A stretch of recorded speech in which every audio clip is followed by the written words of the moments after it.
Monday is around the corner. 29th of May is around the corner. Just less than 48 hours away. I have a poll right there. I put out a poll. I just want, let's see what you think, Click on the vote. A poll is right there. We currently have 197 votes. And we have about 700 people watching us already. So the poll should be increased more than this. Click on that poll. The question is, at this time, do you still believe we can reclaim back our mandate? Yes, I believe. That's one. Why the other one is no, I lost hope. Why the other one is not sure, I'm confused. So click on it. Click on it. Because at the end of this broadcast, we're going to bring you here. We want to look what people think. I can only think for myself. I can't think for others. I don't know if you get what I mean. I can think for myself, but I can't think for others. You can think for yourself. You can't think for me. So that's what the essence of putting out that poll. You see, I'm going to replay back this particular video again. It's a very, very important video. I want everybody to listen to this video again. Community to the degree. If corruption has overtaken community to the degree that the justice system is corrupt, the police is corrupt, everyone is corrupt, the ministers are corrupt, everything is corrupt, if that happens to any country, any nation, then those who are upright, their survival is at risk. The reason is when they come up to say, guys, don't do this, it's wrong. The police will attack them. The judges will judge against them. The ministers will be against them. The entire nation will be fighting them because they've been making their money in the wrong way. They've been into bribery. You could bribe, perhaps in some countries, the justice system from the chief justice all the way down. Perhaps in some countries it is, and we've read about it. It's such that they're all corrupt. So the upright are sitting in the prisons. And you know what? Those who are the most corrupt, who are supposed to be in the prisons, are actually the ones who are jailing everyone. It can happen. It does happen. So this was what we learned from the messengers of Allah, that things that are turned around because of you calling people towards what is upright. May Allah subhanahu wa ta'ala strengthen all of us. May He grant justice to everyone. And may He make us all from among those who are upright. That's the same way Nigeria was captured. The situation that you and I is facing today is the result of corruption. Tinubu, that everybody is saying, I don't want Tinubu, I don't want Tinubu, I don't want Tinubu. Tinubu bought all angles before even declaring that they want to become a president. Yes, some of you might not believe this. He bought all angles, every area. He bought the judiciary, the military, the police. Mention it. Every angles. Do you know what that means? Anywhere you want to cry to, they will only pretentiously show you care.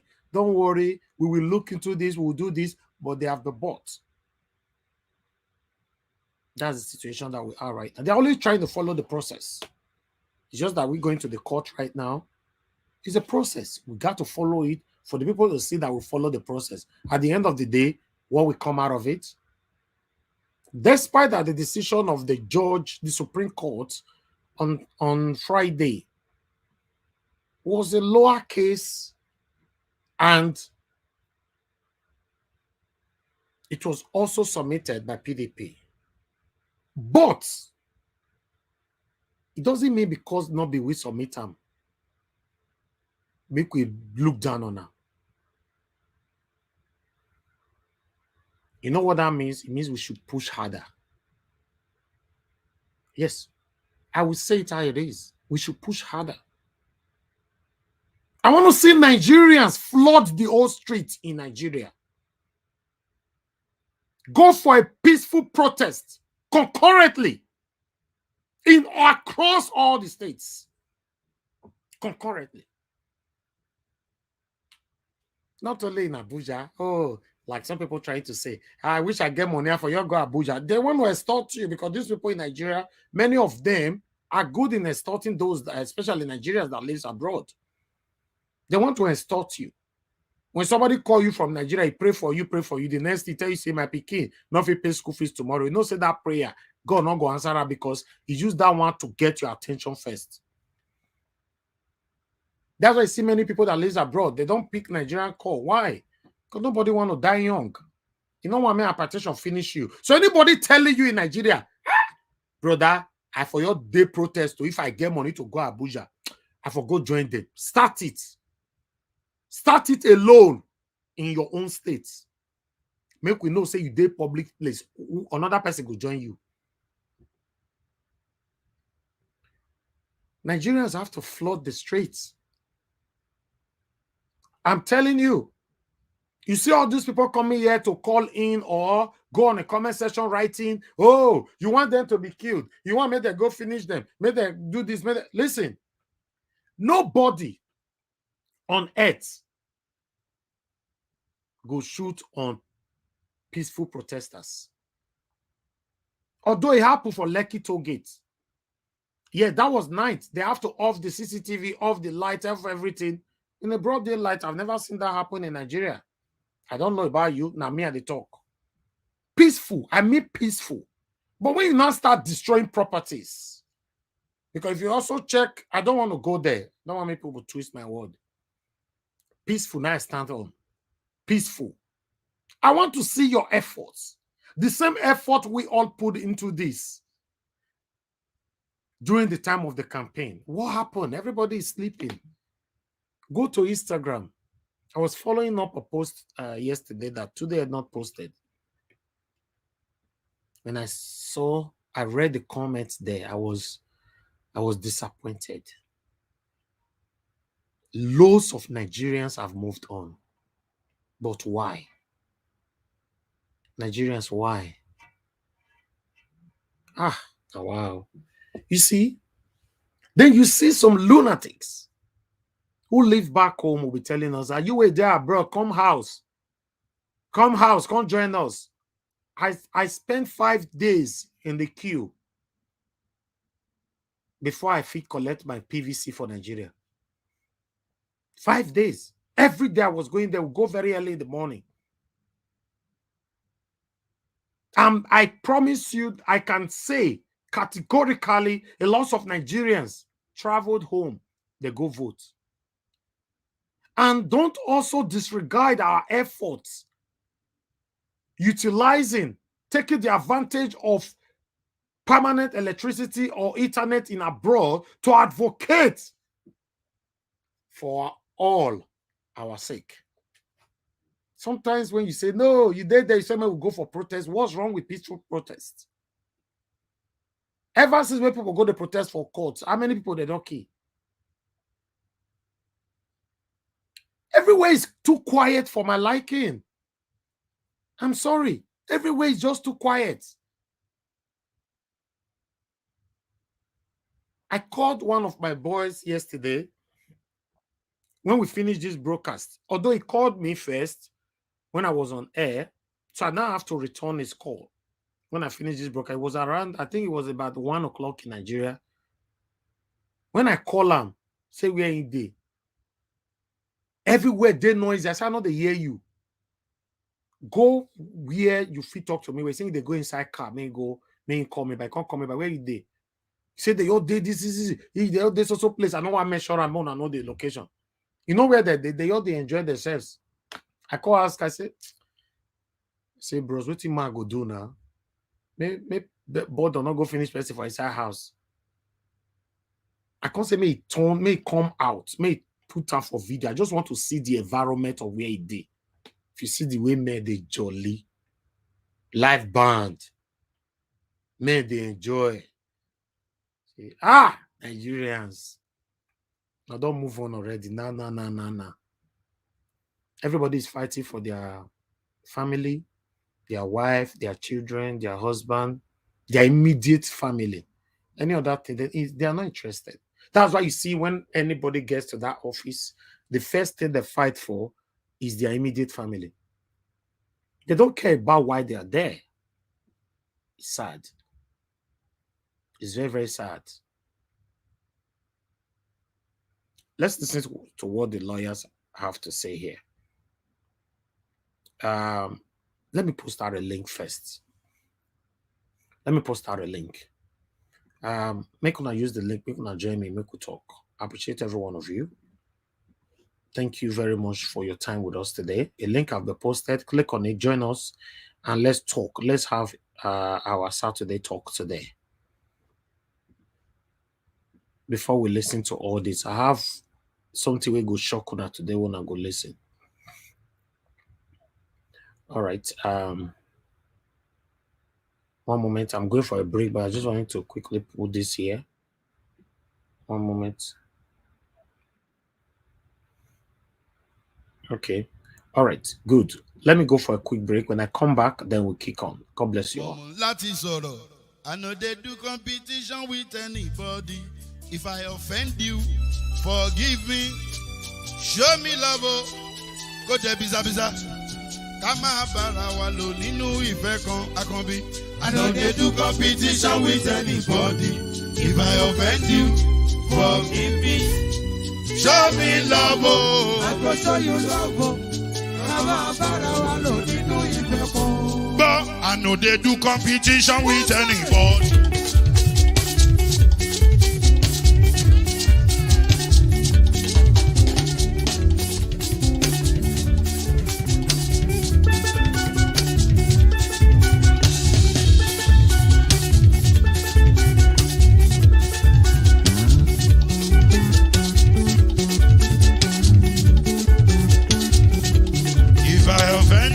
Forgive me, show me love, I go show you love. Kama bara wa lo nínú ìfẹ́ kan. I know they do competition with anybody. If I offend you, forgive me. Show me love, I go show you love. Kama bara wa lo nínú ìfẹ́ kan.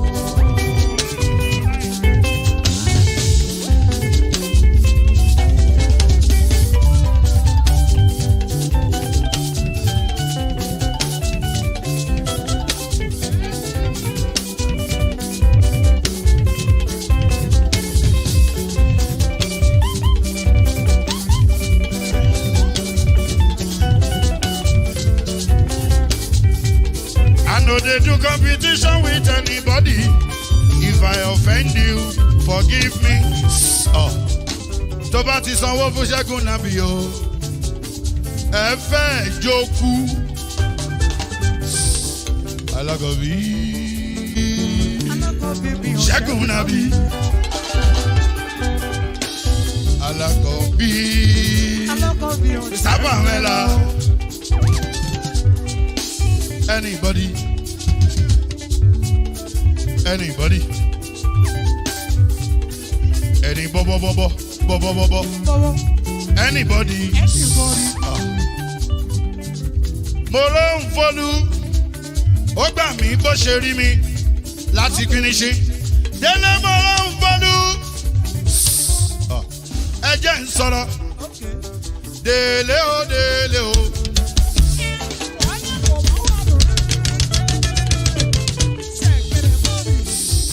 Thank you very much, people. I appreciate you all. Thank you. I think okay, I have somebody on the backstage, and I have someone calling in. Let me take calls first before I come back to the panel. Hello, good evening to you. Your name and where you're calling us from. Okay, Mr. Thomas. Thank you, sir. Brother, good evening. Yes, good evening. I'm calling from Belgium. Thank you very much, sir. The name. Thank you, sir. Talk to us. Yes, please. I have to thank you. God will continue to strengthen you. I've been following you quite a long time. Please do not be dismayed because everybody is not happy with what is happening. But I have a question. I'm not a lawyer. If all these things, our presidential candidate, Peter Obi, is trying to still follow this matter up, because I know with judiciary, the people are biased. If nothing good still come out of them, but I continue to pray because there's rope tying on their neck now. They don't know where to go. But even if they swear Agbado in, and it is not in our favor, is it possible to carry the matter to international courts? I want to ask. Okay. I don't know, okay. That's a question that some we will pass. We'll give you the answer later on. You know, I need to do a research Thank about you very that. much. Yes. Thank you, sir. Thank you. That's my question. Thank you. God bless you, sir. Thank you. Let me hear from another person. God bless you too. Thank you, sir. Thank you. Thank you. All right. Yeah. Yeah, good evening to you. Your name and where you are calling us from. Okay, I think that is okay. The love of God is my strength. Thank you very much for calling in. Good evening to you, madam. Good evening, everyone. Thank you. Good evening. Thank you, my darling brother. Thank you. I don't know. It's as if I could put gold medal on your neck. Thank you. Thank you. Thank you. Every one of you. Mommy Diaspora, Sister Pat, everyone. I just want to say thank you. It's not easy. It's not easy what you people are doing. It's not easy. I just want to say thank you. Yeah, I want to talk about Mike. Can you help me pronounce that name, please? Mike Ozekome. Ozekome. Thank you very much. This son, I love him so much. I love him. All what he said is true. Nigeria, the way Nigeria was founded, it was founded on three tribes. Watopia, which is the Igbo, I will not even put the Hausa because the Hausa are not getting anything. I'll just say Fulani. We already know this. We know. The Fulani and the Yoruba, but even the Igbo, they are not even allowed them. It's only the two tribes that is sharing everything. You see, I always say this. If you remember one time, I said it's unfair on every one of us. They are taking resources from somewhere, and you are neglecting the place, and you are taking everything for yourself. You can't do that. We are not follow. We didn't follow to come from heaven, to come and be looking at other tribes, to be lording over us. We are citizens of Nigeria, and we should be treated right. And the only way that we can stop this thing is the way we are going. And I will tell you, you are doing one of the best things that the government of every country who are dictators, they hate.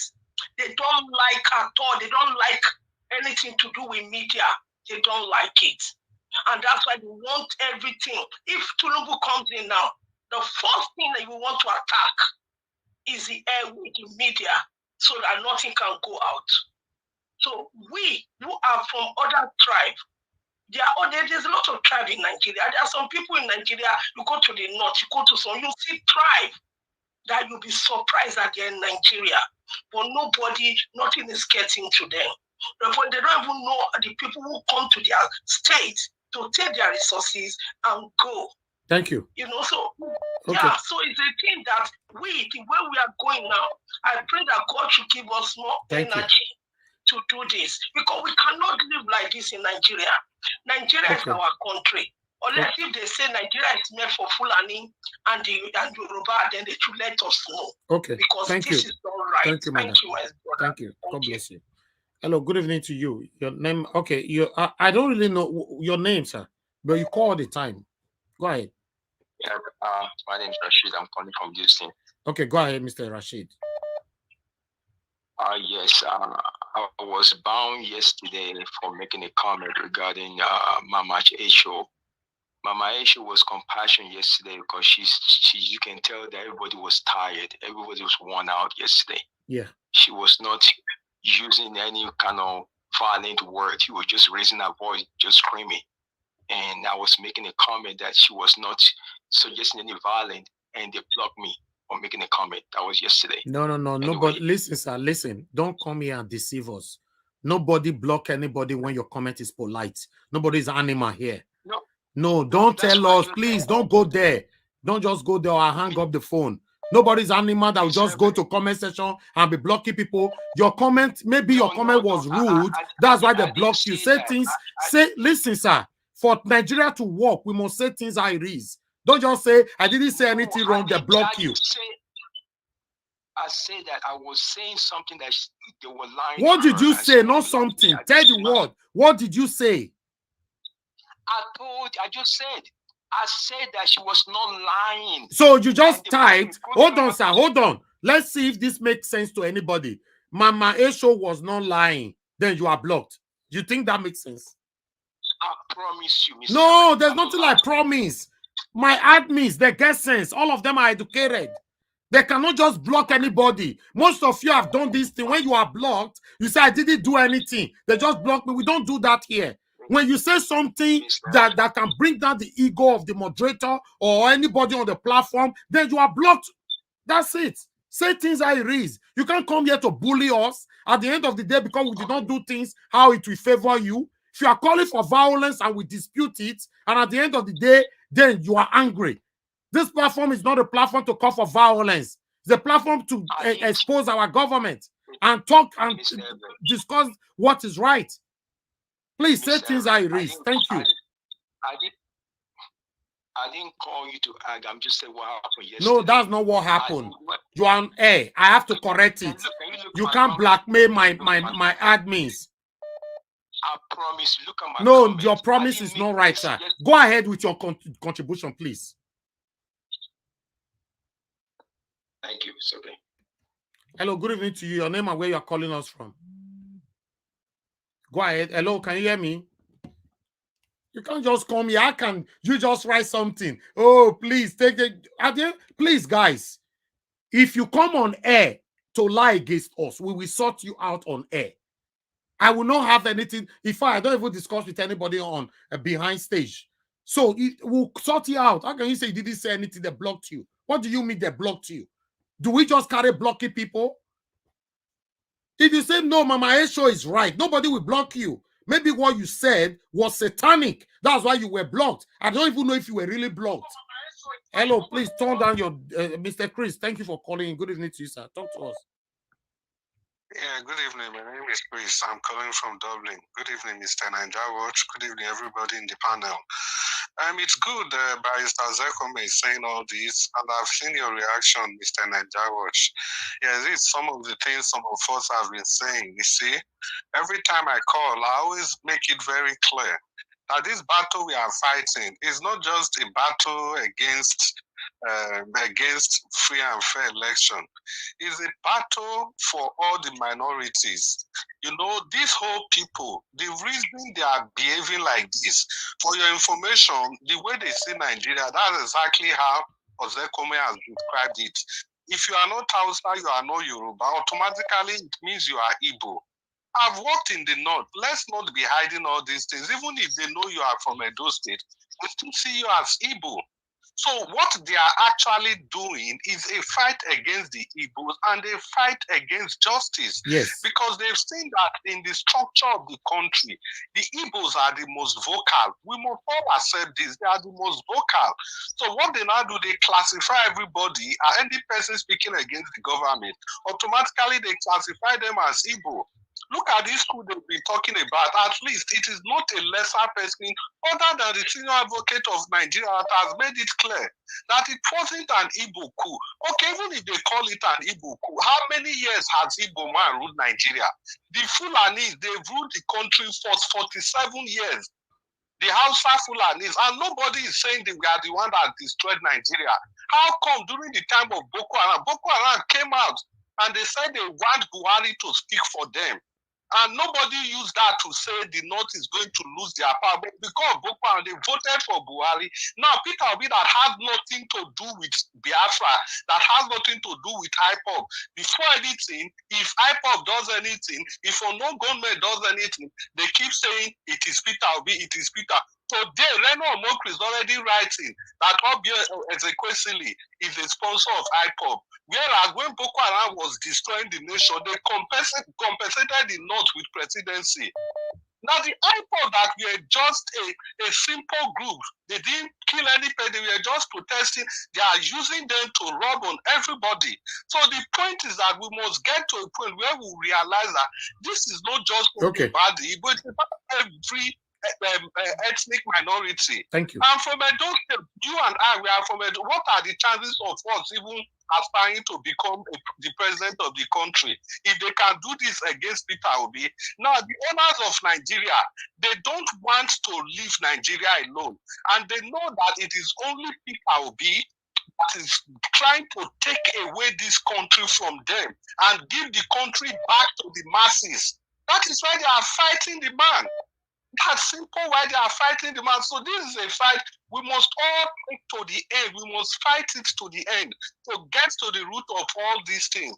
There's really nothing wrong that Peter Obi has done. If this man was corrupt, if he was a bad man, imagine the man came out to say, if you find any corruption, Okay, sir. if you find any I stole a penny from Abla, I will stop campaigning. Thank you. With the state apparatus, with EFCC and everything, they can't still, they couldn't still They could not find anything against Peter Obi today.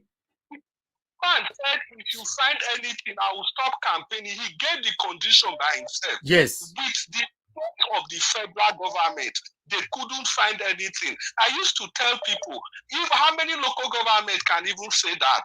How many, even people that have not even handled any position as big as that of the governor, can you even say that? Do you think this Peter Obi is even a normal human being? He's not a normal human being. Let's no move normal on. human being can come out and say that, and still they won't find anything against him. Okay, sir. So the other, please round up. Round up. 30 seconds. Now, Peter Obi is only trying to seize Nigeria from these people and give Nigeria back to the common people, to you and I. And that is the fight they are fighting against him.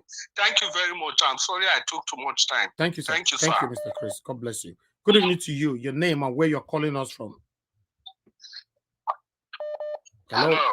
Hello, sir. Good evening to you. Your name and where you're calling from. Okay, good evening, Elvis. Good evening. I'm the usual caller to you. I was talking to you. So, but I Dozie for London. Okay, Mr. Dozie, thanks for calling in. Talk to us, sir. Yes, you're a fantastic young man. I always said that. Thank you for what you have been doing. Today, I'm not going to talk more. Just give me 10 minutes. I'm not going to talk. I'm an Igbo man. I'm not going to talk a lot about Igbo because I said it last time when I called you. But Michael Zekome just mentioned some of the points I've highlighted about the numerous cases that the problem of Nigeria is not Igbo. It's not Igbo problem. It's not Igbo man. Is not the problem. The Igbo, a lot of Nigerians have been lied to, and they later find out. But what is important, I want to say about 2 or 3 things. Is that first, actually, I wasn't so keen with Nnamdi Kanu, you know, when Kanu started IPOP. I believe in Nigeria, make no mistake about it. Also, I believe in Biafra. I wasn't so keen. So I was listening to Kanu, but at a stage, there are certain things Kanu was saying about Buhari, that Buhari, this is not the real Buhari. Actually, what is going on now starts to make sense. I think it starts to make sense that this man we're seeing that is leaving office on the 29th might not be the real Buhari. And there are certain things they are hiding about Buhari. They're hiding for years, not to know. So let's keep that one aside. Thank you. The thing is that we know that the Fulani Caliphate are the one controlling, and what they control the resources. I asked this question in your program before. Say, this program, what you are doing, Fulani Caliphate, because now it's all about sharing resources. If there was no oil in Nigeria, we are losing your voice, sir. Oh, sorry. If there was no oil in Nigeria, would this crisis that is going on, would this be going on? The only reason they are completely don't want to give up power is because of the resources. The guy from, okay, let's move on, sir. Let's move on. Thank you. Thank you for calling in. Thank you, sir. All right. Good evening to you. Your name and where you're calling us from. Hello. Hello, sir. We can hear you. Good evening to you, sir. Go ahead. Talk to us. Good evening, my brother. God bless you. Mr. Elvis. Yes, sir. You will live long. Amen. All these efforts you are making will never be in vain. Amen. I want to assure you, unfortunately, I told you one time back, my brother, I'm not a youth now. I'm in my 60s. But I glorify God for what you people are doing because some of us couldn't achieve it with all the efforts we made in years back. Listen, Osakome came out today to tell the world what the world, some people know about, but they play it down. The 1966 coup in January, they claimed it to be the Igbo coup. Now he has told you, mention 20 names, and you don't see how many there that are Igbos. Then look at the same 1966 in July, another coup came up that countered the January, which the Fulanis executed, that brought General Gowon into power. Now, this thing was the coup that killed Aguiyi. People talk about, I thank God for the guy who spoke before the fellows I just finished now. The guy who said he's Edo. Everybody in Nigeria that is not Yoruba or Igbo, I mean Yoruba or Fulani, are all Igbos. Mark it down and say, quote me if you can't quote any other person. I have lived all over the whole of Nigeria. My brother, I wore uniform, I walked around the whole of Nigeria. I just came back to the United States just last year in November. I don't want to be telling you this is on screen. See, what is going on there is a completely written script as far back as the 60s. Back in 1970s, when I came to the United States for the first time, that was when the House of Fulanis, we are fighting tooth and nail to make sure that everything is torpedoed. Because if you look at the old records, it was Yorubas, Igbos, people from the South that we are the heads of most of the organizations in Nigeria. Today, who are the people? I tell you, go and check the military, whether beside the Navy, beside the Navy that you may find out somebody from the South. Thank you. Army, Air Force, police, go around all the paramilitary. You find out that you can never find, before you find somebody from the South, that person must be making good for them. It is unfortunate. See, my brother, I beg you, I will stop now. It hurts me. I wish I told you I have a challenge. If I can see what is going, somebody, every call you see me make, it is the children that are helping me to dilate. Okay. I have a problem with my sight. I'm still taking treatment. God will heal you. Otherwise, you'll be seeing me on your panel. So please, you're already doing a fantastic job. Don't lose hope. I told you, watch out and see what will happen on Monday. If God is God, Elvis, if God is God, Mr. Elvis, I'm asking you, write it down.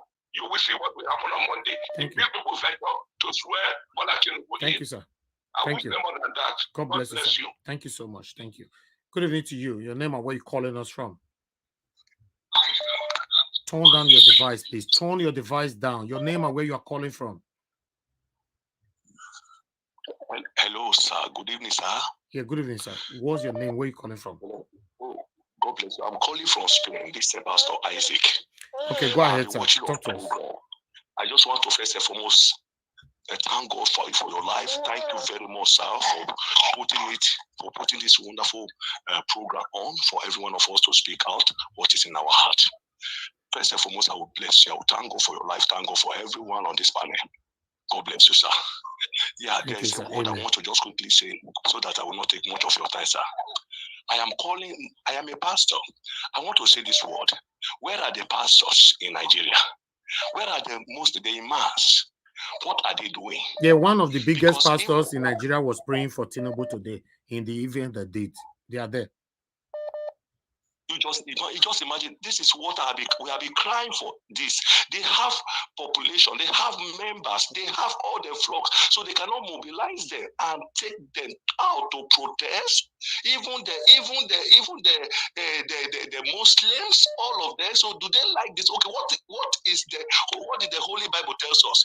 Should we begin to be under the control of thieves, of robbers, of criminals? Or is that what the Holy Bible tells us, or the Holy Quran tells us? So this is what we need to think about. Nigeria is our home. Nigeria is like a platform where we all are operating or showcasing our God gift, or let me call it our God calling to the world. It's like a home. Sir, I must say this, sir. As you are there now, can I ask you, please permit me to say this word? If your home, your house is not settled, you can't have that. You can't have the good rest. Would I call it to come on platform to speak, because the home, you will still go back there today and meet what you left behind. So anyhow, every one of us think that we are doing well in our ministry, raising up our shoulders, doing this, doing that. Everyone must go home. If Nigeria is not settled, whatever we are doing it in vain. Thank you, sir. I could remember my Bible, the Bible we read, sir. Please permit me to say. No, please, 10 seconds, 10 seconds. Yes, sir. We are not in church, sir. Okay, sir. Okay, sir. Thank you, sir. It said that there was a man called Nehemiah in the Bible. The Bible said that when he heard that the walls of Jerusalem was broken down, he was not happy until he went to tell the king. King, when he was starting, all these verses have been quoted in Nigeria, sir. We are still where we are. They have quoted the back of the Bible, inside the Bible, everywhere, the corner of the Bible. We are still where we are. Let's say it how it is. Now the same, the elder pastor, they pray for the satanic government today. Let Nigerians stand up. Talk that. Don't be quoting Bible all the time. Before I was born, Bible have been quote. They have quoted all the verses. We are where we are. Thank you, sir. Let them stand up. Let them stand up. Let them stand up. Okay. We cannot be ruled by criminals. Thank you. Thank you. God bless you. Good evening to you. Your name and where you calling us from? Hello. Turn down your device, please. Go ahead. Your name and where you're calling from. Good evening to you, sir. Good evening. My name is Kinsley. I'm calling from UK. Thank you, sir. Talk to us. Yeah, my own concern is I'm not happy with P2B. I'm not happy with Tinubu. I'm not happy with the president. Why I'm not happy with P2B is, why should P2B say that there should be no protest? By now, they should have shut down Abuja. By now, they should have shut down Abuja. Even if they are going to do anything, the whole world will see that Nigerians are not happy with what they are forcing them to take. Nigeria will see that the whole world will see that Nigeria are not happy. So are you telling me, are you telling me, sir, because Peter Obi did not pronounce protest, that's why Nigerians are inside the house pressing blah blah? Yes, because Peter Obi said that everybody should be calm. Peter Obi said that there should be no protest. So do you think that the situation we are facing is affecting Peter Obi? Yeah, normally Peter Obi is affecting him because Peter Obi come to work. Peter Obi see the problem of Nigeria and Peter Obi is ready to fix things. So why should he say that there should be no protests? Where are those people that organize NSAS protests? How did they contribute for that? Where everybody is keeping quiet at this moment? Because this is the critical time. This is the time they should wipe out the face of the people that died. Thank you. Round up in 10 seconds, please. Peter Obi have to say something. This is not time anymore because the judiciary is not doing anything for us anymore. Nobody has trust on them. You can see what happened the day before yesterday or yesterday. So Nigeria should move on. Even if Peter Obi don't say, I am saying it for Nigeria to hear it. Let them move on. Let the protest start. Let them put Tinubu to us. Let them force Tinubu to rule us. My brother, as you are talking now, Nigerians are in one party or one bear. Spray money. They are there. Thank you. Let me hear from someone and God bless you. Hello. You don't call. Why are you calling us with a video call? I don't like this. I will if you call me with video call again, I'll block you. Hello, good evening to you. Your name and where you calling us from? Hello, sir. Good evening to you. Your name and where you calling from? Thanks very much, Mr. Elvis. Thanks for taking my call. Turn down your device, okay? Go put your television for kitchen first. You can't talk to us. Thank you. Thanks very much, Mr. Elvis. Thanks for taking my call. Thank you. I really appreciate it. Yeah, I just want to speak to the, to the judiciary, the executive, and the legislation. What we have in Nigeria, is just. We have the executives, they are criminals, they are hooligans. These are not normal human beings, these are hooligans. The executives are hooligans, the judiciary are, or the legislatures, they are also hooligans. To now mess everything up, we now have judiciary who are also hooligans. How do you call a situation where a date is fixed in court and the judges did not show up? Who does that? Where can you see that happening anywhere in the world and on such a critical matter? It is only criminals, agberos. Their behaviors is, you can just liken it to the way agberos will just behave. That's just what we have in Nigeria. That's what I want to say. All of us must know that these are not normal people. with respect to the legislation, with what SAN Ozekome said, see, we, all of us that believe in Nigeria, that believe in the mandate of Peter Obi, we have one task right now. And that task that we have is to monitor every member of the Labour Party that has been elected into the legislation, give them close marking. Every comment they make on the floor, every of their contribution on the floor, every submission they make, every vote must be monitored. We must follow them up, because this will be the starting point, that it will no longer be the legislation of yes, sir. Every of them must be monitored. Thank you. Other than, if you don't do that, they will be bought. Thank you, they will Mr. be easily bought. Thank That's you, what that's my contribution. Thank Thanks you, very Mr. much. Jonathan. God bless you, sir. Thank you. All right. Good evening to you. Your name and where you calling us from? Hello. Hello. So much noise on your background. Okay, I'll reduce the voice. Once again, I want to say I'm sorry. I was the first person that called on video by mistake. I was watching the program. I mistakenly, called you on video while I was watching. Thank you very much. Okay, in respect about what is going on back home in Nigeria, actually, I'm calling you from UK. See, I need to be plain here. I've been following up all Nigerian politics for a very long time now. Before I relocated back to UK, I was part of Nigerian, I was part of all those things that happened there. But because I wasn't too comfortable with the way we are going, because we are killing ourselves, not just us, we're killing our generation. But sincerely, yes, that's what the fact we know why Peter Obi. Me, I'm not the issue of political or party, whatever, what I'm hearing. It's not about party. It's about looking at when you come to abroad, you see the situation, that what is going on, you begin to believe that Nigeria can do better.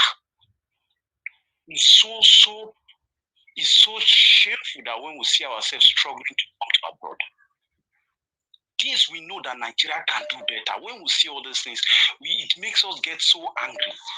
Now, with what they have set up, Nigeria is at the range of where some set of group of people have decided to do whatever they want in this country. And there is nothing anybody will do about it. That's why they have oppressed some people to remain so poor, so that anytime such things come up, they can use the advantage of them being on the top to rule or whatever, to do anything they like. Thank you. As far as I'm concerned, if you ask me, bro, I will tell you that the best way, if Nigeria is ready to take on this development, what they are saying in abroad, if they want their country to be like that, these people in abroad has done so many things to make them where they are. And one of those things is revolution. I'm not trying to, people may think maybe you are trying to instigate people, but that's the truth. If you want something good, it's revolution. These scavengers, they are more than the people. They have already made a foundation, a long fence between us, between the poor, the suffering people, and them. And the only thing is to fight and break that fence. I am telling, let's forget about party.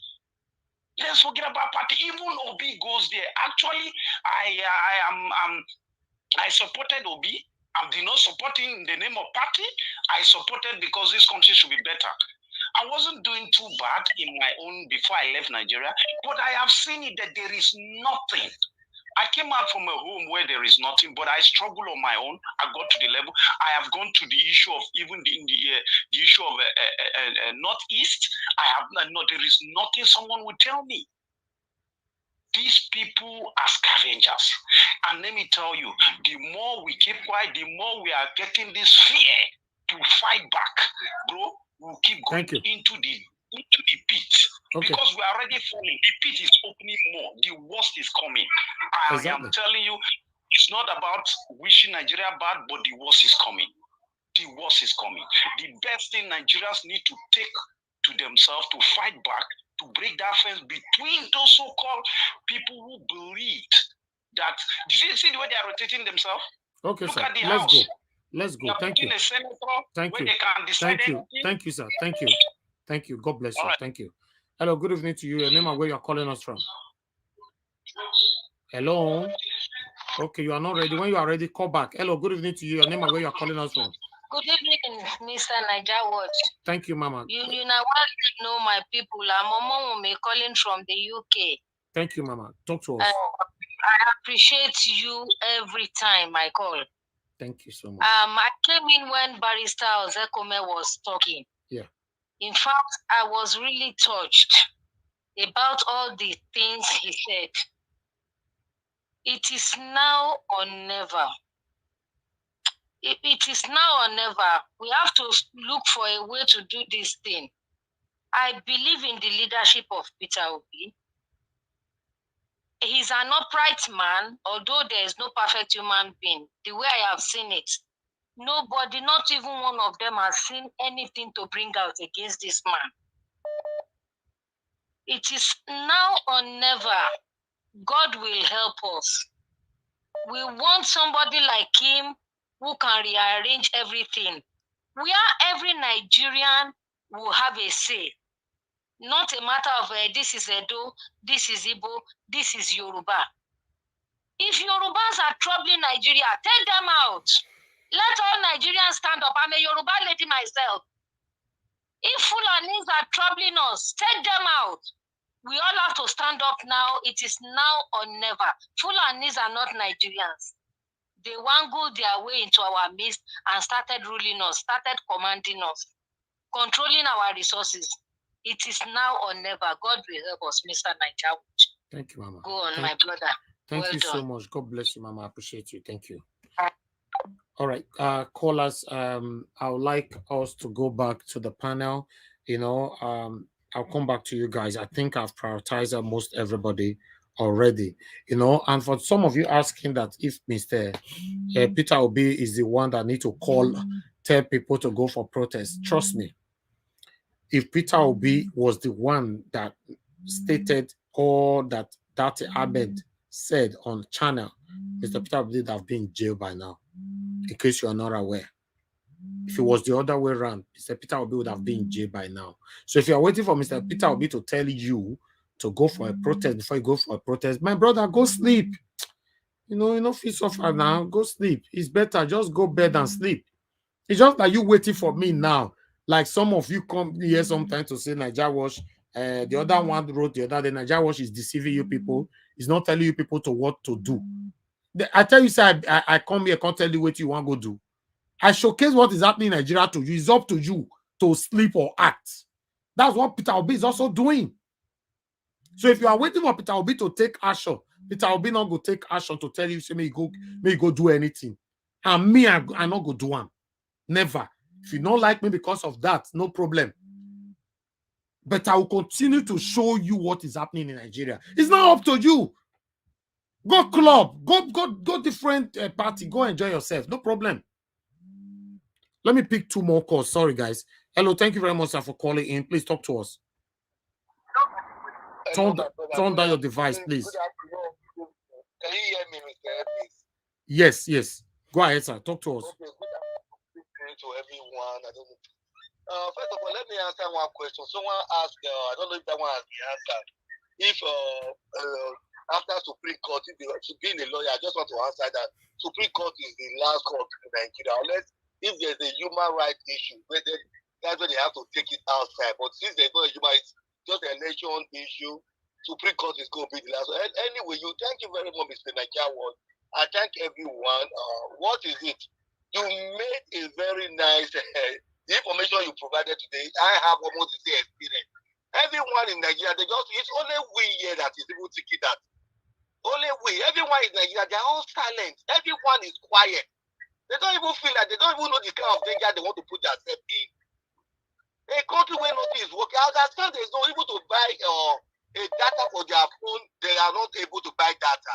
A country 200 naira. Someone will say, I don't have 200 naira to buy data. Where airport, if you go to any airport in the whole world, American airport, UK airport, Germany, you can use the Wi-Fi. Nigeria, they don't have any. And when you ask out, even airport, you be in the airport, you don't even have any network to say you want to do anything. What kind of country is that? Nigeria, we are just backward. 50 years backward than the way. Look at that African country. Ghana is even more than. Ghana will be deporting Nigeria. Is that not a shame? Me, I'm so ashamed to go to that to bring my Nigerian passport out. I'm so sorry. I don't have so much to say. I just want to answer that question. Thank you very much for making my comments. Thank you, sir. Thank you so much. Thank you. Yeah. Before I will move on, somebody messaged me. I not go mention your name because you not person without the followers for a while, and everybody know you, but I not mention your name. You say, Najawa, this one is getting too much. You know, we that started your platform with you, we cannot get into your platform, and you always prioritize other people all the time. You know, we should be prioritized than the new people that came into your platform. Oga, the reason why I need to address you here, because this is the perception that many of you are carrying. I not go mention your name, but you they watch me and I make you send this one. Oga, you way they talk. So the last time you call my platform now a month ago. Okay, let's assume say I prioritize you. You know they call in, you know they join. Let's assume say I prioritize you. Now let me and you go there here. All those of now where they talk say we don't start this platform together for a while and all that. Please, you have to take this mindset out of you and focus how a Nigeria can be better. Make your way in if you can. If I start sending link to you, say how many, if I have to choose people that have been here with me right from day one, obviously there are more than 1,000 minimum. So if I send the same link to everybody privately, then the people where they watch me now, that means they are already marginalized. The same thing our satanic government are doing. That's what you are telling me to do now. That I should send you link privately. Please, please. The last time you've been to this platform is over a month or even 2 months, if I'm not mistaken. And you tell me, say, I send you link privately. Please, don't push me there. Hello, good evening to you. Your name and where you calling us from? Turn down your device now. Okay, sir. Sorry, sir. Turn it down. You have not. You are telling me sorry. I still hear myself. Turn it down first. I have done it, sir. I have done it. Thank you. Your name and where you calling from, sir? Okay, sir. I still hear myself, Oga. I don't get turn. I don't know what he. I turn on that. It go down. Give me 1 second. It don't they go down, please. It don't. It's 09 now. Good evening, sir. Thank you. Where you call from? Your name, sir? I'm sorry, sir. No best. I'm calling from Belgium. Thank you, sir. Talk to us. Okay, you see, we Nigerians, we are only good at talking. This one come from America, from Japan, from anywhere in the world. We are only good at talking. How do you say Nigerians to come out to protest when they don't have food to eat? So my daddy have not even eaten for the past 2 days. Who told you, sir? What do you mean they are always good at talking? That means we are talking here, right? We have been talking about this government issue. That's what I'm saying. What have you done? What have you done to change it, sir? Tell me. Tell us. What I have done is not what I would say on national. Then you have not done anything. You don't need to talk. Let me move on to the next person. Hello, good evening to you. Your name and where you're calling us from. Go ahead. Yeah, good evening, sir. Mr. Najawa. Hello, sir. God bless you. Thank you, sir. Talk to us. God bless. I would not want to take your time so much, but I just want to leave this to you, that you are a God sent to Nigeria at this point, and you won't go unrewarded. Amen. That is my prayer for you. So having said that, people of God, I want to quickly say that what is going on now in Nigeria, the entire world is aware of it. And I tell you something, the evil cabal, the Tinubu and his cohort, they themselves know that this presidency, this mandate, this presidency, it will short-live. So what is after is not even being the president for the entire 4 years or whatever. He just wants to be there and let his name be in the history that one upon a time he was seen as a president. He handled that authority that the Buhari have organized for him and have handed over to him, in secret. He just wants his name to be there and enjoy all the paraphernalia of office as an ex-president, all the security, all everything entitled to an ex-president. That's just what he wants. Thank you, sir. Because this mandate will be recovered. Okay. It will be taken for him. And he knows that this is what is after. Okay. All what Ruben Abati and other media officers are saying, they know those people belong to the old order. Ruben Abati knows that what this man is doing is evil. He is even recommending what he will do. That if when he gets to office, he can always change the judges and everything. He's even recommending, even when he knows that this is aberration, this is evil. And so these people belong to the old order. God will surprise them and will be victorious at the end of the day. People, please don't be weary. Let us continue in this thing. And if we have any alternative, anything we can do, let ideas come. Because we will recover this mandate. The time has come. We can't continue like this. Thank you. And God will bless everyone. God will bless you. Thank you, sir. Thank you. Yeah, the last call, please. I've pleased my callers already. Mr. Felix, thanks for calling in. Please talk to us. Good evening to you. Good evening, my beloved brother, Mr. Elvis, and all the panelists. I just called in because I was a little bit busy, so that's why I was unable to join the panel. Okay. I would just want to respond to that last caller that said he called from Belgium. Just a question. Please, hold on. Prince Akwashi, your environment, no, it's distracting our media, please. We don't want to see anything from the camera, sir. Or turn off the camera. Yes, better. Thank you. Go ahead, sir. Okay, I just want to ask him a question. He said that Nigerians are hungry. If he said Nigeria are hungry, him as a good citizen, as he claimed, why can't he send his family money to go to Abuja for protest? I just ask him what waiting he do he say enough he tell us. What is the These are part of the satanic people that will come and discredit your effort. And they can't do anything rather than to press remote. For that Spain wait there for there. If you go find out. Now it's also remote they press there. They talk. He have not done nothing. Just like a popular, I don't want to mention his name, popular Nollywood actor, well known in Nigeria and in the whole world.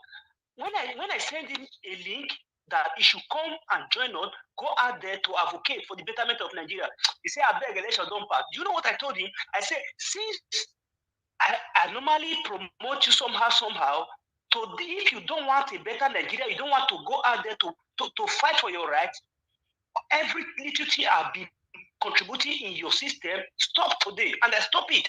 Okay. Thank you, sir. Thank you. Let's move on. Let's move on. God bless you, Mr. Phillips. Find your way to the panel. Because you don't say at the verse, at the best. Thank you. It's okay. No problem. Thank you, sir. Okay. Thank you, callers. Let me address this. For some of you believe talking is the same of the talking that carried the obedient and Mr. Peter Obi to where he is today. Nigerians were talking. That's where we are where we are. Because our talking promoted Peter Obi, all obedience all over the world. May God bless every one of us. But if you are waiting, like I stated before, because some of you are hiding behind your speech, you don't want to break it. You don't want to go straight to the point. You are waiting either Peter Obi to pronounce any kind of thing that is in your mind. My brother, you go wait forever. Or you are waiting because saying Nigeria was get big platform, make it pronounce anything. You are waiting. In fact, you wait forever. I'm telling you, if you are happy the way Nigeria take day, just continue and just do it, cover yourself and enjoy yourself now. I'm doing my part. Everybody that come to my panel, they are doing their part. Everybody most of the people that is watching me or the comments, they are doing their part. They don't feel kill themselves. If you think, say, what they do, not do, and we're there, continue from where we stopped. I said it over and over again on this platform. If I talk, you know, say I don't talk and where. Continue from where I stop. Now, where my sense reach, now there they talk reach. I don't feel borrow sense, they talk. So, sometimes I don't get you guys, to be honest. You call it to a broadcast. We have over 1,500 people watching us. Say, oh, you people, they talk. Wait till you don't do, you say you not fit talk on air.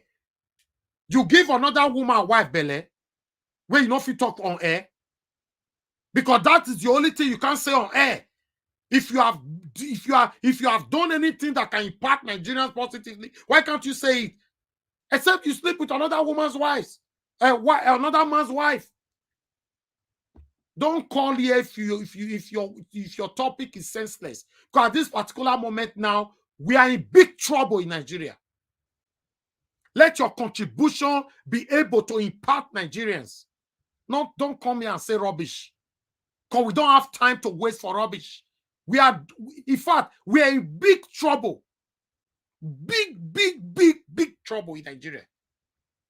I'll come back to the panel. Thank you very much, you guys, everyone that have supported me. Nusakari, thank you very much. Sammy Gilmede, thank you very much. Maratu Sabi, thank you very much.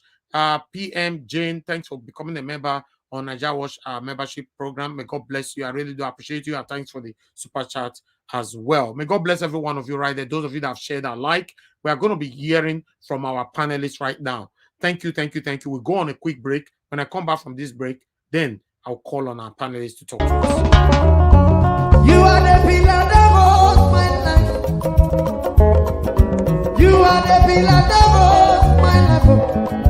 Master Jesus, you are the pillar that holds my life. Lily of the valley, you are the pillar that holds my life. You are the pillar that holds my life. You are the pillar that holds my life. Lion of the night, you are the pillar. Chicken, you are the pillar. Daddy, you are the pillar that holds my life. Lion of Judea. You are the pillar that holds my life. Walking anywhere. You are the pillar that holds my life. Hey, yeah. Master Jesus, you are the pillar that holds my life. You are the pillar. Jesus, you are the pillar that holds my life. I said, Jesus, unibu kalabati sinduwe. Nibu kalabati sinduwe. Ojo biemede, nibu kalabao. Nibu kwa kalabano. Nibu kwa kalabati sinduwe. Ojo biomi ko nibu kwa kalaba. Chika nige nibu kwa kalabao. Nibu kwa kalabati sinduwe. All right, thank you very much, my people. We're back again. Please continue to press on the like button, help us to share, hit on the dollar sign, support what we're doing here, encourage what we're doing, join our membership program, and also subscribe to our channel. Okay, I'm going to call on the first person on the panel today, Olumide Akinwumi. Thank you very much for your patience, sir. Please, I'd like you to talk to us in 8 minutes. Okay, thank you, Mr. Nigeria Watch. Thank you for giving me the opportunity to be on your platform once again.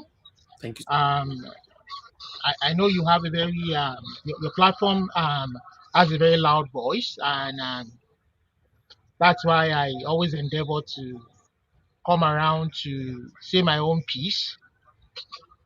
Even though I'm not a supporter of Tinubu, I'm not a supporter of Obi. I'm not an obedient either, and I'm not a supporter of. I always say that I'm not a supporter of Nigeria the way it is currently constituted. I just want to use this 8 minutes that you're giving me this opportunity to once again emphasize everything that I have been saying, that Nigerians should please open their eyes. You know, me, I'm more bothered by the people that are dying in Benue daily, from the killings going on there. In Southern Kaduna, dying daily from the killings going on there.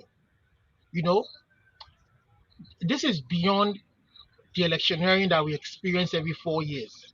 I mean, I applaud the obedience. I applaud so many Nigerians for the kind of change they try to engineer to try to make the electioneering process a free and fair one for the first time in our history. But the real problem, I'm appealing to Nigerians, our elites, our obas, our kings, everybody. It is the constitution that is the problem. Please open your eyes. That document is our problem. The moment we all come together and pull it down and say we cannot go to any election with that kind of a document. It was written by select people from a particular ethnic group to favor them.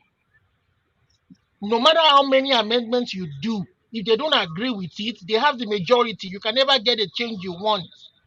We can't remove electricity from the concurrent list. You can't remove security from the concurrent list.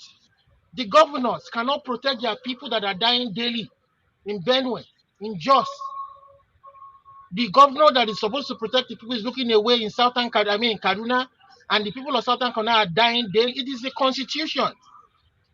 Please, when all this is all, it's all well and done, let us all come together. Civil society, people saying that we should come home and make the change. I'm sorry, I'm not that dumb. Showore went home 8 years ago. Where is he today? What change has he made? Look at what everybody did, the obedience, despite the kind of support you guys got.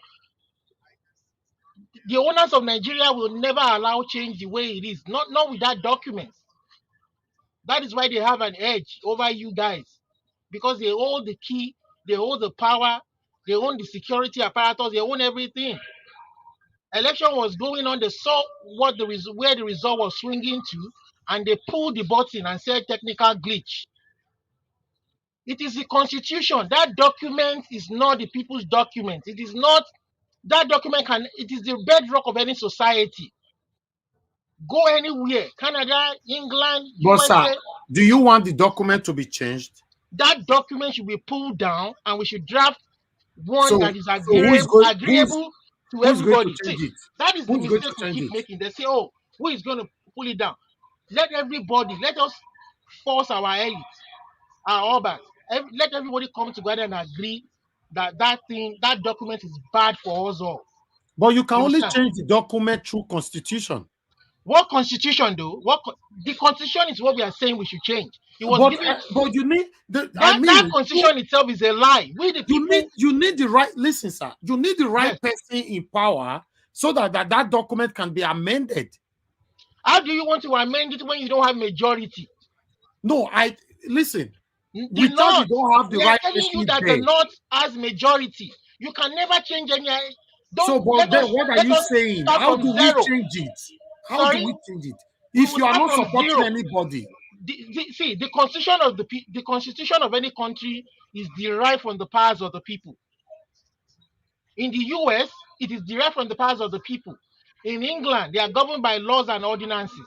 The people did a revolution to scrap the royal house governing them, and they came together and they are led by, because they agreed to be governed by laws and ordinances, and they amended it over time to reflect the current reality of the society. So what you are saying our own beginning was wrong. We believed, we had faith in the military. Nobody saw that document when Obasanjo was sworn in. See, we made a mistake. Everybody made a mistake to say, you know what? That was what they were telling us. They were smart. But they have perfected everything. Okay, sir. Perfected it, and they were telling us, don't worry, we will amend it. Don't worry, we can amend it. Mr. Olomide, yes. Your remaining 3 minutes, tell Nigerians how we can pull down. What I'm saying is that, see, let every Nigerian see, if people have to come out and say, we don't want war, we don't want to fight battles. But if we keep going this way, Nigeria will end up fighting a war, whether we like it or not. I'm not championing war, but I'm championing that we all sit down. Let us sit down on the table of brotherhood. Let us tell ourselves the truth. Michael Zogobe is his son. Let the lawyers come out and tell us, get their brains, their wisdom together. Is it not the same truth we are talking about here? Some people say we are talking, that we talk too much. So what do you want us to do to change this? No. I'm saying the obedience have tried, I'm not saying maybe if Obi gets there, you understand, Jonathan tried to do a constitutional conference before the election came. They never gave him a chance. But we have to make it happen. We have to sit down one way or the other and stop saying that, oh, who is going to do that? Who is going to do this? Let's not give excuses. We don't want excuses. For the past 7 minutes, you still haven't given any illustration or idea how to pull down. What I'm saying, my own idea is that let everybody come together, civil society. Let us speak to our others. I'm using this your platform now to speak to the elites in Nigeria. Do you mean some of the Oba that was in Tinubu's event? I know. See, we have to appeal to them. It is for our future. It is not just for us. It's for they were there in the event today now. Our unborn children. See, especially the minority. The minority are the ones suffering the most. I hear people saying, oh, it is the Yoruba and Fulani that have, I'm a Yoruba person, that have governed the most, that are chopping everything, that are, even Yorubas are suffering, even Fulanis are suffering. Even the constitution Okay. that this document that they forced Thank on you. everybody, Fulanis have not benefited anything from it. Thank you, sir. But it has made a few people rich. Mr. Olumide, thanks for your submission. To be honest, I maybe in your second round, I want you to think and go straight to the point. Tell us how to pull down the document. I still want to hear that. But if you are saying, hold on, sir, hold on, please. Okay. If you are saying the only way to do it, call the obas, the pastors, this, all of them were eating pounded yam in Tinubu's event today. They were there, quoting Bible, eating pounded yam. Okay, Mr. Niger Watch. I want to ask you, how can we then bring that constitution down? How can we bring it down? Now you say about bring it down, now you go tell us how we'll bring it down. For me, I don't think electioneering because for every 4 me, years. the only way the constitution can be amended from how it is right now is to have good leadership. I dey tell you, say these people don't do Ojoro. They don't do Ojoro from beginning. 1999. They don't do Ojoro. Now to start everything. Let's hear from They don't do Ojoro from 1999. They don't do Ojoro. They don't rig everything from beginning. Okay, sir. Then give themselves majority. I have somebody calling from Nigeria. Please, pardon me. Let me pick this call. Good evening to you. Your name and where you are calling us from. Turn down your device, please. If you want to speak to us, turn down your device. We are in a very precarious situation. We are in a very Can you hear me? I can hear you now. Your name and where you're calling from. Okay. Good evening. Thank you, Mr. Obes. My name is Samuel. I'm calling from United Kingdom.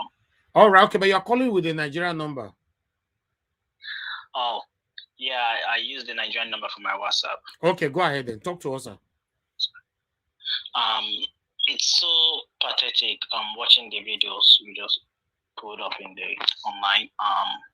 Michael Zokoma has really passed a very good information to everybody. Everything is just faulty. Our legislators, our executives, our judiciary, everything is just so faulty. And listening to the last person on panel mentioning about pulling down the constitution. Pulling down the constitution is not something that you just do in a day. Like you said, it requires good leadership. Change starts coming in gradually. Once the head on top is not corrupt, it will ensure that both the legislators does the right thing. So we actually need people that are ready to serve to do the right thing. And the number one person should be the president. And that is why we are all clamoring for good governance, for a new Nigeria,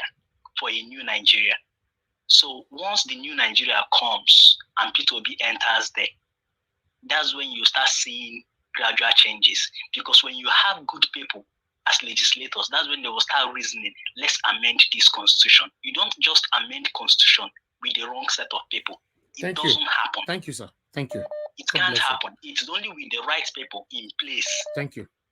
They are the only ones that will come together and amend that constitution. If not, the course we are in now will continue. I just pray that God help us and it will get worse and bring us out. No, Exactly. no, it will get worse. We should stop calling God. We have been calling God since Nigeria was created. I'm telling you guys, I call God in the UK. God, they answer my prayer. If I call God for Nigeria, they answer my prayer. Make una talk I might be. Not be the same UK you day. How many times do you pray a day in the UK? Do you think God has not answered your prayer? No, he didn't answer my prayer for UK. Now only Nigeria the answer prayer because he don't tire. People when they call out too many. It's too many, my brother. More talk I might be. People where they call them too many, and God knows. The truth is that in Nigeria we have so many bad eggs. Only thing we are asking God is that one judge, that one judge that will stand on the truth. Mind you, remember that during the election, so many returning officers were actually doing the wrong thing. But it took one lady, one woman, a professor, to do the right thing in Abia State. Okay. So what we are only praying is that one judge that will just stand for the truth. All right. Thank you. Let's move on. Let's move on. Thank you, That's sir. all. Thank you. God bless you. Thank you very much. Yeah.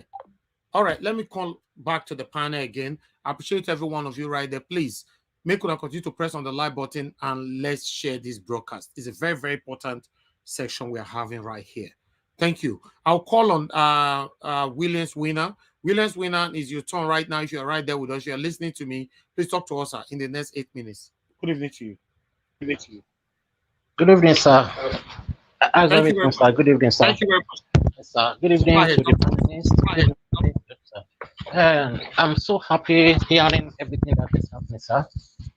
You know that I'm here in Nigeria and listening to everything that is happening is so pathetic and it's so disturbing. But I just want to correct one notion. You know, when we are generalizing people that they are doing nothing, it's always giving me as a person, it's making me to be looking like if I'm being disappointed that in this country there's no more hope. And I want you to know something, service, that everything you have been doing for the past 2 years or 3 years, I don't know, before I joined you, is all about this good governance for this nation. And I want to assure you, it's not going to be in vain. No matter what is happening, sir, as you said, you are hopeful. Many of us too, we are hopeful. And I'm assuring you, and I'm still going to come back to this platform. We are still going to rejoice together.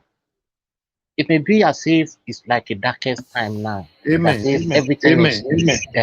But I'm telling you, we are going to come back. I'm going to come back and I'm going to remind you of this time. We are in the situation that is like nothing is working. But just like Mr. Ozoko, the son said, that God did not make a mistake in creating this country, Nigeria. And I believe it. I was laughing when you said, when you pray in UK, God answered. But My I was brother, just God, the laughing. answer my prayer for you. I got to answer our prayer too in Nigeria. I must tell you, God is answering our prayer too. Because I'm a Christian, and that's the only thing we are hopeful for. God is answering our prayer. And I believe you are going to see what's going to happen. I know they're going to see what is going to happen. They know what is going on. They know they were trading. See the lawyer that came out and started saying, and they came to the court. The lawyer was not, the judges was not around, and was saying that 25% of Abuja, none of the lawyer or none of the judges cannot look at his face to say it is not true.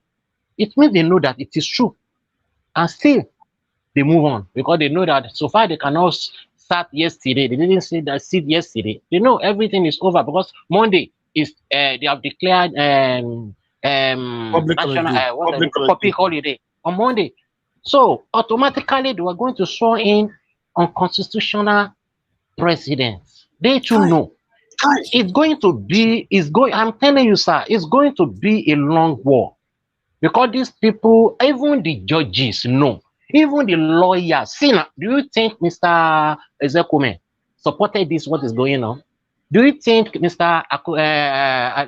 Agbakoba saying, do you think he supports what is going on? Do you think many learned people in the country didn't know what is going on? Do you think the military didn't know what is going on? Or do you think the whole world didn't know what is going on? So something you can't build on a faulty foundation. And you are saying you want to see a result. It never happens, sir. The wicked may be saying they are traveling now. No, it can't. It is not between the battle is not between the light and darkness, and they too know they are doing the wrong thing. The people that were going, you are saying they are going to Abuja, they were marrying. How many percentage of them? Yes, how many of them? They are just the camp of the wicked people. Wicked people will continue to follow the wicked people, to continue to manipulate their own evil way. But what I know from the little I've spent in this world is that the wicked cannot overcome the good people. And it's time. What is going on in Nigeria, I keep on saying it, has never happened before. And you are going to see what is going on. I was in a space about 3 days ago. People are contributing, sir, to go to Abuja. And you are going to see it, what is going on, what will happen on that day. I'm telling you, not that Nigeria are silent. I'm telling you, not that Nigeria are silent. No, you will see. Just as some people are saying, I responded to someone on the Niger Watch WhatsApp today. They're saying that he didn't trust he didn't trust anyone, he didn't trust me. I said, do you think Mr. Obi will tell you to go out and be protesting? No, he is not the one to suffer. He's not sovereign. It is our battle, and we are going to win it. So Thank concerning the ideology of Igbo started the war, I know the truth will always come out. It is a divide and rule method they have been using, our eyes is now opening. They have been using it for the generation before, their own generation. No, they can't use it for us now. This is a new generation, and we are taking back our country, whether they like it or not. I'm saying this, sir. Let them add 13 years to their age, sir. Now, all those people that are there now, 10 years, just you add it to their age. One way or the other, they'll be going. If they didn't want to leave the power, power will leave them. That's just what I say. I want to say, please let us be hopeful. Let us generalize us that we are not doing anything. No, I'm in Nigeria here. Yes, but we are hopeful and we are still open now. Thank you God very much, bless you, sir. brother. God bless you, sir. Brilliant winner. I really appreciate it. I understand if we have people like you, more like the way you are, because you are very, very consistent in Nigeria. I'm not going to be shouting every year, every day here, you know. And for me saying that God doesn't answer prayer in Nigeria, I'm only emphasizing, exaggerating, you know. Of course, God answers prayers everywhere. But what I'm saying is that most Nigerians depend on go to church, pray without no action. You know, in the UK, listen, guys, let's say this how it is. In the in abroad, not even in the UK, how many times do you remember to pray? Everything is working. We pray for NEPA to bring light in Nigeria. We pray for government to repair our road for Nigeria. We pray for almost everything in Nigeria. Things that we don't pray for in abroad. That's what I mean. That's what I meant by saying that God not the answer prayer, because there are some things. How can you be praying to God to bring light? Make NEPA bring light. You don't go answer that kind of prayer now. Eh? I don't understand. There are so many things we don't pray for in abroad and we get it. This is why we are fighting to emulate the same good lifestyle that we all are living in abroad. You know, so my people, let's stand for what is right. Listen, guys, if we miss it this time, probably, because some of you, they say now 8 years, probably is going to be the next 50 years. Mr. Victor, thanks for calling in. I'd like you to quickly talk to us. Good evening to you, sir. Sorry. The reason everybody should just calm down. There was a guy in the platform that was speaking. What he was speaking was the truth. And many of us don't know how the country is structured. Olumide. That is why when you, yes, Olumide is saying the truth. The way to amend it, the way to bring it down is to go around the entire country and let us agree that this constitution is a write-off. You know why we cannot, if we continue to amend it, we're going to get more problem. Because the way this country is structured, there are more states and more constituency is given to the north and lower constituency is given to the south. There's no way you can amend it. The people in the north will have upper hand. They will disagree with you in the amendment, and you know majority have their way and minority have their say. So that is the problem. When you structure it, there's a way of balancing the constituency from the north and the south. That is the problem Nigeria is having. And the way to bring that constitution down is to go around the country, the obas, the imam, the pastor will now agree. If we don't agree, generally, we don't agree, we cannot bring him down. But there's another way out again. If Obi comes in, it can take everything in the exclusive list down to the state. It will take it down to the state.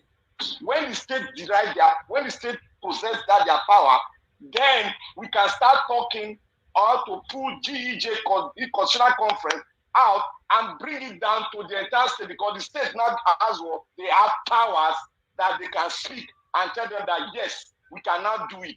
That's the second way out. If we bring Obi in, he can bring out all the things in the exclusive list, take it back to the state, then we will have leverage to say, let the state now look at the constitution and tell us why we cannot amend it, because what is making them strong is the exclusive list. Okay. Is the exclusive list. Thank you.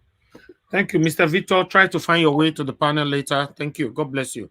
All right, guys. Let me come back to the panel again. To be honest, today now call us now. Not go praise me because the way I take prioritize now today. And when I not prioritize now, they talk say that Jawas you know the pico, you're the pico. You don't get fan now. You don't get person we support. We support you. All right, I'll come back to every one of you. Okay, let me go to before Mother Patricia, I would like CM to talk to us first. Supposed to be Mother Patricia, but I like Oga CM to talk on this whole issue. Oga CM, good evening to you once You do INEC. No, not be I not be Mahmoud. You know, Mother Patricia agreed with me on this. We did not agree with I agree. I Mahmoud. agree 100%. 100%. You see Mr. now. CM, I was already doff my cap for you already on Thank you. on the commercial. Thank you, madam. Good evening, everybody. Those watching and wherever you may be. Good evening from UK. Thank you, Niger Watch. Actually, the video you showed, there's quite a lot to unpack from what Ozekome said. In fact, as a matter of fact, I've downloaded the lecture even, a 54 page. I'm having it now. Wow. But yes, I've downloaded immediately. I don't waste time. So the thing is, I'm happy for the man. If you see when he was saying, I'm a sucker, God created me, he was almost crying. And I felt his pain. Today, whether you are any ethnic group you are in Nigeria, whether it's only two people you are in the you are total in a total population, please be proud. Take yourself at the same like those that are 50 million or 60 million or whatever. I'm Igbo. They call us the major ethnic group because of population. Obviously, the population of Igbo is bigger than that of Ogoni. But that doesn't mean I'm more important than an Ogoni man. I keep saying this.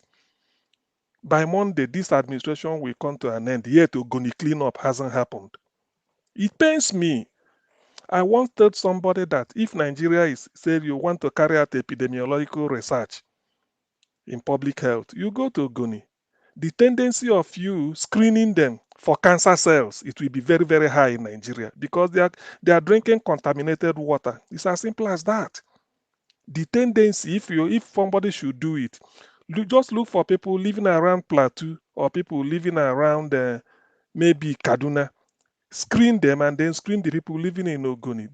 The chances, genetic screening, the chances of seeing people in Ogoni predisposing, let me just use the word predisposing to cancer of different types, maybe now or later, it will be very, very high.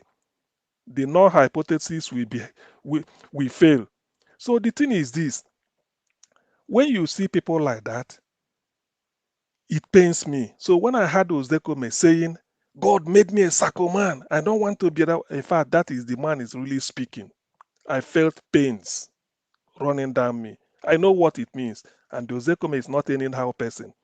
LLD and PhD in law, double doctorate, and the fellow of the Chartered Institute of Administrators, the SAN. Is not ordinary person. Hardly can you see lawyers having that type of qualification. So, for the avoidance of doubt, I'm really happy that he mentioned certain things.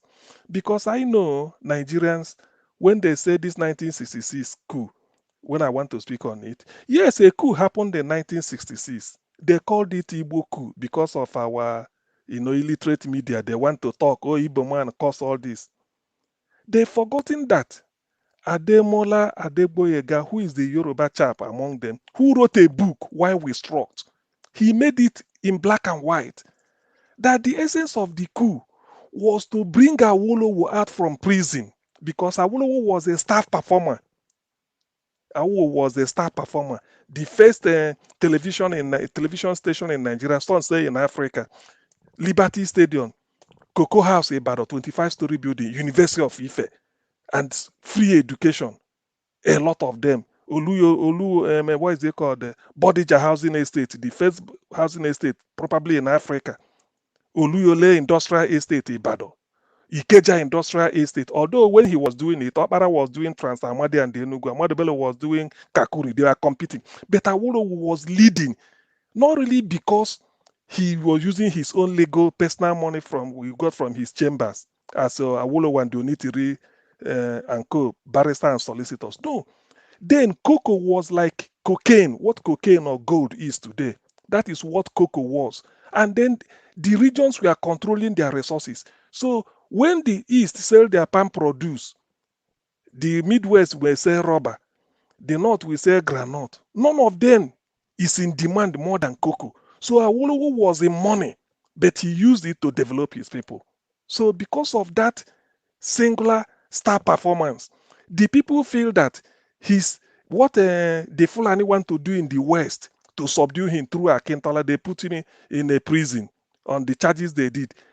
The coup plotters, Ademola Adeboyega said, their aim was to bring Awolowo out from prison, tell him to be the prime minister. If he refuses, they put him in a house, lock him up, keep him there, keep feeding him, be issuing decree on his name on his changes, because they want him to perform what he did in the West, want to do it at the federal.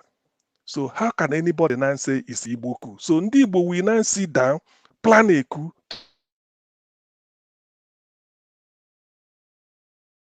to go that Yoruba man. They are calling it Igbo coup even before Ozekome wrote this. Ojukwu foiled it in Kano. Ojukwu shielded the emir of Kano, Ado Bayero. Ironsi foiled it in Lagos.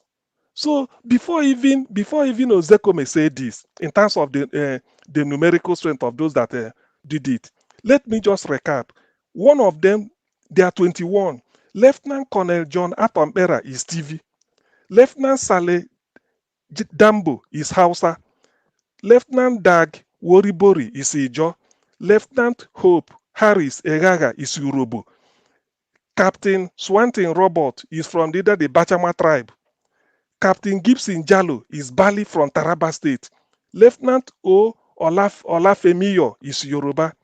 Tijani Katsina is Fulani from Katsina. Lieutenant R. Ebwiko is from Isan from Edo State. Lieutenant Colonel Fola Oyewole is Yoruba, the author of Reluctant Labor. Captain G. Adeleke is Yoruba. Major Adewale Ademoyega is Yoruba. So about you 4 Yorubas and then other different tribes. It's like they were represented. But because Ndi Igbo are in the higher during the 1960s, Ndi Igbo were the higher officer cadre. So most of them were there. So when you now look at the noble idea they had, but because he failed in terms of execution, that's what Zekoma is saying. But then when you discuss, my problem is when people discuss 1966 coup, January alone, it pains me. You have to discuss it together with July 29th, 1966. Because if I slap you, of course you feel pain. But the moment you slap me back, you have no right again to be telling people you slap me. People will say, but you slap back. Yes, I settle score. So when the scores, if you want to settle score, 21 people participated in the coup. Ozekome listed them with the ethnic group. 9 are Igbos, the rest, what is it called? The rest 13, 12 are other tribes. 4 are Yorubas, are 4 from those ones. Now, when you now do it this way, you now think of 21 people. They killed 21 people. Though they were 21, if you read further, they killed 21 people, including Sadwana, Amadu Bello, Tafawa Belewa, Shode, Captain Shode Inde, Raphael Shode Inde, who commands Kaduna. Ademulegu was killed that night. Akintola was killed that night. Festus Kotiebo was killed that night. There's also an Igbo man that was killed, Ato Unebo, who is in charge of armory. When they went to come and take the gun to load up, he said no. They slaughtered him. So 21 people were killed. Then, because this thing happened, the Fulanis now choose when they will retaliate. 6 months later, they retaliated on a particular night at Abeokuta and the Abeokuta and the Ikeja barracks. More than 300 army officers of Igbo origin were massacred in one night. Is that not enough? For one Sadwana, who was saying this? Sanusi, Lamido Sanusi, former governor. He wrote an essay, and if you like, I will bring it up. He said for one Sadwana, they slaughtered in Igbo more than 300 of them in one night, including Fajui.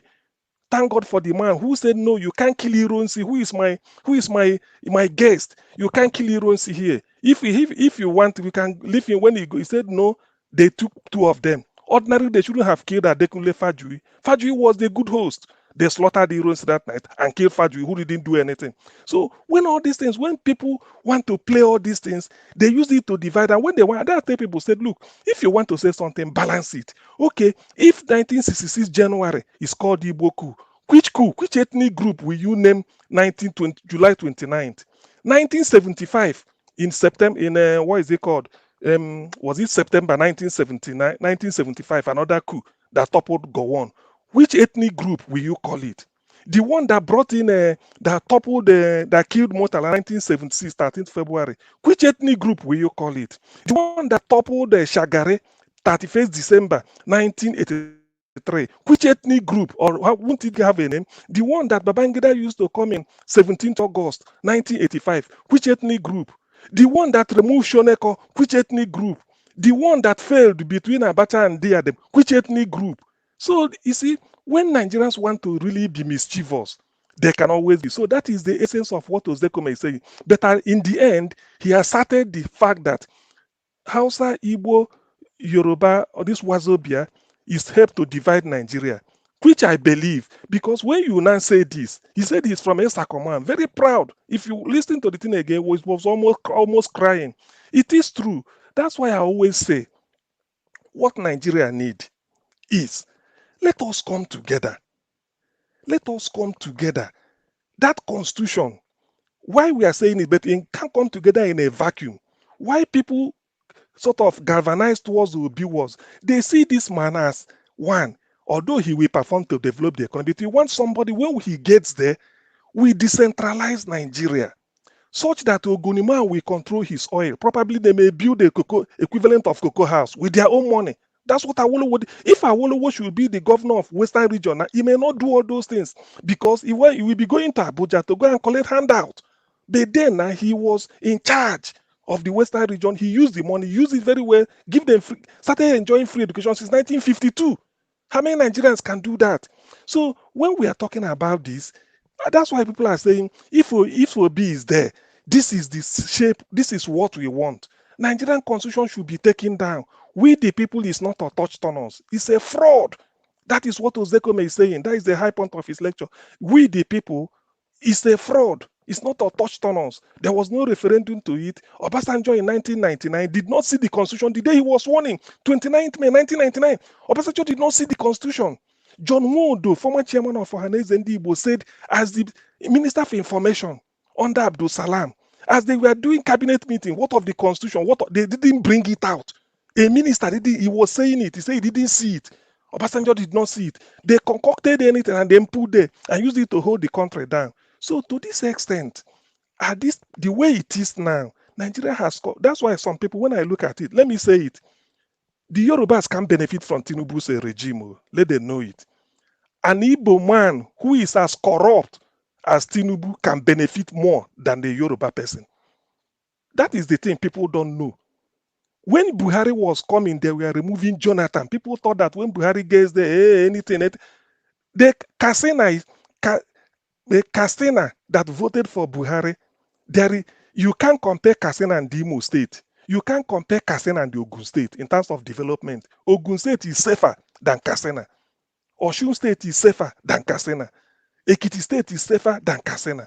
Yet, this is where the president comes from. So, but when people feel that, oh, our man is there, then it's a lie. It's a clique. It's an elite game.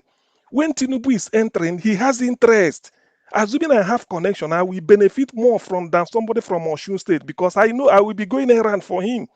They may think it won't be, and he will be a kept man. The way I'm You're seeing spot on. You're doing a better job than me. So you see, he will Go be on, a kept. He will be a kept man. Before you know it, well, I didn't say thank God. I'm not wishing him bad, but because of this illness, if they do anything to him, they say, after all, he's sick. Buhari will go for sickness for how many weeks? He will never transmit power to Oshibajo. Let Tinubu step out after being sworn in. Step out for 1 week. They will say transmit to Shetima. They will hold him captive. He must relinquish power before he leaves. And then this is yet that because some people, that's why I'm saying this, because I know some people may think that this issue of okay, if ethnicity will solve it, why is Yorubas No, they complaining? Even think no, maybe they even think that even after 100% they After are Obasanjo's 8 years, Yorubas should have have the best of infrastructure. Yet nothing. But Obasanjo is Yoruba. The first today. That's why sometimes when some people are reasoning, I tell them that there's nothing like a friend. Jakonde had a vision of what they call this underground train you have in London, London Underground. They call it metro all over the world. Every big city in the world have it. Jakonde want to do it from Yaba bus stop till Marina. And if Jakonde signed the contract with a French company, Buhari, when they toppled him, Jakonde said they should continue because he has already paid deposit and they are committed that if they fail to do it, they will pay penalty. Do you know that Nigeria paid penalty, Lagos State government, without doing anything? The French company just made money without even putting one cement, opening one bag of cement, without doing anything because that is the contract.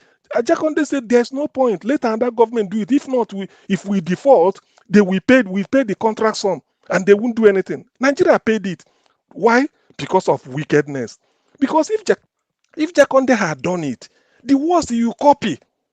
The worst is that Edo State, Benin may say, look, we need this thing. Enugu will say we need Kaduna. Before you know it, that is how it developed. But because these people came, they stopped it. So that is that type of regime we are going to enter again. But sometimes I want people to understand this is not a time to rejoice. It's only if they had allowed Obi, because Obi is coming to make sure that all those things, that stealing, all those things, because they thought that Nigeria hasn't got money. It's a lie. They thought with all this oil theft, he should have changed all this thing. But people may feel that, okay, yeah, Tinubu is there. Tinubu is there. He can't change anything. He's a kept man. The interest that is there, and also he has come with a baggage. They can always cajole him and he will succumb. He will succumb. So when I look at this thing, I tell people, look, we are losing. Anybody who wants something, they say we are losing wholesale. It's not the best. So people should not rejoice. This is something, in fact, they are taking us 1 million years back. The cabal holding Nigeria, the caliphate, they are not interested in development. All they want is let me hold power. If they are really interested in development, the North should have been the most educated people, the most advanced. But it's not. They will still be bringing people through Dangote trailer to come and beg in Lagos. Go to where is it called? Habat Macaulay Way. Where is it called? Ebute Meta. You see them there. Anywhere you go to Agege, go to Onisha. They are begging. Yet you people are having power. You want to hold the power. Yet in terms of insecurity, is worse in your place. So when you look at it, you find out that we haven't gotten anything. By the way, why should Ogoni not be cleaned up when they are building rail to Niger Republic? What does that tell you? What does that tell you? So people, if there is anything, Nigeria is in mourning. That is what Ozekome is crying. When he said, God decreted me this, that thing means a lot. I've never seen Ozekome speak like that. And now he will now give you something like a sort of a consciousness is created. I feel his pain because I know it. Even when you say, if you say 374 ethnic groups, according to Professor Nigo Tite, and you are saying 3 are the major one, what of over 300? Are they not human beings? That's why the constitution Nigeria needs is a constitution that they will do it the way they did it in Ethiopia. Somebody can fact check me. In Ethiopian constitution, that's what they call Article 39. Article 39 means the right of any area of Ethiopia to secede. If you don't, just all they need is put up your hand, because they run federalism too. You go to that region, conduct referendum for them. If majority agree, you fix a date, the day they are going to exit. So in Ethiopian constitution, Article 39, it was done in the time of Mengistu Maria 1986. Go and check it. I read it up before coming. That is the type of thing Nigeria needs. Because if it is everybody will behave, knowing that, look, I'm here because I want to. The day I don't want, I tell my people, if we agree, then we go. So that all this idea of, and that is what we bring competition. 1960s, although the military thought, that's why even when people, let me go back to 1960 before rounding up. 1960s, when people were saying, okay, Nigeria was working federalism, good. It was working. Because of the trouble in the West and all these things, they The people, the young boys, 21 of them, they were so moved by nobility, very noble. They wanted it. They identified Awolowo as a champion, and they were performed. Even if you hate him, at least you have to say he performed. He will show this a landmark, and most of those things are novel. He was a trailblazer. He started free education at that primary or whatever level. He started organized a housing estate. He did it. Industries, the same thing. Then built it. They said Cocoa House should have been higher than 25, but they said the Independence Building in Lagos is 25. Tafawa Balewa said no, it won't be. They won't allow that. So he stopped at 25. Mapo Hall. So many of the things. University of Ife. Then, so when you look at all these things now, because of all those type of competition. Now, people said, okay, and Zogule the coup, they spoiled it. Good. If you are doing something good and somebody push you out of your stride, and 6 months later you recover it, why not go back to it? That is the logic, because I use logic. If Nzogu helped to destroy First Republic, but 6 months later, 29th July 1966, you got the thing back and arrested, killed those, even why not go back? Rather, all that Gowon did was to start creating state. It should, because after that time, you still have your region. All you need to do is that, oh, you are not driving this motor where you are pushing out into this, and then get out of the driver's position. Why not go back? They didn't. Okay, every effort since then for us to go back is being resisted. Why? If you ask the West, they tell you through federalism. That was what Bola Ige was saying before he died. That was Abraham Adesoya. Paya Adebanjo the same. Ndubisi Kano joined them. That is the meaning of Nadeko. When they canceled June 12th election, they said, look, we must have to go back through federalism, restructure Nigeria, give us a constitution. Now, which section are resisting it? Is that not why Jonathan called a conference? They agreed. I have the resolution. It's more than 898 pages. I downloaded it. I've not finished reading all of them. So Jonathan now said, let us put this into let us now act on it. Before he left, Buhari refused. Buhari formed the A-Rufai committee to restructure. Tomorrow now, by Monday, they will hand over. Where is he restructuring? So people should understand that Nigeria has been captured by a caliphate that are only reporting for their Islamic whatever they want. People should know that. That is just the reason. So when I see my friend from the southwest or this thing, if you are rejoicing, I just look and say, look, go and read your history. Why are they refusing? If you ask Ayo Adebanjo will tell you. In fact, I respect that man. Is the living political history of Nigeria. It was from Ayo Adebanjo I knew that Nigerians regions were having embassies of their own, just like Nigeria had. They had their own in London. He said that's where he married in the 60s. So when you read this type of thing, you now say, why did we come here? Why can't we go back? Every attempt is being resisted by one section only. But people will get me wrong. Ask anybody. We are tired. We want to develop at our own pace. So that the competition will continue. Nothing like that. So on this, please, it's like we are in mourning. What Ozekome said is an eye-opener. People should wise up and know that, look, this is an ill wind that will blow anybody, especially those from the south, any good. Don't be surprised that somebody like Oju Zokalo is Igbo, he may get a better deal from Tinubu before any other Yoruba man. Don't be surprised that Rochas Okorocha, these are the gangs now. We get Fayoshe in the West, we even get before any market woman, we benefit from any policy. So these are the deal. But people may see that our man is there. If our man is there, then why Awolowo handle the West, gave them free education, open up opportunities for them? Tinubu was creating Agbero. Is that the best thing? Is that what he could do? In terms of, is that what he could do? How many people, what opportunity has he created? Nothing. Agbero give them uniform and be harassing people. Oluomo is his right-hand man. When Awolowo was grooming Bola Ige, the brightest of them all, then Reverend Alayande, then what is it called? Padekunle Ajashe of Emade College of Owo. Then you have Bisi Onabanjo, the journalist, and the all others. These are his disciples. Who are the Tinubu? Is this Agbero is do? Is that what people should be happy? So when we look at this type of thing, people should cast their mind back and know that, look, they have not scored anything. If Obi is not there, it's a collective waste, and we are in for a very long distance.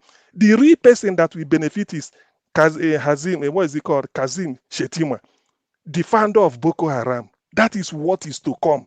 Whether you like it or not, that is what is to come. Even if Tinubu did not step out of the country for anything, he won't have it easy with them because the person they gave him as his deputy, look, he has another agenda. It's not like you appointed or Basanjo appointed Atiku. Atiku was interested in business. This one is not business. They're interested in overrunning the country and taking everything over. So that is as simple as that. Please let us know that we need a demonstration so that P2B will get in, and then the job of reforming Nigeria, because the first thing is to reduce what is on the exclusive list. If you reduce it and limit it to about 5 items, which includes defense, foreign policy, monetary, issuing of currency, immigration, and the National Guard, something like this, if you limit it there, that is what the federal should be in charge. You now know that Nigeria will know peace. And then when they are doing a constitution, we do it like Ethiopia, Article 39 must be there. Every section want to secede, they just go and conduct referendum for them. Because we are different people, we can't continue messing ourselves up as Nigerians. The world is laughing at us and we are retrogressing. So please, let me give way. As far as I'm concerned, there's still a lot to say, but for the sake of time, I have to be considerate. I'm really sorry that I took a lot of time, but thank you very much. Use all the time finish. Say for the sake of time. Thank you very much, Augustine. I deliberately left you so that you can put these details out there. Thank you. I appreciate you. All right. Thank you very much, my people. Let me go on now to I don't know if Madam Patricia is ready to speak to us now. I'm ready, sir. Okay. Thank you, Madam Patricia. Please, let's hear from you. Thank you. Good evening, Mommy Diaspora. I didn't greet you before, so I want to say a special good evening to you, and that I appreciate you for all that you do. Thank you. I love you. Yes. Thank you, Mama. We appreciate you more. Thank you. This is the thing we've been saying, you know. I, for one, have always made my plight known to everybody. Nigeria is not supposed to be Nigeria. That's a very profound statement, if anybody will understand what I'm saying. Because before these people decided to come with this amalgamation, we were having our different kings and different, leaders ruling us, and we were very happy. There was no poverty in the land. Of course, the poor will always be, but it wasn't as like this, people had food to eat on their table. Everybody took care of one another. But today, that's not what we are seeing. The amalgamation that came up, it was only meant to prosper those that merged us together. It wasn't meant to prosper the general, ethnic group of Nigeria. Before that time, before the independence, there were a lot of shenanigans that went on. Okay? We are too smart for Nigeria. We are too smart. And that is the problem we are having everywhere we go. I mean, we are too smart. When I mean we are too smart for even the so-called people that colonized us. We are too smart for them. There is ethnic group. There are certain ethnic, which is the ones from this Edo Kingdom that are connected to Edo Kingdom. They are too smart for Nigeria. And for those who has perpetrated this evil against us, which is the crown of UK and their cronies. Look, I'm not ignorant of the history of Nigeria. I know where my problem started. And I know where I should stop it as well. The problem started with the colonial master, which is the UK people. And if you look at, they saw that we were the ones that agitated for independence. We were the ones We agitated for it. But because they know that, okay, we were too smart for them, they decided to take the power to the north. They gave them the power to try, and because they are the ones they are able to use. They are their toy. You know, they use them like a toy. So, and after they finish with them, they come to us. Look at the whole thing that Mr. CM has said, and even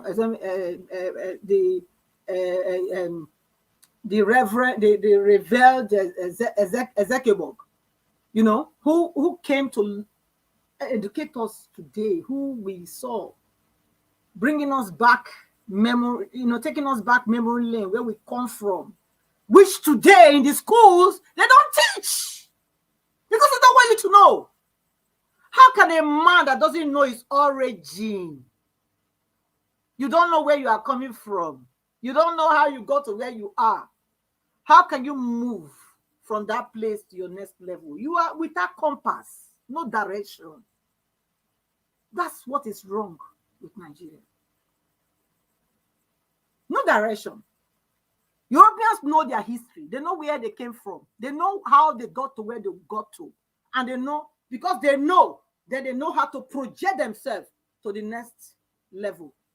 But these people, they cut our roots, they cut the stem, and they want to cut the branches too. And I'm saying, no. You can cut my root. You can cut my stem. But I am the branch who spring up without stem, without root. By the grace of God, it will happen. So, they want to take us as sheep to the slaughter. But we say no. Nigeria have to say no. This work is not only one person. Everybody have to say no. My brother that spoke before, you talk about the constitution. We should trash that constitution. I agree with you. Because that constitution was a fraudulent constitution. I want to digress a little bit. You see, sometimes there's a saying in Benin language that says, "Mina when I run oho, ona you say you're igbe." Or the Nigerian people say, "Do me, do you, I do my do but you, I sorry." There was a musician that said that. What the sorry to say, I will say it.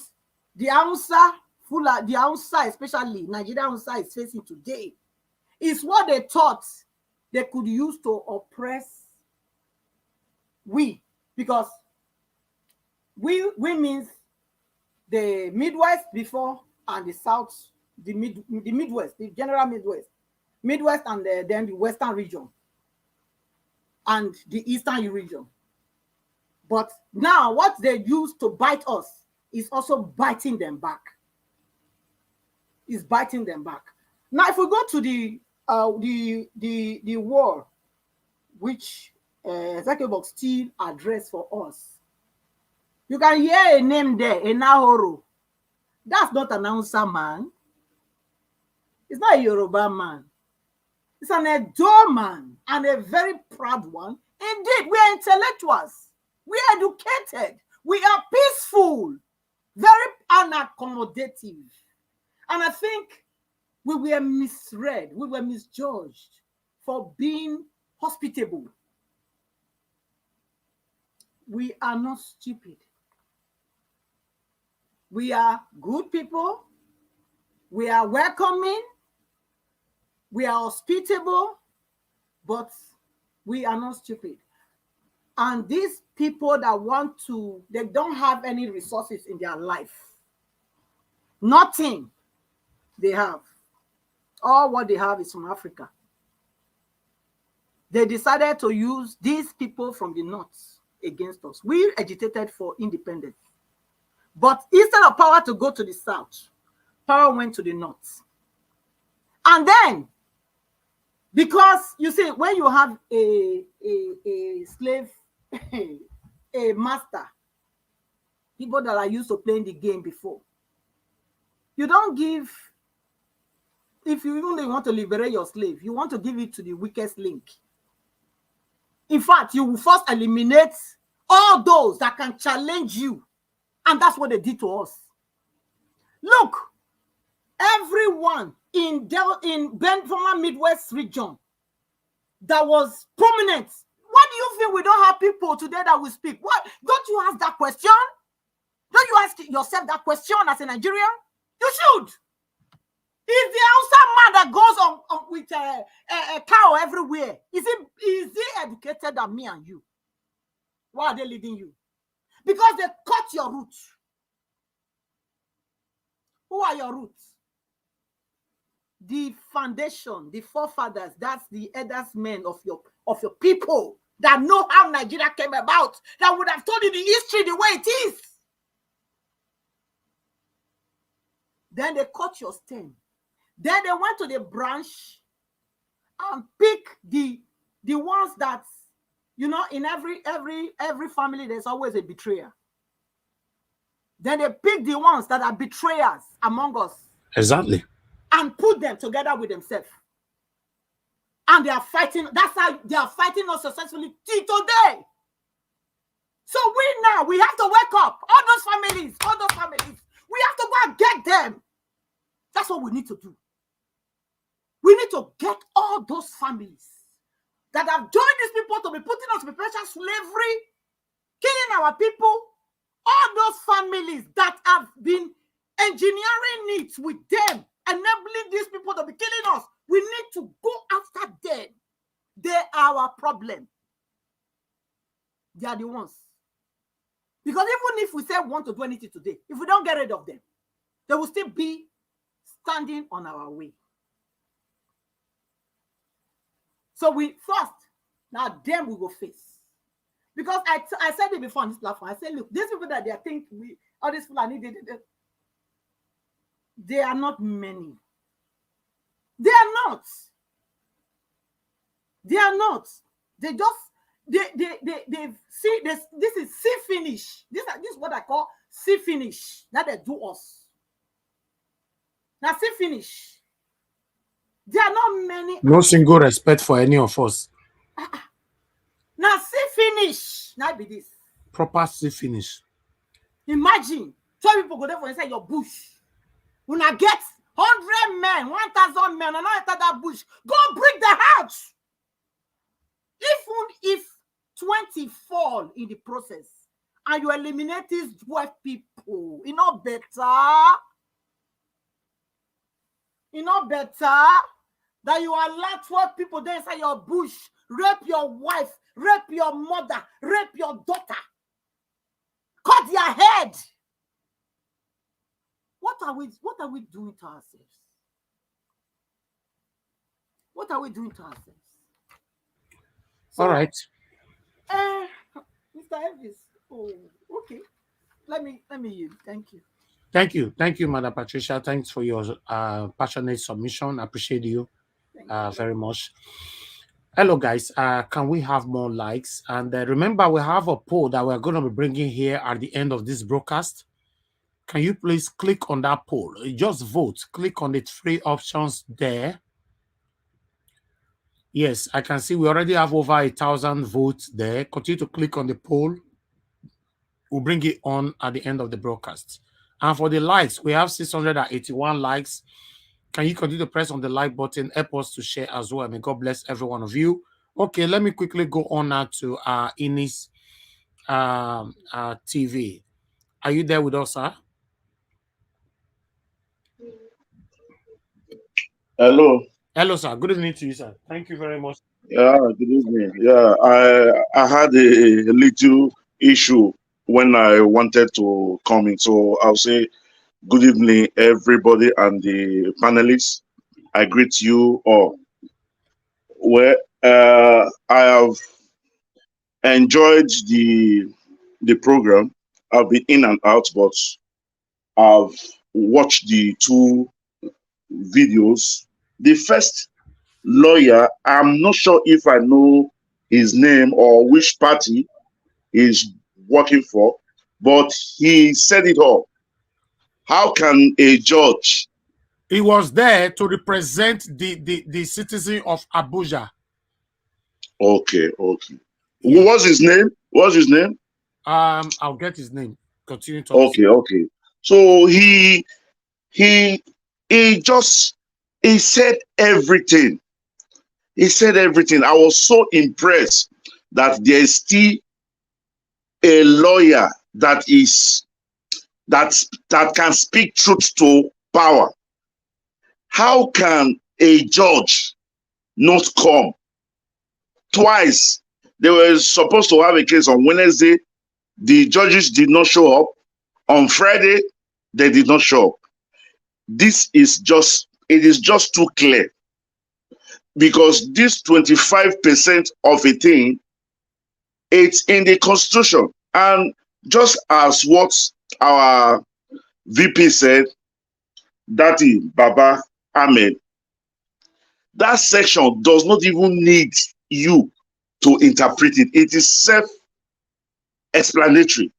You have to win 2/3 of the states and Abuja. It's clear. There's no how you want to. There's no how you turn it, whether it's upside down or you look it from the other way or as a conjunction or anyhow you look at it. So that is why the judges did not show up. From what we learned, I don't know if it is true. This is an allegation that it was the Chief Justice of the Federation that told them not to show up, because that was what we had. So if it is true, it means the Labour Party, Peter Obi, and all that have voiced out for good governance were fighting against the institution of government. And just like what we have said before, it's not going to be an easy fight.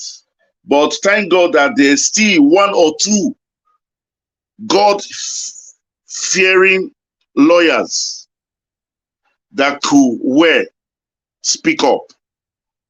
I don't know how long they are going to hold these lies, but I know fully well that it would not be too long. It could be for 2 months, 3 months, but I know it will not be too long. That's as for that. Then I want to appeal to all Nigerians.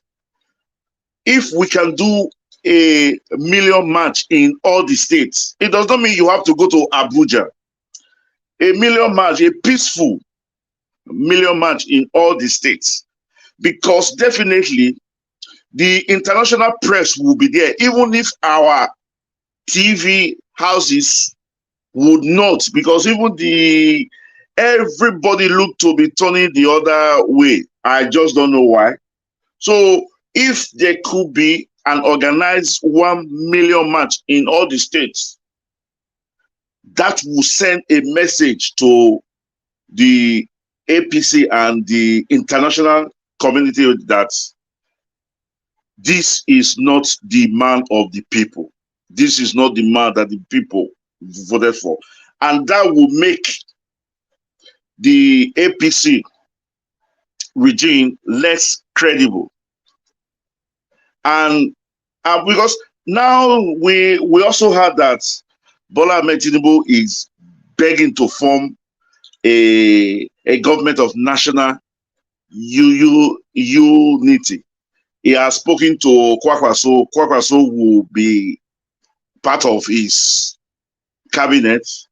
Wike also will be part, which is like the part of the PDP will join in. Probably NMPP will also join in. So he's trying to make his government legitimate. But you cannot create legitimacy out of illegality. It's not.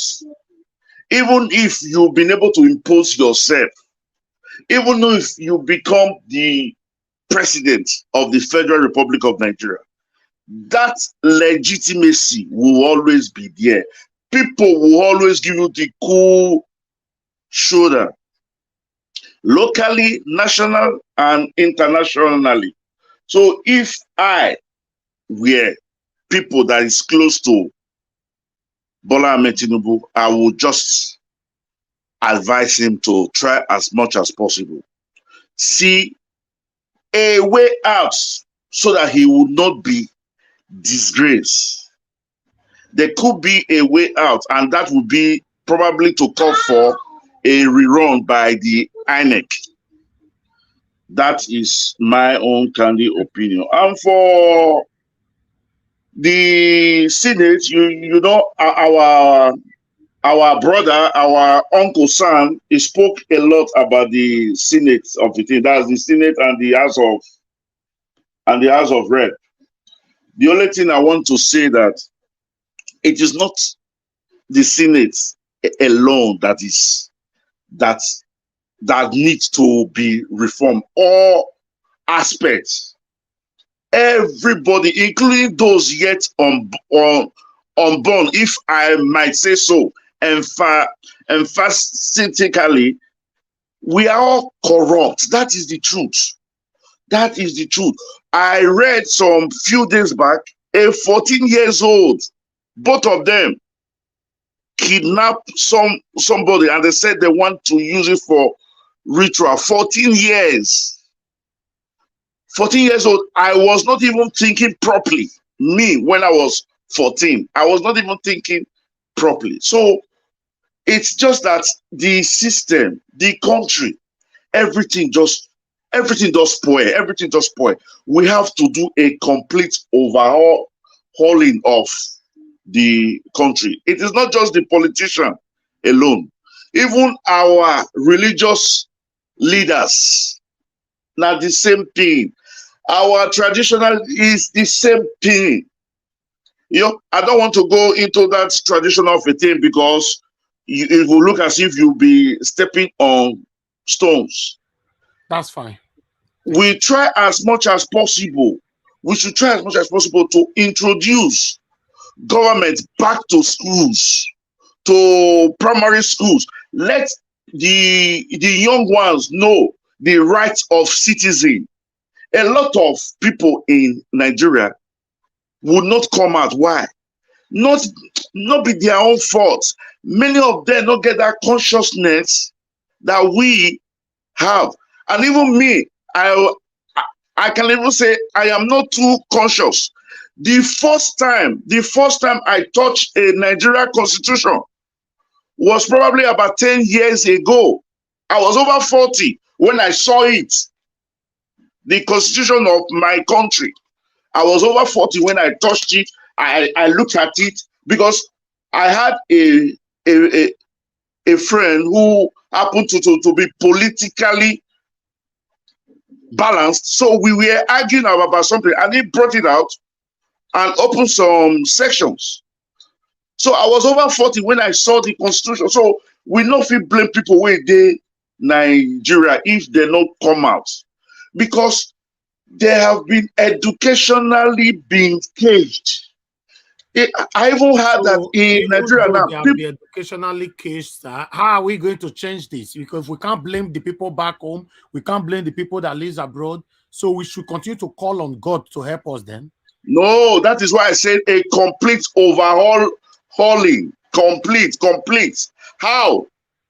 By trying as much as possible to push, still pushing Sir Peter Obi. Because I can tell you, Peter Obi is not a Nigerian. Because the way that man too clean, I've not seen any Nigerian that is as decent, as upright as him. I'm not saying he's an angel. If you push me into... May I interject you? Okay. Yes, please. If you say that you have not seen any Nigerian as clean as him, which means you are also saying that our dear Mr. Elvis here, I mean, we can see the kind of love, liquid love flowing from him. You know? So we let's use the word like, okay, there are few Nigerians that are like Mr. Obi, and that include our dear Mr. Elvis. But if you say you have not seen any like Mr. Obi, which means we are saying even me and you that are fighting now, you know, we are like the bad guys. We are not. Have you seen a governor after 8 years? He did not take his pension that is his own right. Okay. I've never seen in that country. What she's saying, you would have just direct your question to no governance, not that nobody at all. Peter Obi That is an exaggeration. That is an exaggeration. Okay, It does not mean there will not be 4 or 5 people in labor that is like him, like I think Professor Pat Otomi is also a very decent man. Even you, that's what she's trying to say. Even you, because that's why you are here. If you take me enter office tomorrow, I feel change. I feel change. Speak for yourself. That's me. I'm talking for myself. Okay. You see why we try to correct you, because you know go robust inside your own dirty. Let's put it that way. Sorry about that, but you just no. Do you know pressure? Do you know pressure from the society, because the society is so corrupt? Okay, wait. Now they try to tell you now. Say, look, our own very own Mr. Elvis. We know society is very corrupt, but he has stood his ground to prove that if he's the only person doing this thing, he will continue to do it and not get tired. And my sister, can you interject for 10 seconds, please? Let me finish. And then now, when you use that word and say you try to generalize, say you never see anybody as Mr. Obi, and then I interjected you, then you came out with your true self that you can change. That you can change doesn't mean that we will change. So that's why I came out. Me too. I'm not a changeable person. When I face a direction, that's where I face. I know they look back. So that's why when you said it, I have to correct you. So thank you. Anybody else? All right. Yeah, go ahead with your interjection. Go ahead, sir. Before please, my brother, the man speaking. Attorney Naroro, all our former good leaders that we have for the past in Nigeria, are you not telling me that they are not Nigerians? If you listen carefully, I said it's an exaggeration. It's a manner of speaking. Michael Zekume, is he not in Nigeria? In fact, they were the true Nigerians. Those people and we. You are supposed to be specific about them, about the political dealers. Although, yes, he have corrected that. He have already corrected that he was just exaggerating, you know.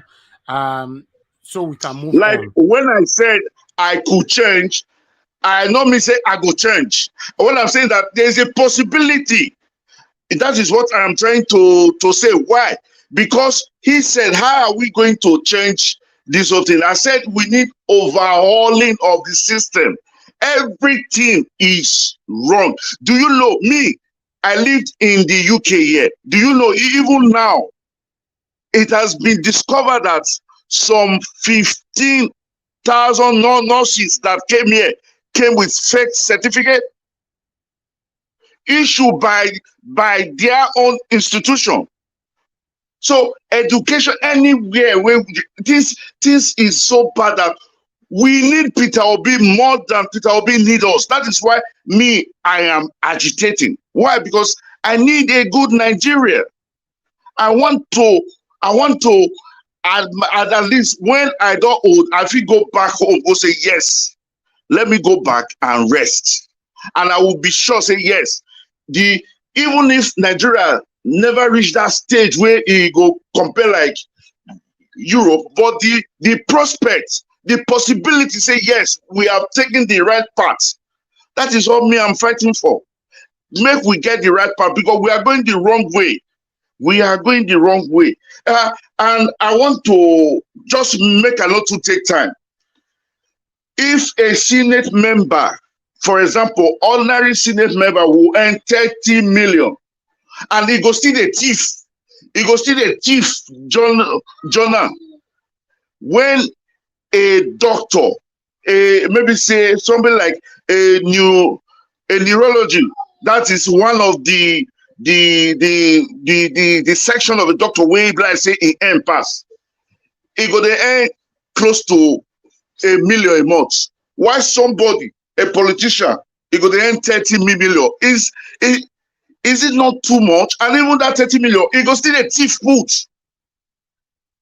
You know, you see, our barrister just to tell us about 15 days to go how much the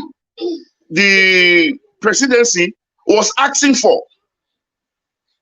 So I cannot come here and tell you I am an angel. I am trying my best to do the right thing. And I know why we did this country. The reason why we are doing the right thing in this country is if you do the wrong thing, everybody will come out for you. You cannot hide. But Nigeria is the reverse. If you do the wrong thing, that is when people will praise you. That is, if you are a counselor in Nigeria and after 4 years, you don't have your own house, now your family will be the first people to come out and insult you. This is the truth. This is the truth. I have seen it. I know even my political godfather, he left PDP. Why? Because he was like the head, but it happened that when he go take decision, finish. Some of his subordinates go still go meeting for nights. You know what I mean? I don't want to call this. They will go for nights, go home meeting, and they will come back to him and say, "No, now waiting will go talk outside. Now we supposed to use stay do." It got to a stage he was even pushed to be part of them, and that was why the guy left. But okay, sorry again. I want to come again. So Nigeria is so bad. We need a complete overhaul. That is my own take. It will take time, just like what Aisha said yesterday. I was so happy. He said, let us start injecting the good ones now, bit by bit, little by little. Let's hope that in 20 years' time, in 30 years' time, we're able to push all these bad eggs out. That's my own stand too. It's my prayer that things work today. But the reality is, it's so bad we cannot do it in a year. This is my own submission. If I am wrong, I apologize, but this is how I think. Thank you. No. You are not wrong at all. It's your opinion, it's your submission. So anybody can interject anybody here, but doesn't mean you're wrong. Thanks for your submissions, and may God bless you. All right, I would like us to PM Jane. Thanks very much for the super chat. I really do appreciate this. May God bless you. All right, callers, just hold on. I'll come back to you guys. Let me go to Omashola. No, sorry, Omashola, it's not you yet. I'm so sorry. I'm coming back to you. I know you'll be waiting. You don't fall in love with the martial law. Not be. Prince Akashi, please, are you there, sir? Prince Akashi, can you hear me? Okay, he's not there. We can't hear you, sir. Okay, Mashallah, please talk to us. Finally, we come back to you. Okay, I agree with the panel. Good evening. I agree the panel. Good evening, everybody. And I think this topic is very, very interesting. The lawyer has already said the problem of Nigeria. Nigeria is like, how do I call it? Group of people that know their problem. The problem is in a basket. They all see it, but they refuse to look at it and fix it. Number one, our senators and House of Rep are number one problem we have. because you are not there for the Nigerian public. We are all complaining about the election that is not okay. They have not said anything concerning that. They are fighting who's going to be a Senate president, who's going to be there, and who will be deputy Senate president. The issue of corruption is from the Senate. If you are leading me, you're my leader, and I see what you do, I want to copy what you are doing. If you can be taking 30 million every month, I'll take away. And you have a staff that earns 30,000 or 40,000 minimum wage. He has a family. He wants to have a house when he retires. How have you helped them? Of course, you are the senator, you are stealing money. He sees all the checks that passes through. He also finds the opportunity of getting his own part out of that money. So the corruption issue is a big circle that will be very difficult to change. And the only person that can do this correction for us now is Peter Obi. When Peter Obi came in, say he wants to contest, he said, I know they give shishi. Look at the way the I know shishi went around Nigeria. We know they give shishi. Now, if Peter Obi, just imagine yourself, all of us have traveled and you're going back to Nigeria. Of course, police will ask you for money, immigration will ask for money, whoever there is asking for money. And then tell them, we know they give shishi. Everybody will buckle up and know that the era of collecting kickback has gone, because corruption will continue if we don't fix the system. And the only people that can say fix the system are the senators.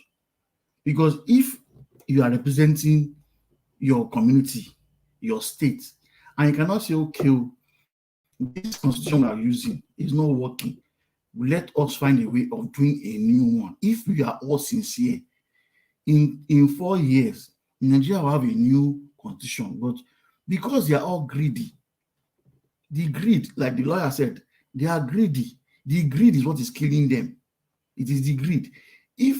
And one of the reasons why they don't want Peter Obi in there is Peter Obi won't come and ask you that kind of, he won't sign all these documents for you when you can't tell him what you're using the money for. You can imagine the person that is going some weeks' time, he's still taking loan to do what? They signed the bill for him to collect the loan. Now, what's the money going to use for? They will share it amongst themselves. And then the new Senate comes and continue it. Of course, the person that they selected by themselves, which is Tinubu, is a corrupt person. So that means the corruption now it has left BSc. It's going to PhD level now. Because if it is Peter Obi that is in government, the amount of money that led Nigerian government, by the time they start searching for it, it will be ×3 or ×4 of what PDP did. And Nigerians will be surprised. But of course, our secret must be kept by our colleagues. So they are bringing their colleagues to come and continue from where they stop. That is why Tinubu wants to continue where he stopped, meaning that he does not do anything for us. And now you want to put a new president on a faulty foundation. It's obvious that the foundation will fall. I do not know what you want to say to Nigerians now that you feel the constitution is going to back it, because if you are coming to be a president, you do not get the constitutional right to be a president, and you want to make a law, or you want to pass a decree, or want to pass an information to government, nobody will listen to you because you're already fake from day one. And since you are fake, it is not going to be possible. Now, the issue of corruption too, let me assume and I pray by maybe before the end of the year, Peter Obi is in government. I will suggest that staff get loan, because all this money, you're talking billions and trillions. If you take this money and put in a place and say Nigerian staff, federal government, state governments, and individuals, come and take loan for this. You are a project, maybe you're a property developer, build a number of estate, federal government is going to buy it from your hand. This corruption will stop.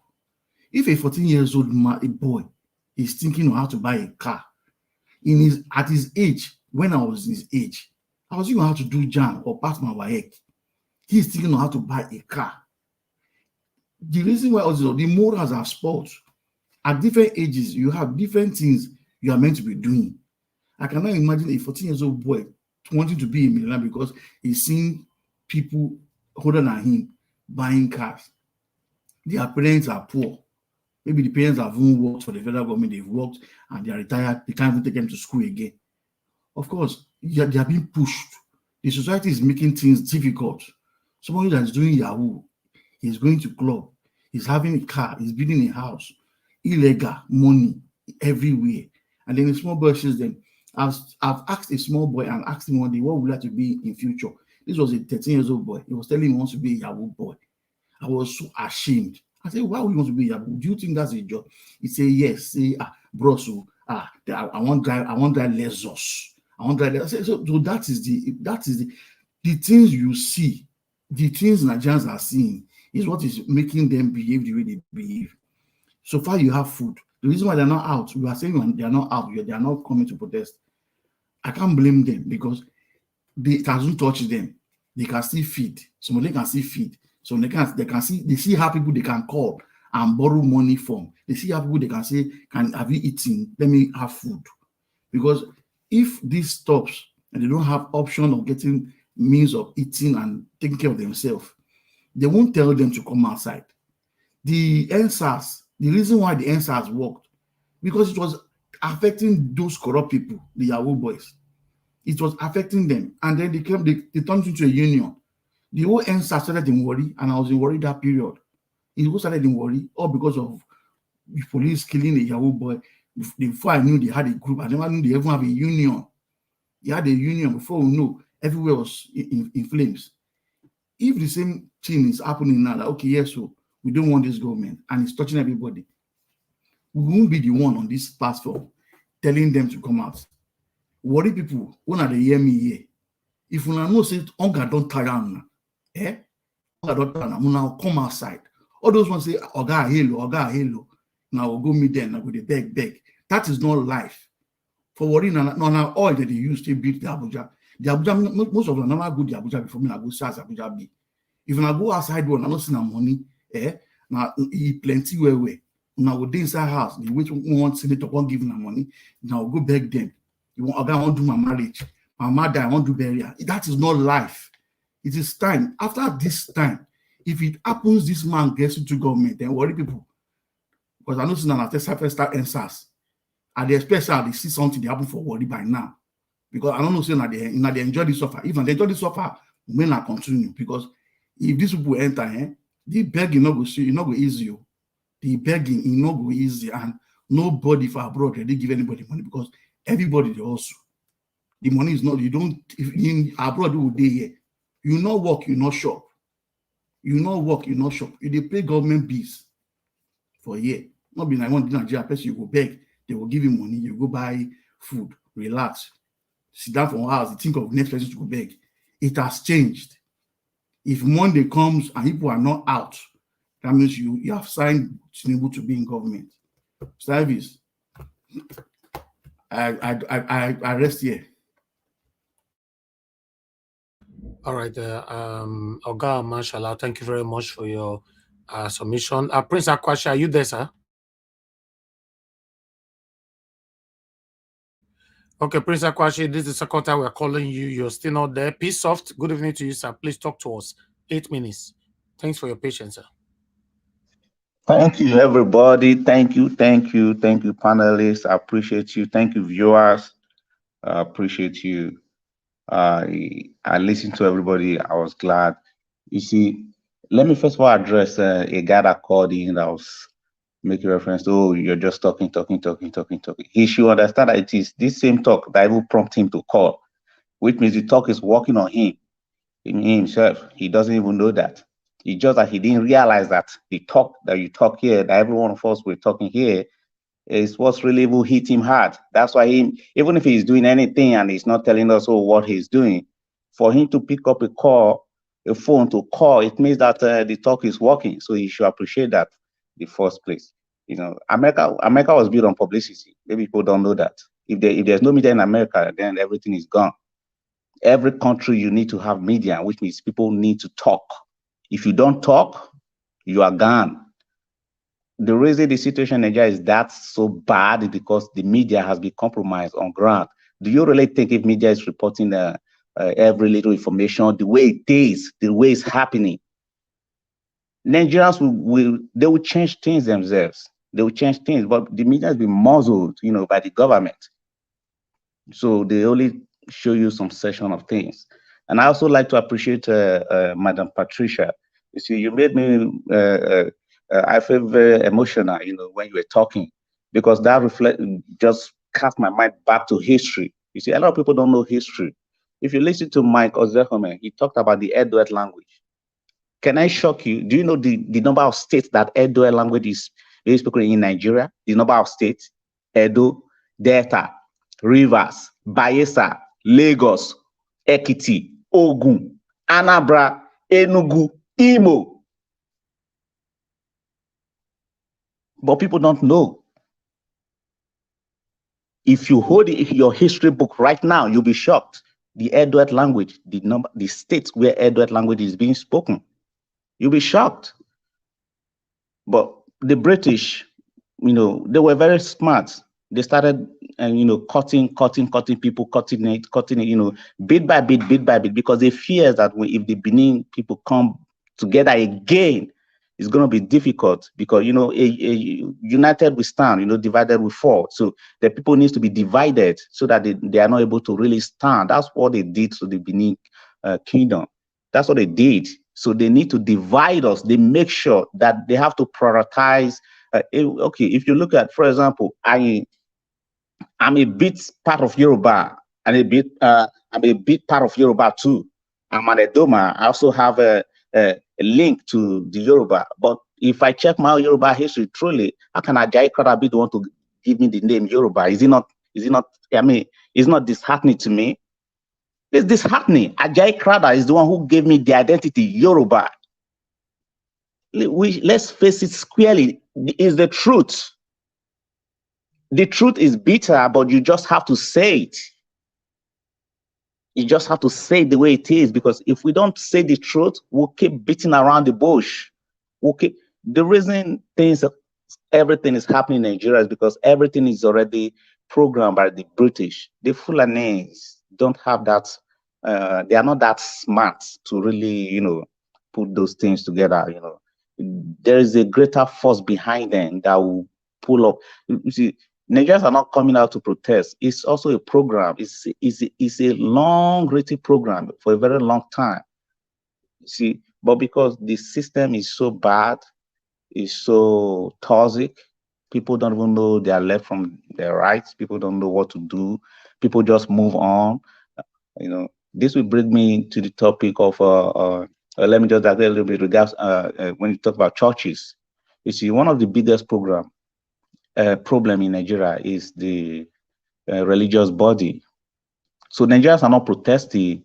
It's not because they don't really want to protest. They are being controlled from the altar, from the church. They are being told to hope on God. Have you listened to some Nigerian prayers? You'll be shocked. When a Nigerian man pray, I wonder, is he talking to God or he's talking? I mean, I don't get it. I saw somebody on Facebook, and he was shouting with every. Are you talking to God? Are you saying if God is standing right now, this is how you're going to talk to God? You'll be talking to God like this? Because they'll be programmed, they'll be taught things that never happened, things that never even happened in the Bible. They've been taught. They did these things. It's all selfishness. They did is greed. It's greed. The Bible is supposed to be taught on how to love Christ. On how to love Christ. Everything about the Bible is supposed to just be love. Everything supposed to be love. Is there love in the society? A country where I saw on social media an Igbo young 6-year-old boy stole Gari Agrano from an Igbo man, and he was drinking it. He was caught and he was brought out on the street. He was burnt alive by mobs. Is that love? Just because he stole Gari and granite. Doesn't common sense says that everybody should know with common sense that somebody who stole Gari and granite and is eating it, you should know that this person is hungry. That should be the first thought that should come to every normal human being. Yes, what he did was wrong. But the first sense is that he's eating it. He's hungry. But no one of them thought that way. They brought him outside. Okada people, I watch it on Facebook. They brought in young 6 years old boy. And then they set him ablaze. He died. The society fed him. He tried to look for help to feed his stomach. The people also fed him. The government fed him, the society fed him. They sent him to exile, to wherever he is right now. The society is bad. All of these things is programming. You know, they program the way we reason. They program the way we think. One of the panelists talked about fake certificate. Make I speak broken. You never see anything. Some of your judges are holding fake certificates. Some of your judges. In Nigeria, some of your judges are holding fake certificates. A country where the educational system, all the senators, if you truly verify them now, they truly do not have certificates. Sorry, if I can I also contribute to what you are saying? Yes. Yes, I want to concur to what he's saying, because you can see that even the judges that we are relying on, most of them, they are not even educated to be judges. You know, they brought people. Isn't the last 2 weeks we had this article that said that most of people that are judging cases in Nigeria from the north, they are selected. They don't have qualification. Now they even said they should go back to go to law school. To law school, yeah. At the same time, they will continue to pass rulings on people. They didn't say they suspended them. They are not suspended. They will continue to see the practice without having the knowledge. I saw it. I saw it on national media.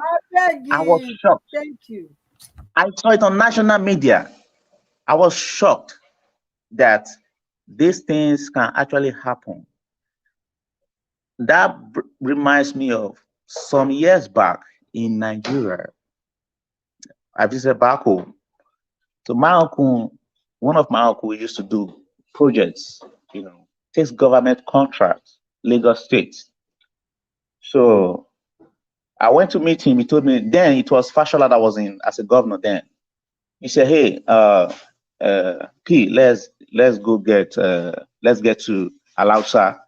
If you all know where Alausa is, which is Ikeja, where the governor stays." Then we went there, but the governor didn't show up then. Fashola then he didn't show up. I think he was in a meeting. He said, "Okay, what we'll do?"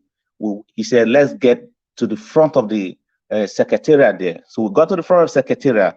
We bought about almost 35 Punch newspaper. So I was wondering what we're going to do with this newspaper.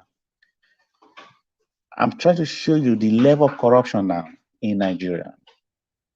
Then we got back to the car.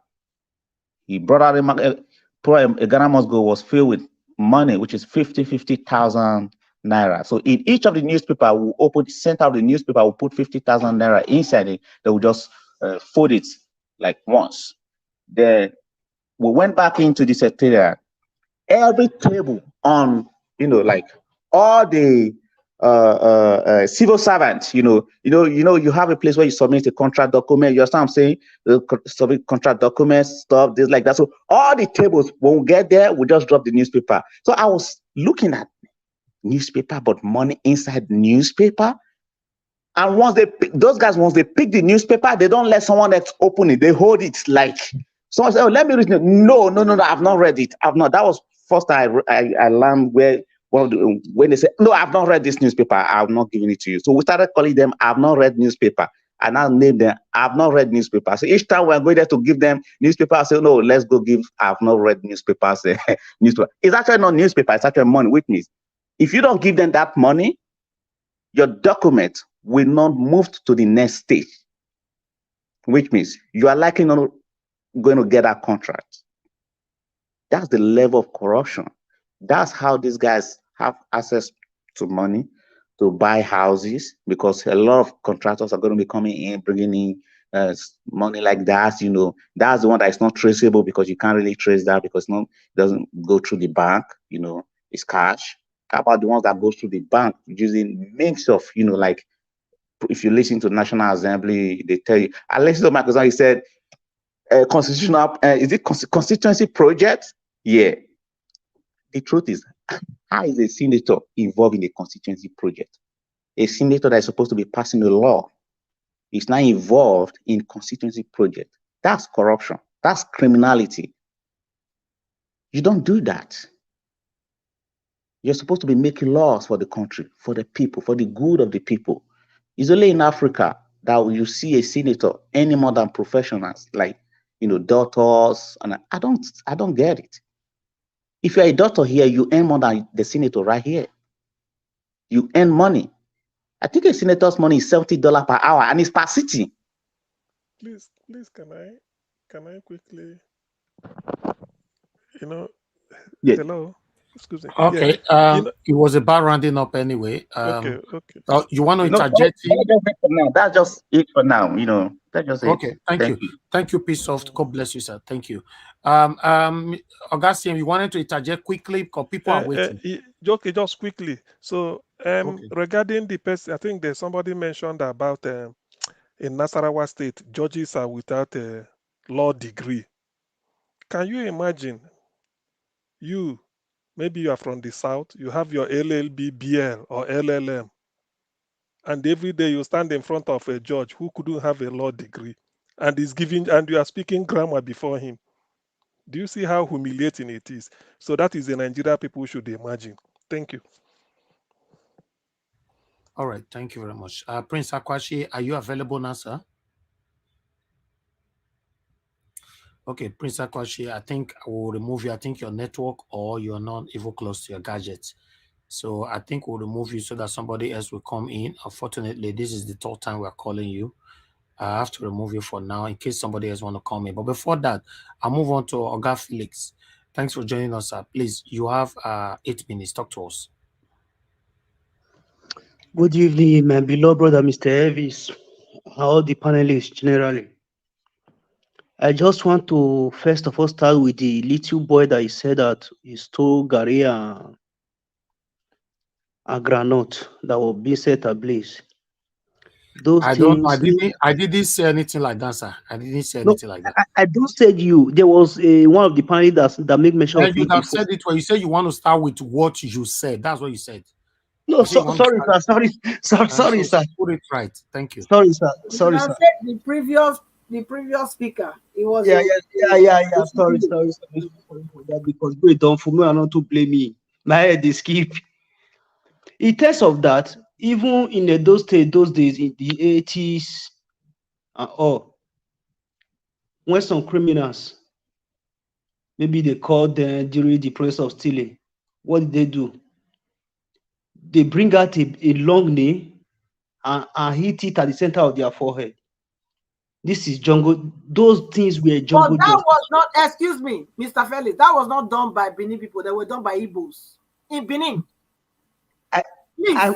I'm from Benin. Yes, I am telling you that this jungle justice. Listen, please.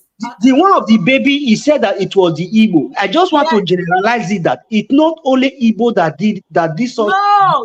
Leave tribe. Listen, no, yeah, we want to leave tribe, but let's be honest. That is what I'm trying to say. Those such things happens in all part of Nigeria. No, the one that I saw in Benin that happened, it was engineered by an Igbo person. I'm not generalizing. This is I'm not telling you that in my own village such thing happened. I experienced it. Okay, they copied it, but Benin people I'm will from not do Benin. that. That's what I'm Oye trying to say. to Ese. Over here, the warning. Normally, my Okay, all way, right, all right. in Let my me This, way. suggest you. this. Let me suggest Hold you. on. Maybe What you guys let me are suggest talking you. about? Hold on. Now I'm talking. Who is talking at the same time, please? That topic, please don't talk about it. Talk about what is on here. That small boy, whatever you people are talking. I don't know what you guys are talking about. Let's focus on the topic, please. Thank you. My brother, I understand you. I was just trying to generalize some kind No, sense. no, Okay, no. We let me don't need that topic. As long as you no, have let me ethnicity Okay. on it, no need. Mr. Evans, let me correct him in regards to that. When I say No, an no, Igbo don't boy, go I there was to that talking topic about again, sir. Excuse me, no, sir, please. no. Please. It looks as if he wants to say that I said Yeah, Igbo but that people. topic is No, still going. I don't want that topic to continue, sir. Please. It's a distractive topic. Let's just forget about it in totality. Please talk about what I presented to you guys today. We're talking about our judiciary here, what they are doing to us. Thank you. Okay. Where should I start from? Okay, let's start from the Nigerians back home. The Nigeria back home, they should understand one thing, that we in diaspora, we are among the 20, if not 50% people pushing forward the Nigeria economy. We are all coming out today crying for a new Nigeria, for a betterment of the country. It's not because we are not being affected. We are living a good life. All of us that live in the Western world, even though you don't have anything, at least 2 square meals is guaranteed. But you people back home, there are some to even get 1 square meal a day, a meal a day, is difficult for some. If you know the suffering, don't tire una. The next thing for you to do is to take the bull by the horn. Don't wait, because we need to hold all the political office holder accountable for this process we are going through. Why? Because go reach councillor, local government chairman, we need to hold them accountable. That is why you people need to go out there for a peaceful protest. I keep on saying this for some time now, because the judicial system, the way they are going, if you don't go out there to protest, they will continue to say that we are here busy shouting on media. They are going to do what they have to do. That is why we are not on ground now. We need your assistance. And if you people also need our assistance in no other way, try and let us know on time, so that we can get this country back again.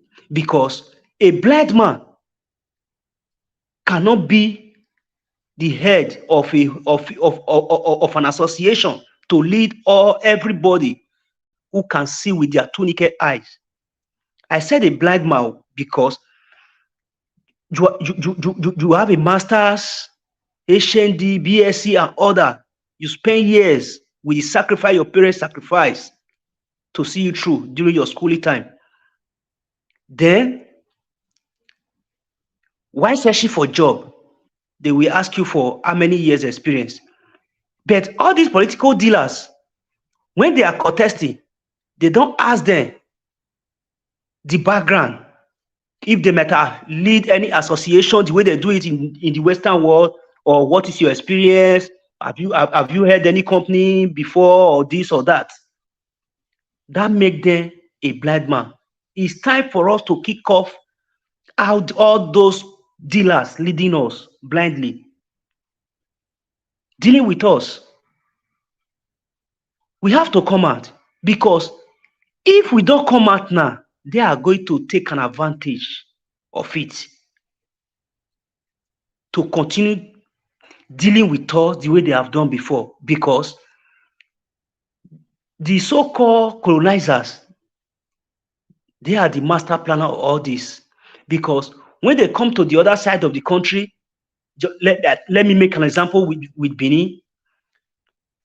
They make sure those people that will give them tough time and stress, and other part of the country that will give them tough time, they push them out and give the power to the people that they will be able to control, so that they will achieve their aim of coming to the country. to extract our mineral resources. Please, let's come out. Peaceful protest. You can't say it is over, not it is over. New Nigeria is possible. Our principal we are clamoring for today, Mr. Peter Obi, cannot come out to say go for peaceful protest. If anybody come out, if he make a such statement, if anybody come out, maybe in a result to view word, maybe aggression not came out about the outcome of the protest, they are going to label him that he was the one that incited the violence. That is why we don't need to wait for him, because you people cannot wait for him to. He's not the one that is going to give you your 3 square meals a day to give you a good education by not being at the top. When he's there at the top, he will be able to fix all these things that you will enjoy without going to anybody to beg for 1 square meal a day or calling your friends abroad. Please, can you send me 5,000 naira, 10,000? They drove my children from the school. That is why with that pain in you, that pain of suffering, these people have caused you and the entire generation, the entire family, the entire friends, loved ones. Use that grievances in you. Come out, protest. Peaceful protest. Let them hear your voice that you are tired of this suffering. Because I can say allegedly, I've been drafted before. Even both the power sector, the electricity sector, they are also trying to give it to same man that they have been giving everything to enrich a particular cabal, allegedly. They have mapped everything out. This cannot happen. Please, we should go out there massively. Million matches, 1,000 matches. All those celebrity who will say it doesn't concern me, I'm doing my business, I'm an actor, I'm a singer, I'm this, I'm that. It doesn't concern me. Mind you, who gave you the opportunity to have the money you have today is the Nigerians. If the Nigerians in diaspora did not invite you for a concert abroad, how are you going to get money, your 3 square meals a day? If the Nigerians go back home, they invite you for a concert, single person did not come there to support or buy ticket, how are you going to be able to perform? Will you be paid the massive amount you have been paid? You people are just thinking that it does not concern me, it does not concern me, all the celebrities. As time goes on, you will know the meaning of fighting for your rights. Maybe when you come out for a show, you don't see anybody to come and watch you. Then you will know what we foresee. I know there are good ones, many like them. I don't want to mention names. Many, let me just generalize. Many are there. Celebrity still try to do what they know how to do best by singing, just like Fela or others. But please, celebrities, it's time. It's not the matter of say maybe because say Yahoo Boy Hammer, he go call your concert, come spray you. Now he make you come out for answers. There is an adage they make in my language, Amegasion Tosigbe. If water touch sponge, it must still touch body. As time goes on, una go understand very soon. I yield for now. Thank you. Thank you, Oga Felix. Thanks for your submission. Okay, let me quickly move to Aderaro. Thank you very much, sir, for joining us. Good evening to you. Please talk to us in 8 minutes. God bless you, You have Mr. noise on your Just let me. background, sir. You have noise. The baby is crying. We'll come back to you, sir. We'll come back to you. Sort that out. Thank you. God bless you. It's All okay right. now. It's okay now. I'm okay now. Okay. Thank you. Okay, Yeah. talk to us. Sorry for that. Yes. Yes. I want to first of all greet everybody, brethren, panelists, Mr. Elvis. I'll be following for 2 or 3 days now. I've not been able to join the panel because the line has been kind of busy. My first submission is to think the second person that spoke on the panel. I've heard severally on us commenting on prayer. I think what we are fighting or what is happening is not attacking those who have faith. I just want to quickly bring that point out, that in heaven, the 24 elders, day and night, bound before God, say thou art worthy. So that is not our problem. The problem is that we have brought down the dignity of ourselves, that those who have found themselves in position to deputize or represent fellow Nigerians, whether in the state, whether in the federal government, have failed. It is that action is what is causing the problem. Because if a righteous man, whether from the Islamic faith or the Christian faith, according to the teaching of their faith, is to do to others what you also expect for your own self. Justice is from God. So every man, whether you are a traditionalist, if you are righteous in heart, the case before you, who are qualified, you give it to them without bias. Then we'll have a small society.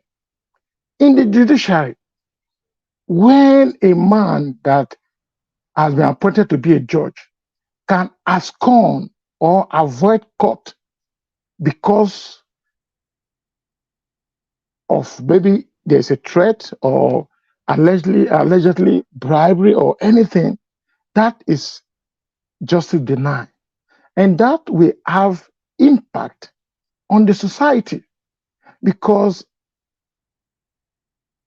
the lawyer that represented, like, for example, the Abuja citizen, lamented and see, how can this be?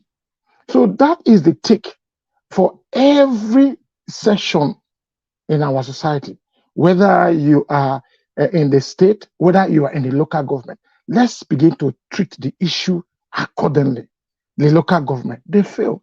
Councillor, they fail. If everyone from the grassroots can stand up to their responsibility, you will see the little they have, they use it for the people, what it's meant for.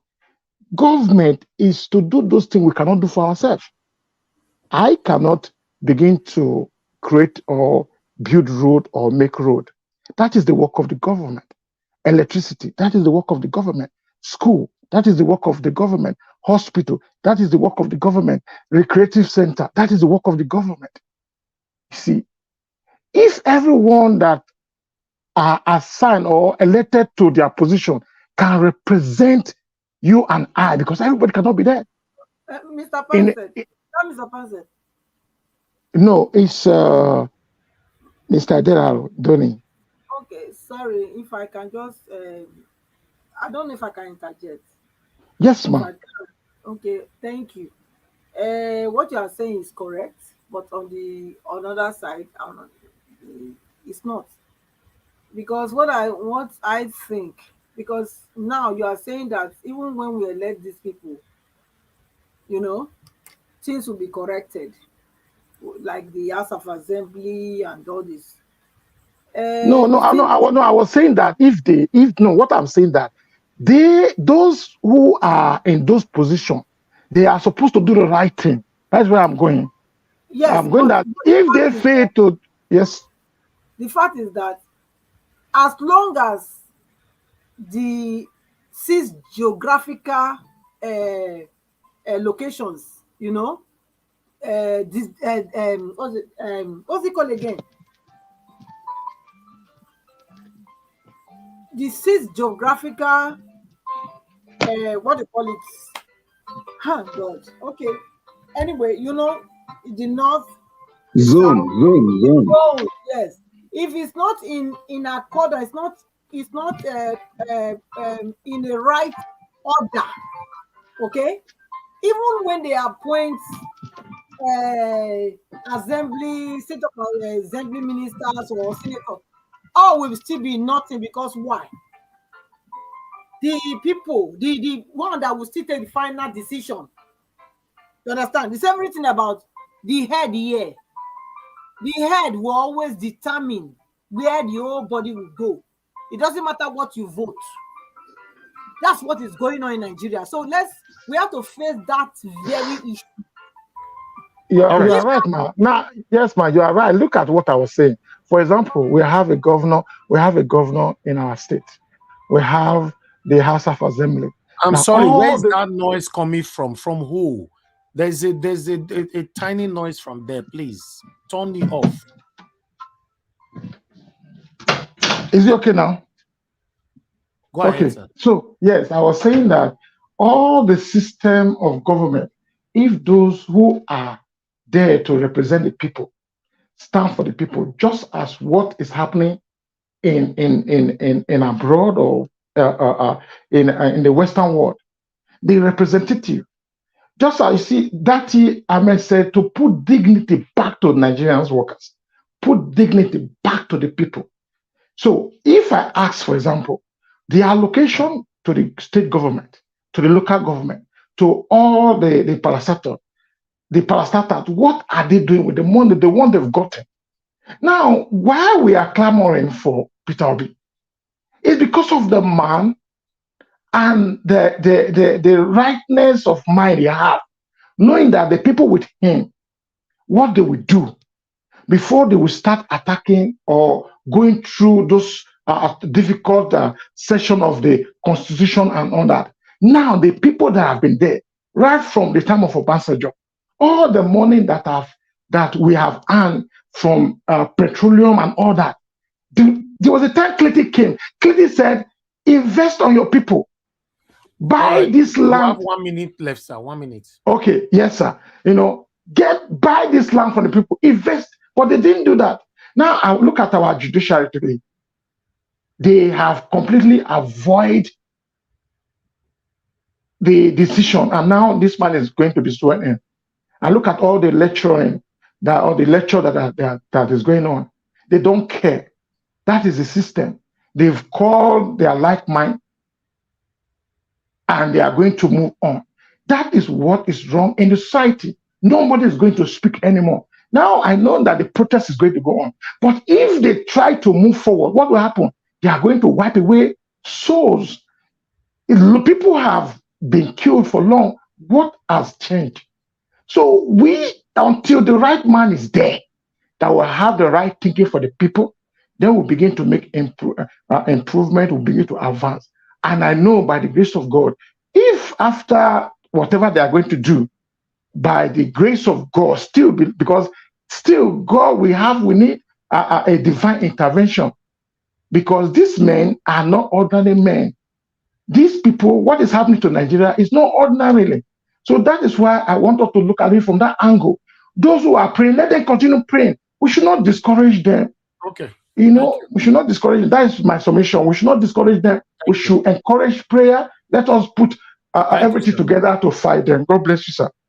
Thank you. Thank you very much, sir, for your submission. I would like us to go for a quick break. When we come back and move on to Lara of Nigeria. Guys, please like and share. Help us to like and share. May God bless every one of you right there. Let's go for this quick break. Seemingly staying away from the court makes me understand that we have a right, but for one reason or the other, you cannot find the courage to declare that right. So you are now trying to use absence from the court as a means of depriving me of that right. So I'm going to sue you, going to pay. You will pay for it. You pay for it. You are going to tell me why you left the court. And we will fight it to Supreme Court. And maybe we will establish as a precedent that Nigerians ought not to be treated in this fashion. That's right. That's right. You cannot make the mistake of installing somebody unconstitutionally. It's an overthrow of the Constitution. That person, now if you read section 1 subsection 2 of the Constitution, it says, no person or group of persons shall be permitted to take control of the federal government or any part of it, take control of federation or any part of it, except in accordance with the Constitution. That section invests every Nigerian with authority to resist whoever is sworn in, That's right. Yes. contrary to the Constitution. That's right. Every Nigerian in every station of life, Yes. wherever he is, That's right. that is an order from the Constitution to that person to resist whoever is sworn in unconstitutionally. So it must be that those who want to do this swearing in have conspired against democracy That's right. and want to overthrow it. Yes. The Constitution says, section 14, subsection 2A, that sovereignty belongs to the people of Nigeria. That's right. And they give consent to those who govern through the Constitution. So where you do not observe the Constitution, it means that you do not have the consent of the people to rule. The people have a right to say, we are not going to recognize you or acknowledge you. Yes. What is coming to Nigeria is what this support. Any court in Nigeria is invested with the authority to interpret the Constitution and can say that the person who calls himself president was not duly elected. That's and right. Therefore cannot answer that title and cannot give any instructions that should be obeyed. And that would be the beginning of crisis. We have warned against this. I don't know what is making them behave, think that it's a joke. I don't know how you will take 200 million Nigerians as a joke. You know, it's not going to happen. The Constitution says you go and have a second election. But you feel too big. Like I was explaining to someone, it's the same in discipline. Where you have red light, say stop. That's right. You feel too big. Because you are driving your Jeep, you don't stop. It's the same thing. That is, it is the indiscipline in us that we have carried over to this exercise. The Constitution says you've not made it. You've not made 25% in Abuja. Nobody has told me that I'm wrong. There is no constitution. There is no court. I came to this court for the court to tell me that I'm wrong. That's right. Rather than telling me I'm wrong, the court, stays away from court. Mutes. The court cannot even look me in the eye. So nobody has told me I'm wrong. Nobody has the courage to tell me I'm wrong. Because I am right. Listen to this. 2 weeks ago, the president went to the Senate, to the National Assembly, and said, I want to borrow $800 million. What's calculator there? 800 million times 760. Can somebody do that? 800 million. 800. They put 60 times 760. That is what the Buhari administration told the Senate 2 weeks ago. They want, Senate said, Mr. Yes, Senate. Mr. Yes, sir. Senate said, approved. To do what with that money? In the twilight of your going, they have just approved over 400 billion. They say payment of judgment debts. Who are the judgment creditors? Have you not seen the judgment creditors in the last 8 years? These are parting gifts for the boys. Nobody is deceived. If everybody is, I am not. Then the same president went to the Senate 3 weeks ago and said, we want to borrow. Yeah, thank you. Do you know how much that is? $800 million is 608 billion naira. 608 billion naira. With that amount, every state of the 36 states in Nigeria can have a first-class hospital, fully equipped, that will never allow any Nigerian to leave the shores for treatment abroad. Do you hear me? Are you hearing me? The same federal government 3 weeks ago went to the Senate and said, give us 22.7 trillion naira as ways and means loans, ways and means, 22.7 trillion naira. I thought another government is supposed to come in on the 29th of May. Is today not 26? Abi? Is it not on Monday? So, haven't borrowed money for our generations yet unborn, haven't sold our yesterday, haven't mortgaged our today. Why are you against selling our tomorrow? Why are you borrowing? What do you mean by ways and means? 22.7 trillion naira. Wait for it. It's not yet ended. It's not yet ended. On again, few weeks ago, the federal government again got approval from the National Assembly to borrow 819.54 billion naira. They call it domestic loan to fix infrastructure.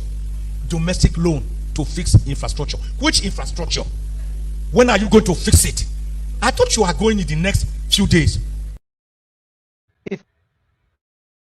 If corruption has overtaken community to the degree that the justice system is corrupt, the police is corrupt, everyone is corrupt, the ministers are corrupt, everything is corrupt, if that happens to any country, any nation, then those who are upright, their survival is at risk.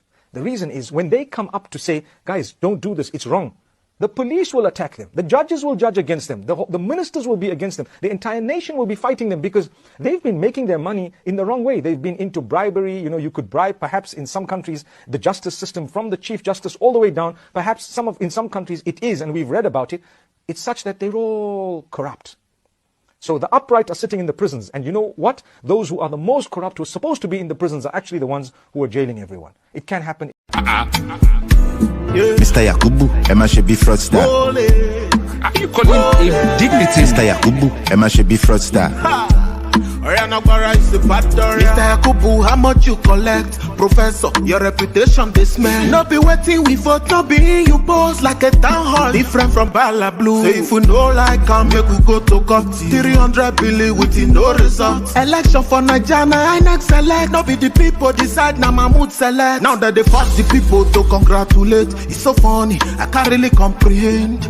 Share na democracy be this. I been a democracy be this. Bala Blue they buga, say nothing they happen. Money they brekete, if you buy them all. 2023 we no fi forget you. The most fraudulent election in my country. Mr. Yakubu, Emma should be fraudster. Argument. You are the pillar that holds my life. You are the pillar that holds my life. Master Jesus, you are the pillar that holds my life. Lily of the body, you are the pillar that holds my life. You are the pillar that holds my life. You are the pillar that holds my life. Lion of the night, you are the pillar. Chickadee, you are the pillar. Daddy, you are the pillar that holds my life. Lion of Judea, you are the pillar that holds my life. Walking the way. You are the pillar that holds my life. Hey, yeah. Master Jesus, you are the pillar that holds my life. You are the pillar. You are the pillar that holds my life. I said, Jesus, unibu kalabati sinduwe. Nibu kalabati sinduwe. Ojo bienvenido, nibu kalabao, nibu kalabano.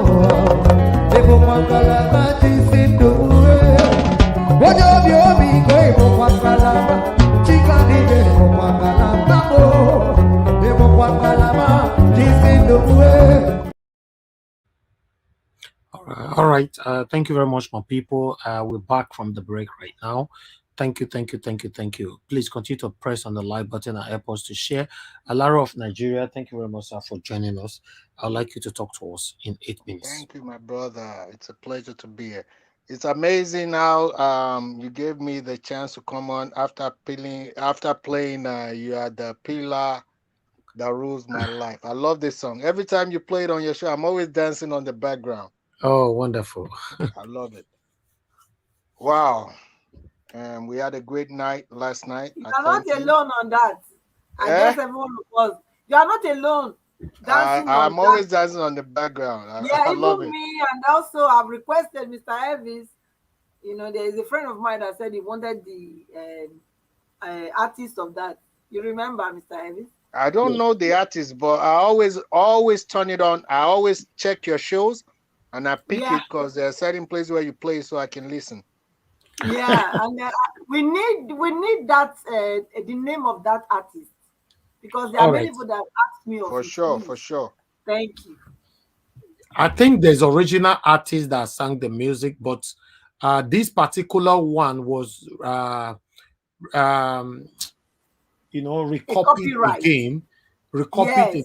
by someone that I know. Okay. If this Yes. Then give one it is to the us. one I'm We will talking love about, it. this We one love you it. just played. Yes, the one I played now is originally from my friend.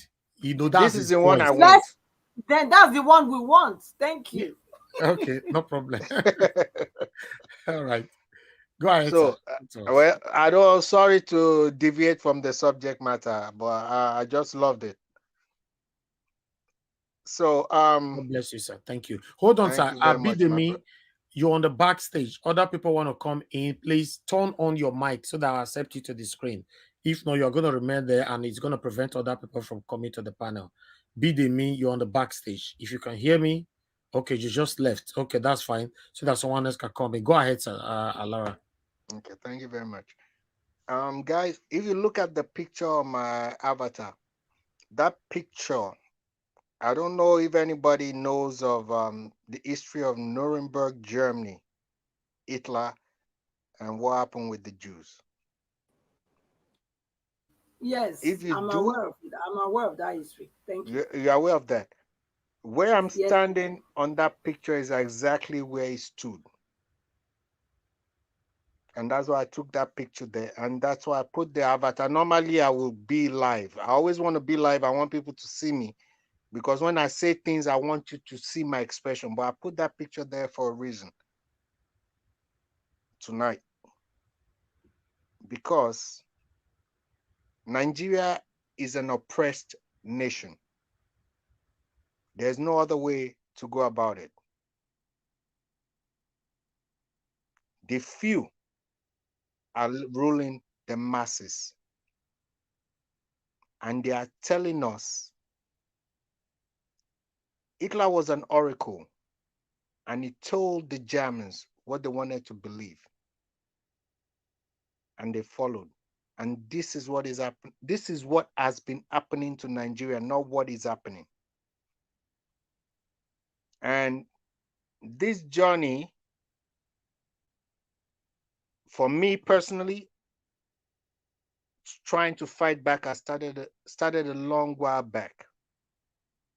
But I was just so amazed and so pleased and so happy when I met Pio. This man is committed. What he's sacrificing, even though I've been fighting for at least 2 decades, what I knew he was sacrificing when I met him brought me to tears. So We're humbled. we have to ask ourselves. I know one thing for a fact because I've been through this. I've been dedicating at least 2 decades, that's 20 years, to this cause. And I know 1000% Nigerians will not go out to die for Nigeria. They will not do that. That's why I came up with the Nigerian way. How do we save ourselves and we don't die?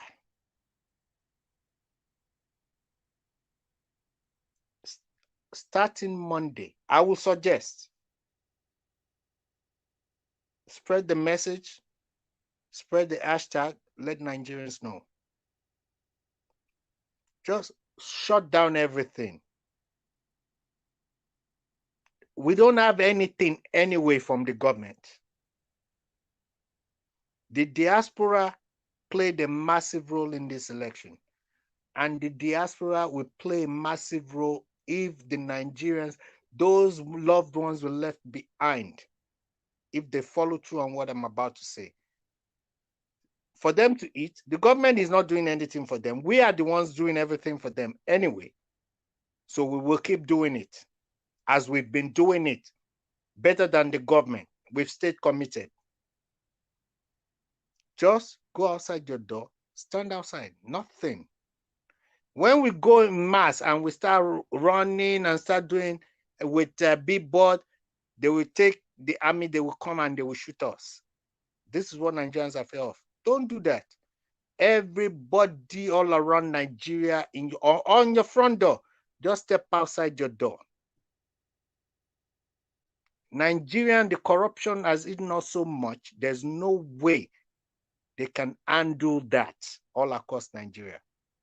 They don't have the force to do it anymore.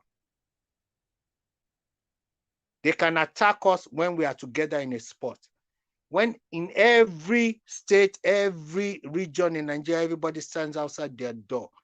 This Nigerian government that's so corrupted that they have individualized and taken all the funds they have, they cannot oppress us. And let's see what they can do. This is my suggestion. Think about it. If you think it makes sense, send out the hashtag. There is no more freedom in Nigeria. We cannot survive Tinubu. I swear to you guys, we cannot survive him. What he did to Lagos, the mistake he even made, even though he succeeded in Lagos, he made mistakes. And now those mistakes will be refined. He will not make it in destroying Nigeria as a nation. They are now professional criminals. Mr. Lero, Yes, please, I want to interject because of the statement you made that we cannot survive Tinubu.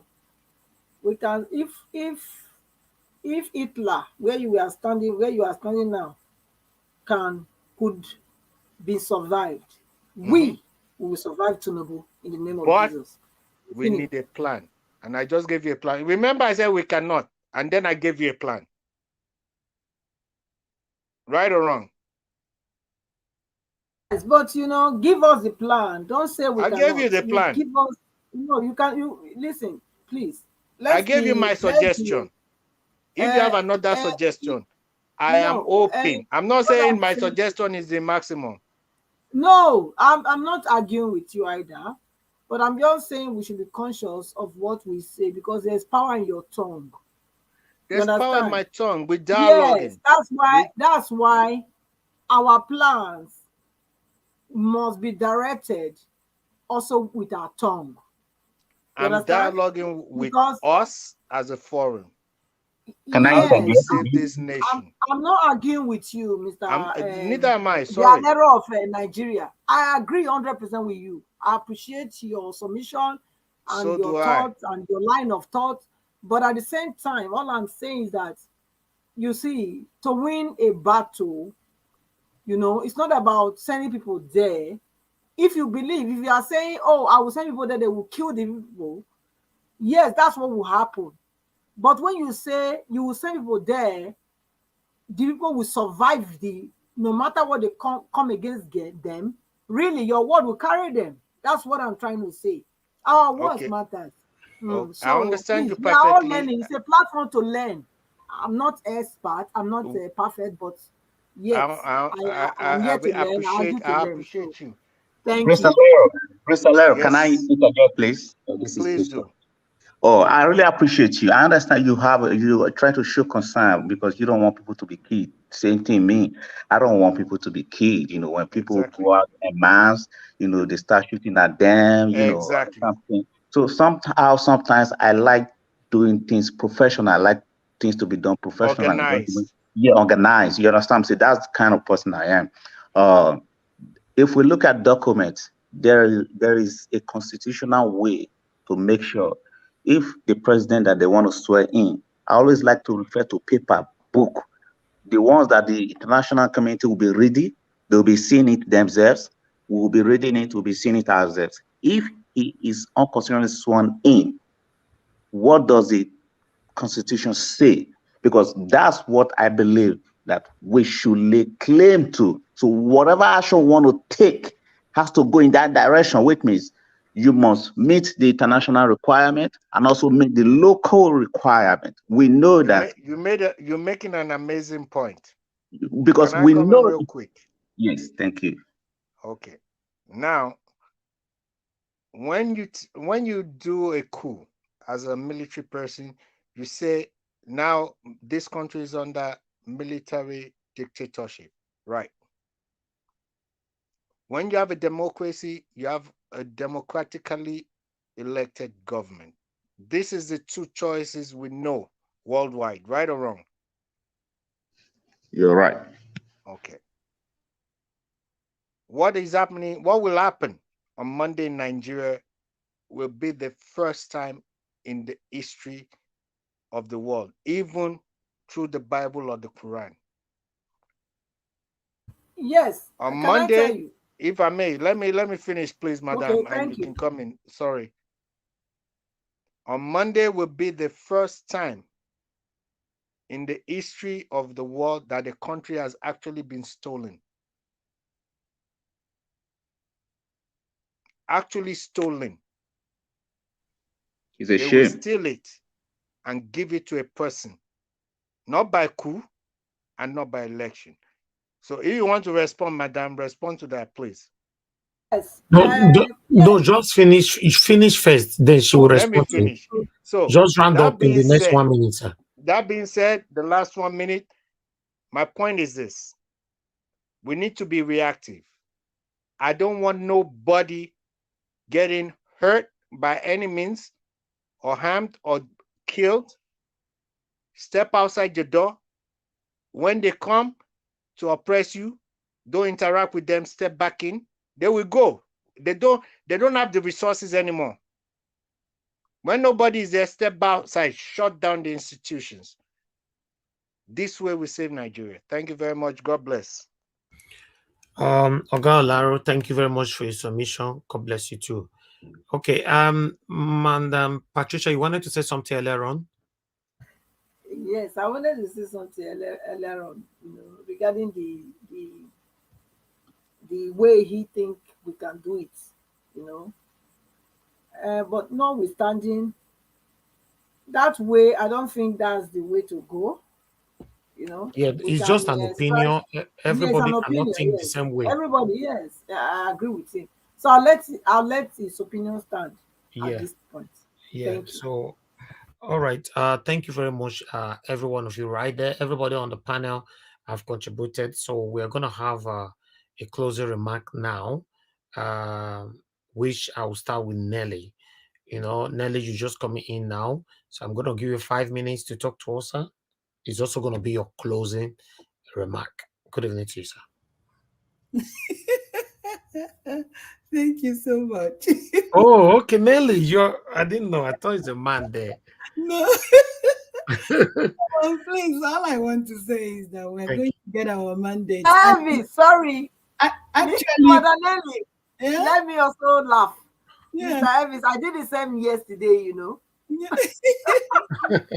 I just also want to add that Aroro of Nigeria and Pat, you're saying the same thing, but I think what Pat was just trying to point out to Aroro is because Aroro said we should all step outside and stand there, but then on the other hand also he's like saying something like he's giving up, and I think that's what Pat was trying to say. Don't say don't use that negative and then at the same time use the positive and say we have to stand. But you two are saying the same thing. It's just a little bit of misunderstanding. But I'm glad that Look, you two of you are on were on the same level, but what Pat was just saying was boost it up with lots of courage and don't deflect a little bit, because we're all in this together, and I don't think I have that much to say.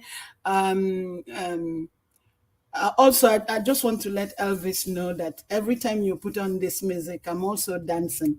I don't have any exercise, but with just this. So, other than that, thank you so very much. Thank you. Thank you.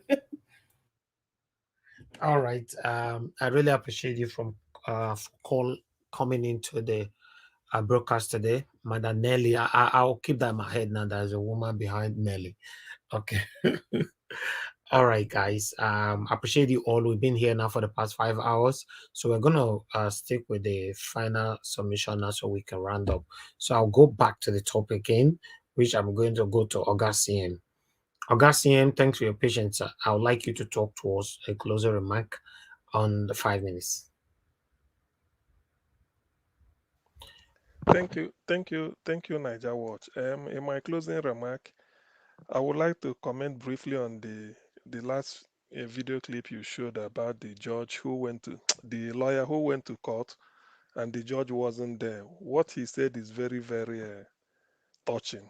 He said this is a coup against the people, or something to that effect, and that the power belongs to the sovereignty of the country belongs to the people.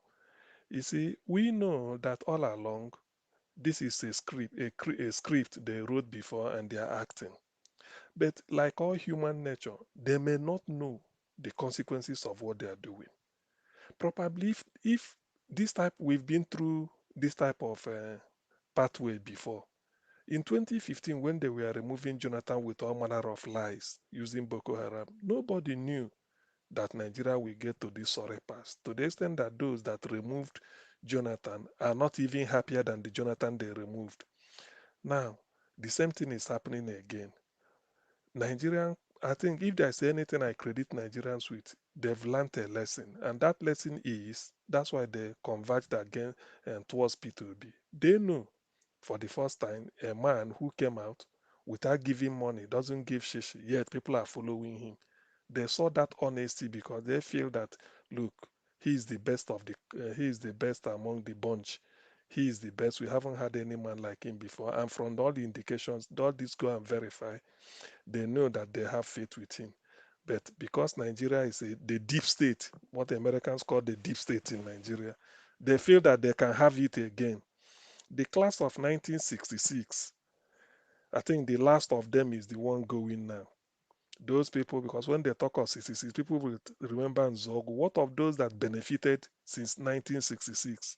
Those that fought in the war, Babangida has gone, Abasanjo has done his bit, Buhari has done his own. I think Abdul Salam too, Abacha too. These are the class. They've been holding Nigeria captive, state capture. Now, their trick is just to use Tinubu as a placeholder so that Kazin Shetima will now come and finish off Islamization through Boko Haram. It may not work that way. And I hope, and not that it won't work. Because the candidate, the unity among the people in voting for P2B is quite overwhelming. Nobody believed it. And no, we mean, everything was put aside, the religion, ethnicity, nobody cares. But they feel the guy is okay. He is the person to change to change the game. But with all these things they are trying to do, look at the judge that have been bought over. That is to tell you how rotten Nigeria has been and how there's no way to change it except P2B gets in, which leaves us now with what options do we have? Good. Of course, there will be demonstration, massive one, but I wouldn't want it to be violent because if it results in that type of thing, we lose more than we anticipate. But let the resistance be sustained, steady, to first of all, at least to show the world that, look, we do not believe in this man. For the first time, somebody with 30%, it's not 30 something percent of the vote, less than 40% is becoming president without a second ballot, without a rerun. It's unheard of. It's not done anywhere. What he's trying to say in any country, even if it's free and fair, somebody score 30, maybe the other person scores the two others or three others are sharing maybe 70. that is left. It means that there should be a rerun, obviously. But in this case, they are trying to tell us it is not. And more importantly, the 25% of Abuja is being set aside in broad All daylight. right. So that is quite intriguing. And we hope it shouldn't. I think we continue tomorrow anyway. But I know that the new spirit that is sweeping the land now, from what people, those that phoned in, and from feelers I'm getting, I don't think it will be. It won't be easy between now till Monday. I doubt it. If it will be. Thank you. Tomorrow is going to be a wonderful broadcast for us here because it's going to be a night before swearing in. So, thank you very much, Agassim, for your submission. Amashola, are you there with us? Yeah, I'm here. I'm still here. I'm still hanging on. I'm still hanging on. Thank you, sir. Thank you. Please Like you give said, us your tomorrow, final submission. tomorrow will be the VG before the main. Like Yes. from your video, the last video, when you say it's corruption, they've been able to corrupt from top to bottom. Now I understand what has been saying, top to bottom. They will corrupt everywhere. And the people that don't want to be corrupt now are being oppressed. So the only way out now is for us to come out and protest massively. From the judge, from the lawyer, like I said, if you put in a president that doesn't meet the constitutional rights, doesn't have the constitution backing him, and we are the ones that are supposed to vote you in, we have all the rights to resist him. So since we have the right, that means we have rights to protest and shout and say we do not want you. So Tinubu, we do not want you. Go back to wherever you came from. Thank you. Thank you, Oga Mashallah. God bless you. Thank you so much. Okay, peace off, sir. Your final submission. 5 minutes, sir. Oh, okay. Thank you. I appreciate you. I really appreciate Alaro, Prince Alaro. Yes, he made a very good point, but somehow we understand that well, we still need to do whatever we can, let me just throw this in the air. If they sustain a swelling in Tinubu on Monday, it means they just gave the Nigerian military a legitimate right to do a coup and remove the government.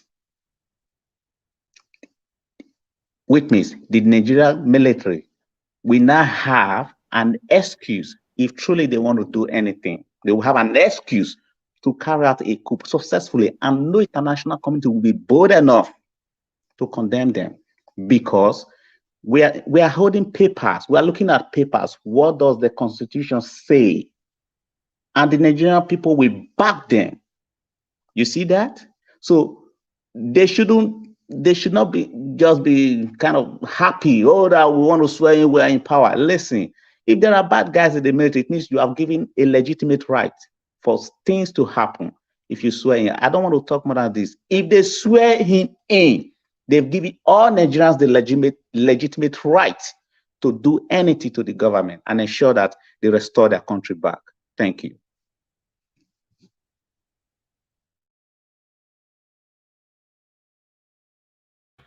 All right. Thank you very much, sir. Thanks for your submission.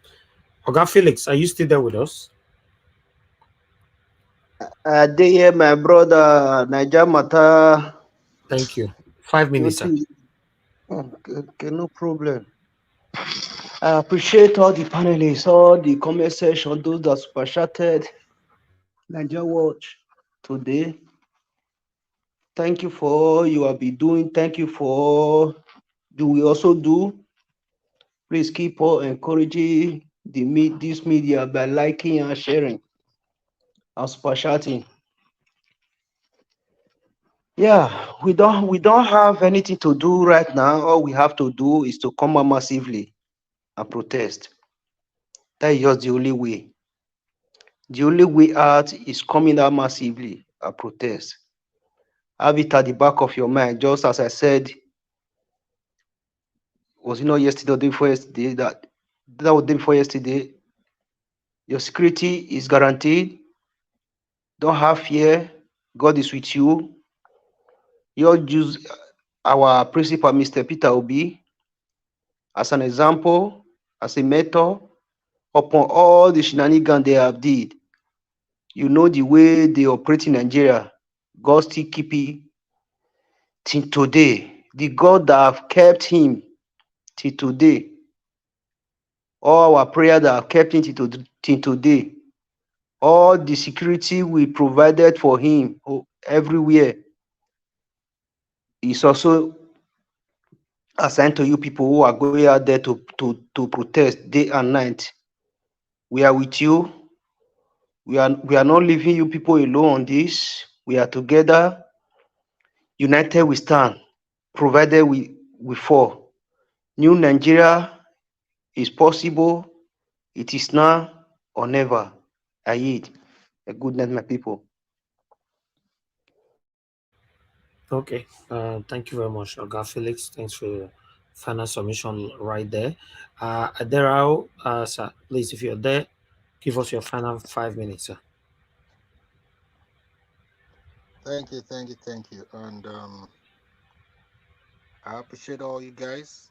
It's quite interesting. We have a few days, a couple of days, 48 hours, so to say. Myself, personally, whatever PO says tomorrow is what I will do. I respect him, and he deserves the honor. It's not a matter of me to even judge whatever his decision is tomorrow. Whatever he says, I'll just follow through. I have my personal opinions, but that's to be set aside based on the fact that he has really, beyond all regards, he deserves this honor. We're all together on this team, and people are saying we shouldn't go out and massively protest and all that. I understand that also. And Nigerians don't want to die. I understand that. Protest and stay alive. Remember how I said it. There's no cool solution this time around. People are saying cool army, cool army. Even the army are now victims. The police are now victims. This is what people are now forgetting. Poverty is so bad in Nigeria. Even these people are now a victim of the ruling elite. There is no coup coming to save us.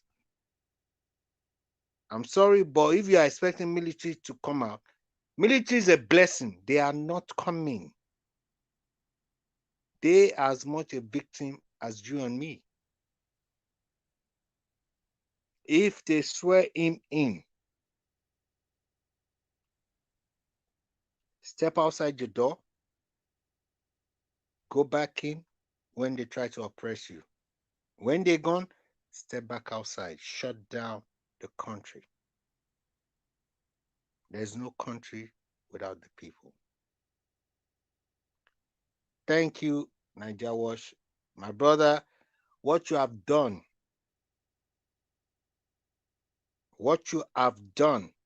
in this movement, your kids will be proud of you. I thank you. Keep it alive. Nigeria has hope only with people like you. God bless and thank you. Stay blessed. God bless you. Thank you very much, Alaro of Nigeria. God bless you, sir, for your encouragement and prayers. God bless you. Okay. I'd like us to go to Innis TV. Sir, are you still there with us? Your final 5 minutes. Hello. Hello, sir. We can hear you. Go ahead. Okay. Thank you, sir. I just want to quickly say that our barrister said something that I really liked. In summary, he said the politician sold yesterday, mortgage today and they are selling tomorrow. I think that is not the exact quote, but that is what he was saying. That they sold our yesterday, mortgage our today, and they are selling our tomorrow.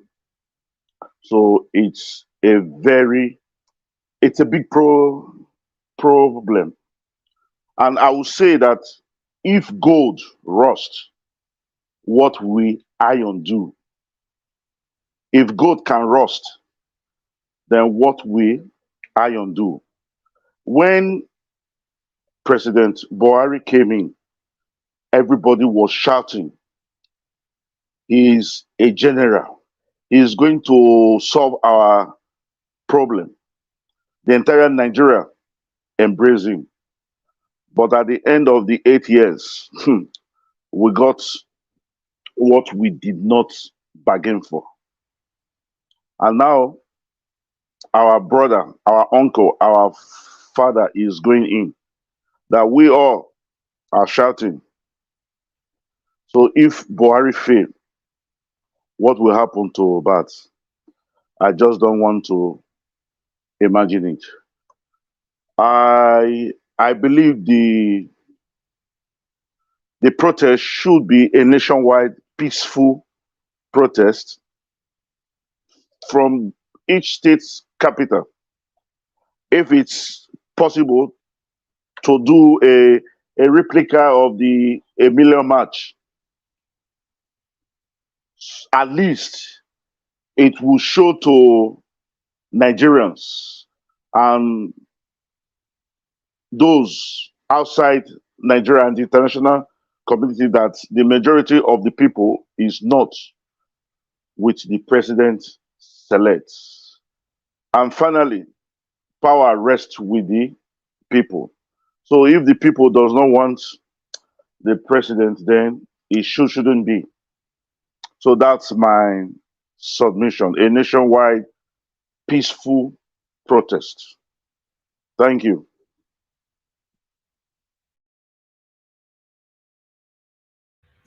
Thank you very much, sir.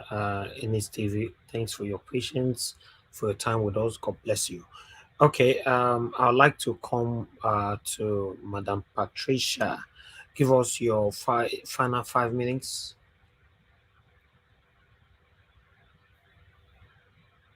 Madam Patricia is not available right now. I'll come No. back to you again.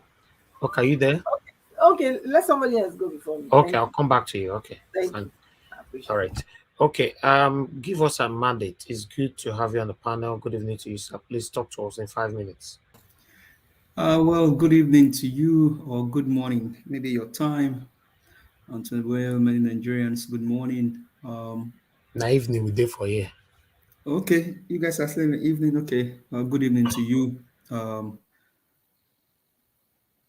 people on the panel. Good morning, good afternoon, good evening, depending on your location. People on the comment section, greetings. Thanks so everyone for always coming to do this, and for the owner of this platform, we say thank you for all that you've done and we continue to do for the great nation called Nigeria. I think I saw a video of Michael Zakome, and then well, very nice video, and then I think CM, your comments was very, very powerful, and then the memory lane history and all of that, wonderful. Tunumbu is not our brother. Tunumbu is not our father. Tunumbu is not our uncle. Maybe I should say Tunumbu is not my brother. He's not my uncle. He's not my father. I don't know him. I don't want to know him. I don't care what you think or what you say. Whoever lacks moral and dignity should not be accorded one. Tunumbu is not a brother, is not a father, is not an uncle. It's not a cousin, too. He's not a cousin, he's not a kinsman.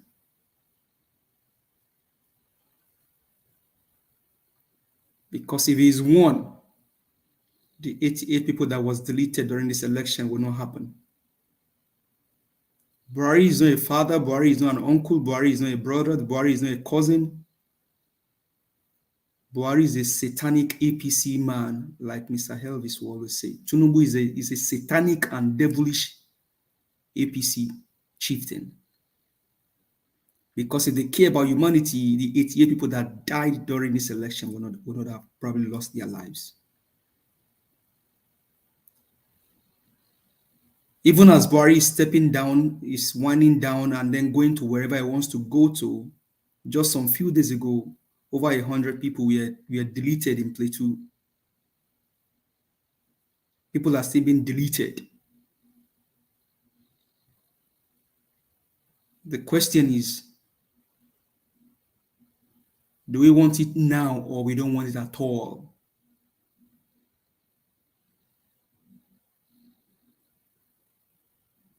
Because if somebody is stealing from you and you're saying, oh, just leave, you cannot say leave the thief to continue to steal from you.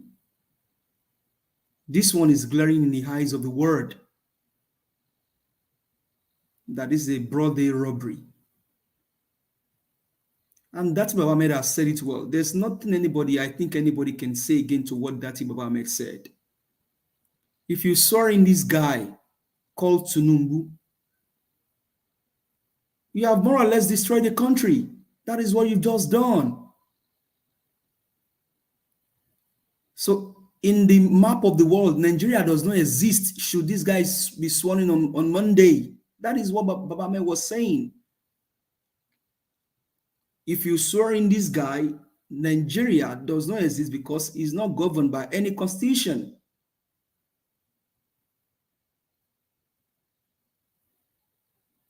No regard, nothing should be accorded to, no dignity should be accorded to Tinubu at all. I don't care if you see him as your brother, but for me and well-many Nigerians, he's not a brother, he's not a father, he's not an uncle, he's not a cousin, he's not a kinsman. We don't know him, I don't know him. And so the cry here, Nigerians, is what do we want to do? Tomorrow is Sunday. We can hold our church on the streets. Mosque can be done on the streets. How badly do we want Nigeria to be rescued? Is it now or never? This guy gets to power. You see what he did in Lagos State? If he gets there, should he be sworn in? Forget about Nigeria. Do we want it now or we don't want it at all? Thank you.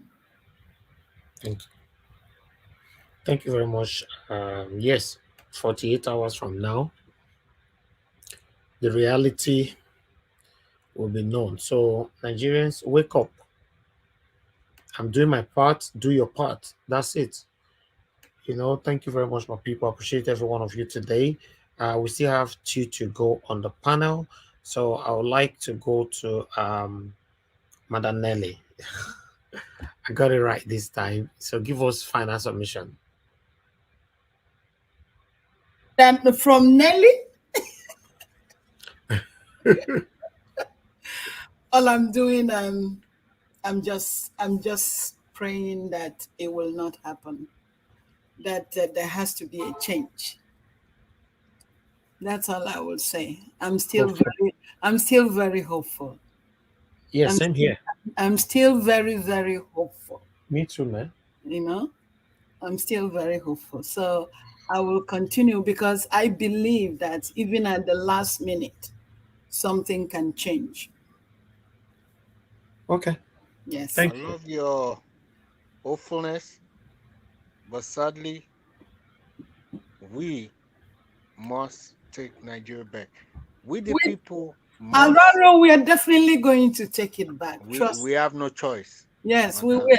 We will. It's sad. We cannot. I would rather have it your way. But the sad truth is we have to do it by reaction. Okay. Honestly. Okay. Thank you. Thank you very much, madam. God bless you. Thank you. Let me take this call quickly. Madam Deborah, thanks for calling in. Good evening to you. Talk to us quickly. 1 minute, because we're rounding up now. You're not Hello? talking. Hello? We can hear you, madam. Good evening to you. Yeah, good evening, Nigeria Watch. Go ahead, talk to Good us. evening to all the panelists. I just wanted to make a slight contribution to the broadcast. Okay, go ahead. I listened to one of the videos that you played much earlier. The lawyer from Abuja that was talking.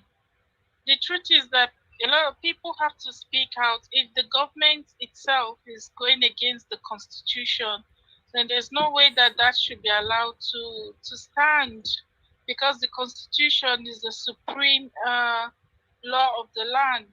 And if a government by itself is breaking its own law and going against its own constitution, then obviously we don't have a country in that regard, because there's no country that should go against their own constitution. Mm-hmm.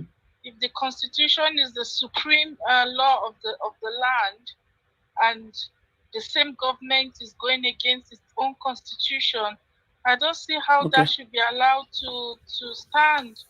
And if by any chance that stands, then I think that's about the demise of the country.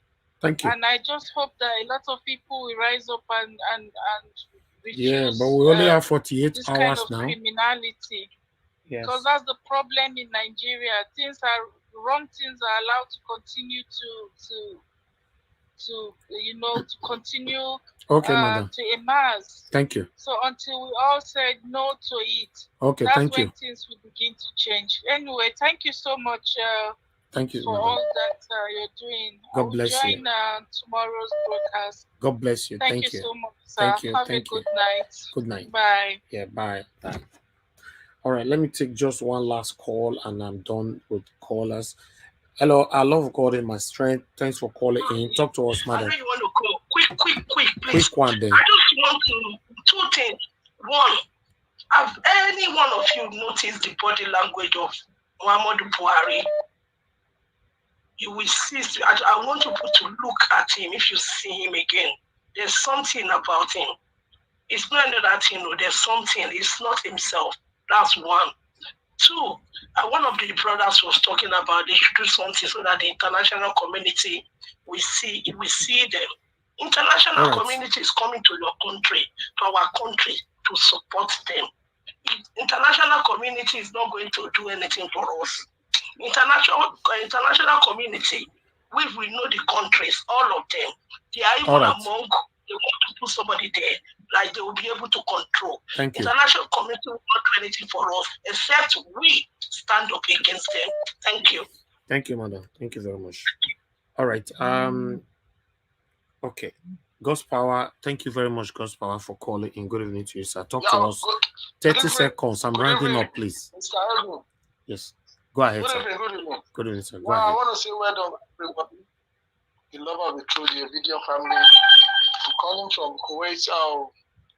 I want to say it's a very shameful and disgrace to our judiciary. It's been obvious, it's been clear that these people, all of them are the bots. Can you imagine somebody that gave an appointment to a lawyer like them and they debunk it? You know, it shows that they are not relevant.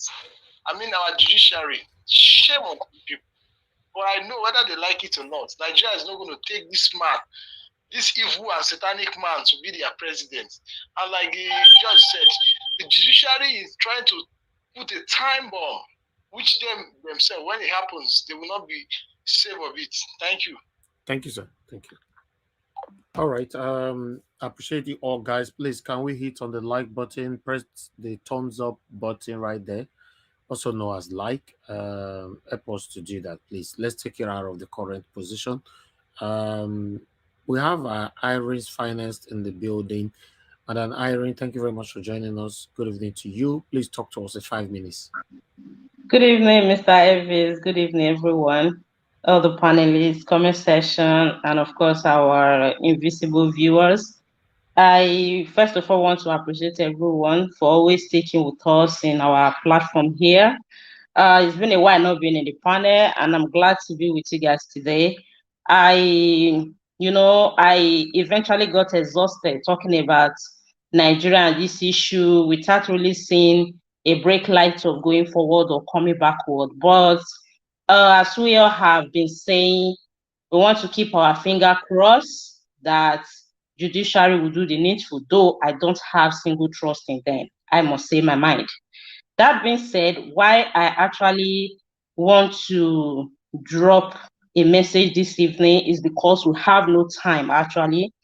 We have been waiting. Maybe something will happen. The time is fast running out. These people are doing all they know how to do best. Buhari have given the honor, the title, documents, and all that.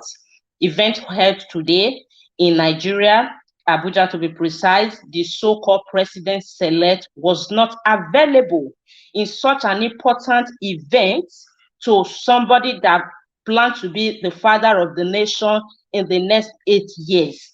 Honestly, I don't get it.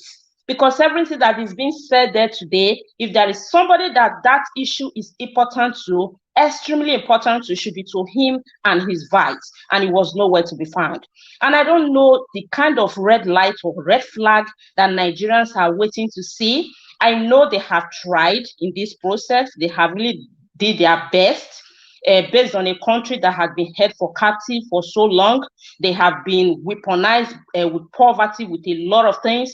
Many people in Nigeria, at least Nigerians that are of 25 years, they know no other life than the life of smiling and suffering. I quite understand the way they come out in masses to vote, the million marches that they have done. But all I want to say is that the time not to relent is when Nigerians are relenting right now. You don't have to relent. This is not the time to go to beer parlor weekend, to club and etc. Eat pepper soup. I'm not saying nobody should enjoy, but there is something that should be vital, that should be more important than every other thing. Because they said if you own a house, your roof can't be burning and you will be sleeping. I just want to plead to Nigerians. Please and please and please. I know Nigerians don't want to die. Many people are scared. If they come out of the street, they will open fire, they will do whatever. See, look at what happened in Sri Lanka when they came out of the streets. Some their security forces were like, government was like, okay, let's see how we can stop them. They see that the force was too much. Most of them even have to run into the corner, take off their uniform, and join the masses. If Nigeria means to do something, that is how it will be. People that are not on uniform every day will complain that we don't have enough of soldier or security men taking care of Nigerians. Then who are the ones we are scared of? If we come out in masses, we overshadow these people, we overshadow their evil masters, the cabals, these blood-sucking politicians that are out there. They are just few in numbers. Okay, now that we are not protesting, if we want to speak statistically, do you know how many people that die in Nigeria every day? We talk about that, we talk about slaughtering people. People die, they slaughter people every day in that country, not through protest. Nigeria is a country where you are going out, you pray for you to come back safe and sound. You might go out in the morning, in the evening, you might not come back. It's as bad as that. So Nigerians, please, you don't need any more red flag to know that this man is a no. Nigeria cannot afford to sit down and watch their country be declared a narco state. Nigeria cannot sit down and watch their country be declared as a terrorist state, to be worse than where we are right now. We have no place to be located in the world map. It's a shame. The whole African countries that we were so-called giants to, they are mocking us right now. They are making memes of Nigeria. Everybody is making mockery of Nigeria. Go to TikTok. There's no place we hide. It's so shameful. We need to do something. I know some will say they are sitting there in diaspora, they are making noise. It's not noise. It's our voices and all these things that talk you people out to the streets. So everybody have a part to play. Since we cannot come down there, we are trying, losing our voices on daily basis. You get up there, most of you complain you don't have data, you don't see what is happening online, you don't this, you don't that. Then the one you can do, go out there, go to the streets. Many of you are jobless, no employment. Many graduates are jobless. Go out, do something with your life. Just do something, because this is, in fact, if this thing happen, if it happen, what is happening in Nigeria right now and what happened during Muhammadu Buhari is just going to be a tip of the iceberg. So I'm just pleading, Nigerians, please go out, let the world know that you people are not in support for your country to be declared a narco state. You don't want a drug baron to be your president. You don't want a sick man to be your president. You don't want a man that you don't know his origin, no family, you don't know the education background, you know nothing about, absolutely nothing, to be your president. Go out there, let the world see that you did your best. There are people that are fighting international body. Stop fighting international body, because Nigeria is a sovereign state. There is a step they can go. They can't come into your country and make decisions. We are the ones selling ourselves to them. They are saying they want to put somebody that they can control. We are the one allowing them to control us. We can't control them. Why should we allow them to control us? So we have to stand up to our responsibility and stop laying blame. Nigeria is 60-something years. We still want to claim that the international bodies are controlling us. It's a shame. When our children are 18 years, we as parents cannot even control them. We are saying a country of 60-something years, another countries are controlling them. I mean, please go out there, do the needful. Thank you so much, Mr. Evis, for your consistency, for giving us this platform to lend our voices. I do appreciate you, and God will bless you, and the history will never forget. Your name will be in the history book. Thank you so much. Thank you. Thank you very much, Madam Irene. Ladies and gentlemen, that is my team there. She's always on the comment section. You see her there. She's doing her work behind the stage. So, yes, the Mama. good history book indeed. Yeah, the good history book. Exactly. I like that. Yes, because there's a lot of book in the history. So which one do you belong to? God bless you, Madam Irene, once again. I really do appreciate your continued support with us here on this Nigeria Watch platform. Thank you very much, my good people. So yes, let me go to Madam Patricia now. Your 5 minutes, please. Thank you. Thank you. Thank you again. And I want to appreciate every one of our panelists today. Everybody that spoke, so passionately and educating every one of us. I want to give you all a big round of applause for a job well done in educating us and inspiring us and strengthening us as well. Thank you. Is Mr. Sinhem still there? Oh, he's gone. Wow. Okay. I have something for him, but I believe he's hearing us. When he talked about the Ethiopian article, the Constitution Article 39, which they amended, Article 39. That Ethiopia is a different, I would say it's a different setting from Nigerian settings. They are Christians. They are a Christian nation. So it's a little bit different. If I'm correct, these people have managed to declare Nigeria as Islam, what's it called? Please, somebody help me. Islamic country. Okay. Which is absolutely not the truth, because you cannot want to model everybody into your own jargon. Everybody in Nigeria, we have different religion. So it's a secular country, supposed to be registered as a secular country. But unfortunately, because these legislators and the people in the House of Senate, they were not watching, or maybe no, it's not that they were not watching. They are not the right people to be there. They don't have Nigerians' interest in their heart. So they have allowed these people to sell Nigeria and Nigerians to this agenda of Islamizing the nation. But it will not work, because even before the Christianity came, we had our own religion, if that's the case. So Okay. That is one point there that we need to look. And then the guy, I don't know his name, but he was this Arab guy that you played the video, who was talking about installing good for evil. I mean, evil for good, and good be treated as evil when the whole institution is corrupt, which is the state that Nigeria finds itself at this moment. He talked about when the institutions are corrupt, the judges, the judges are corrupt, the police are corrupt, the politicians are corrupt, everything is corrupt. So you find out that the evil men, the bad guys, which you see, these dealers, they are the ones that are walking free in Nigeria, and the good people that love Nigerians, that want good for Nigerians, that never commit crime.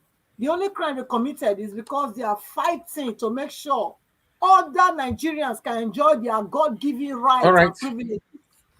They are put in jail. Am I true? Or should I give one more? Please. No, you have 1 minute left. 1 minute. 1 minute. Oh, 1 minute. And then also installing unconstitutionality will mean that every Nigerian have a right to rebel. We become rebels. We will not take it. Tinubu is not our president, and it will never be, because he entered into that place unconstitutionally, so which we will have the right to disobey all his orders. But you know what? Tinubu will not stay in that place.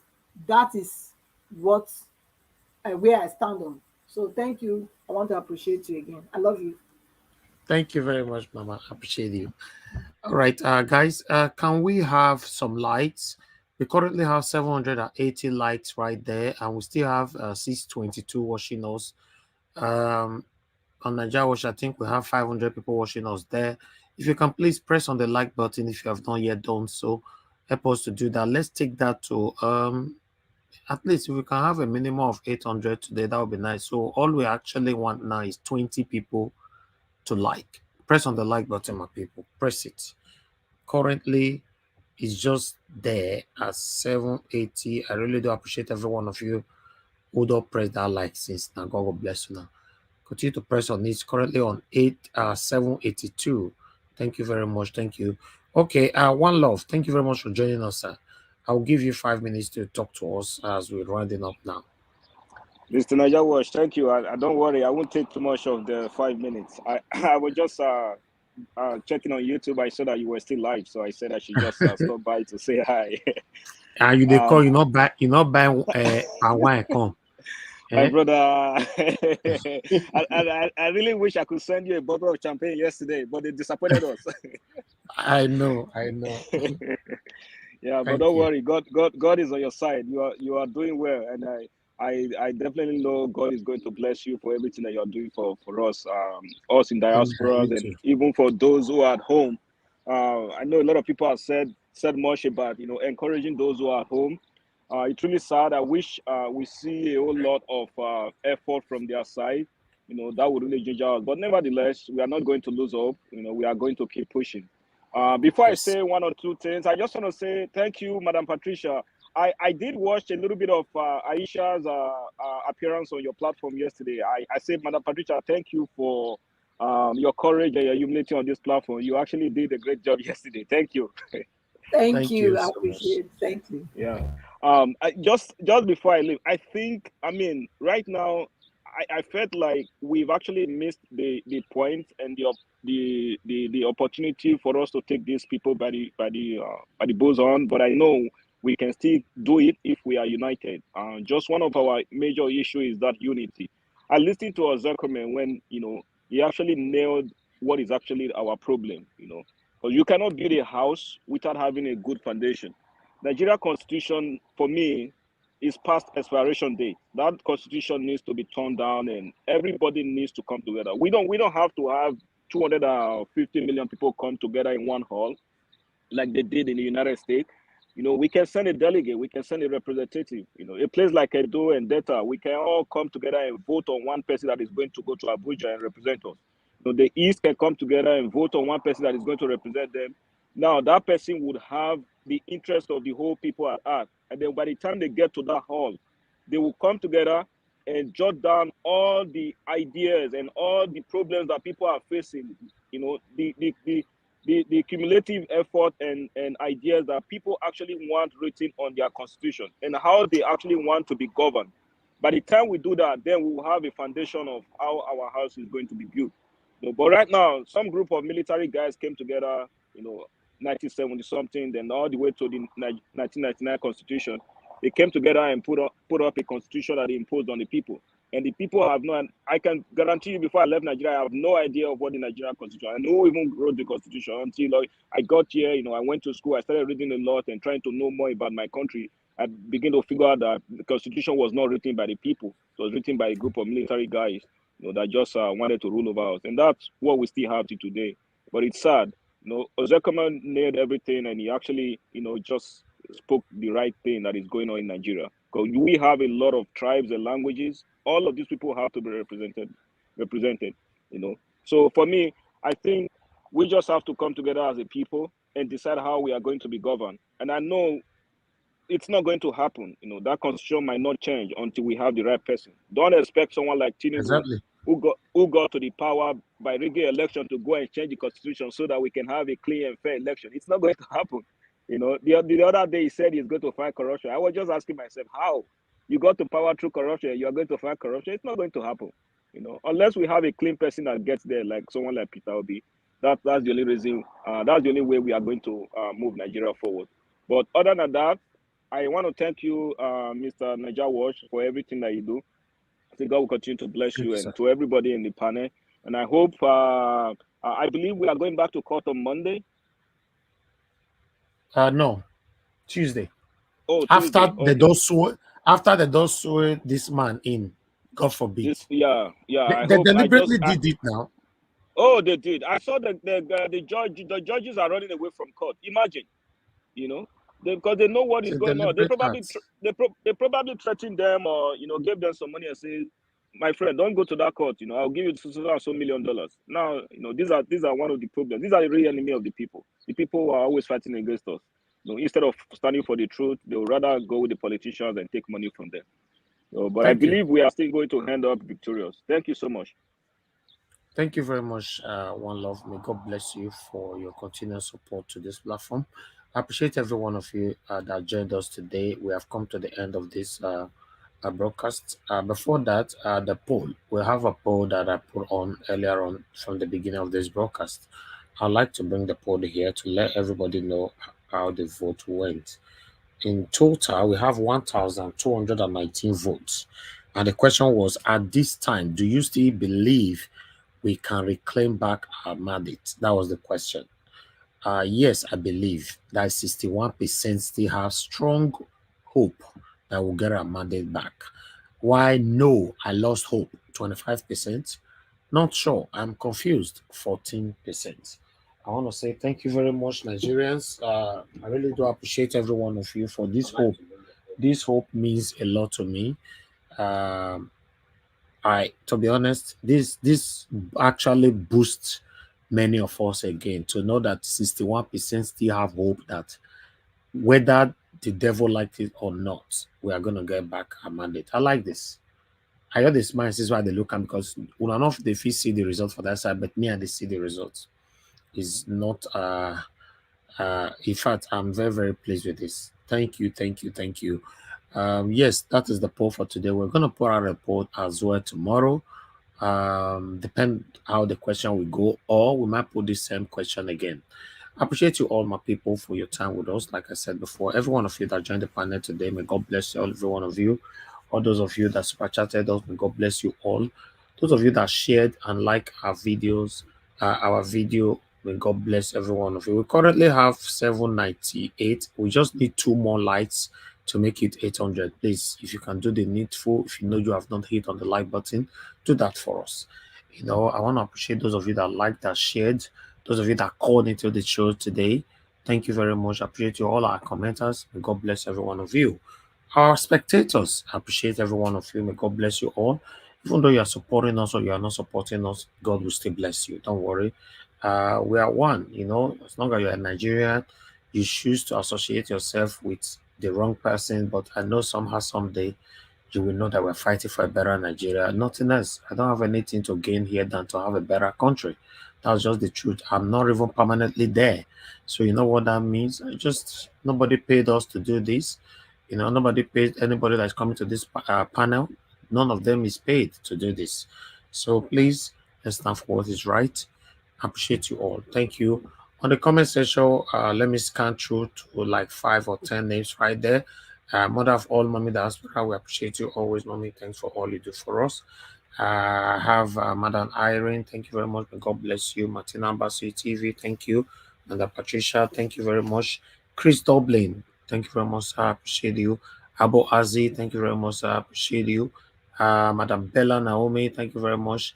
I appreciate every one of you right there. Origins, I can see you. Thank you, my good people. Gift AO, thank you. Etiosa, thank you very much. Benis Peterson, God bless every one of you. I appreciate you all. Thank you for your continued support. Michael Onganemaro, I can see you as well. Thank you very much. Thank you. Continue to like and share. Support us, support what we do here. Bright John, I can see you as well. Thank you. And God bless you now. Yes, permit me to draw the curtain. Tomorrow we're going to be back here again because Monday is swearing in. We might randomly come out tomorrow if there's need to do so. But in case I didn't, by the special grace of Almighty God, by 6 p.m., we'll be here again talking about the things that's affecting you and I. Now here we draw the curtain. Good night, my people. Like, and share. Bye for now. You wanted to say something? We love you. Okay, thank you, Mama. We love you too. I love you so much. Thank you. Good night. Yeah, bye. I know they do competition with anybody. If I offend you, forgive me. Show me love. Go there, biza. Kama bara wa lo ninu ife kan akanbi. I know they do competition with anybody. If I offend you, forgive me. Show me love. I go show you love. Kama bara wa lo ninu ife kan. But I know they do competition with anybody.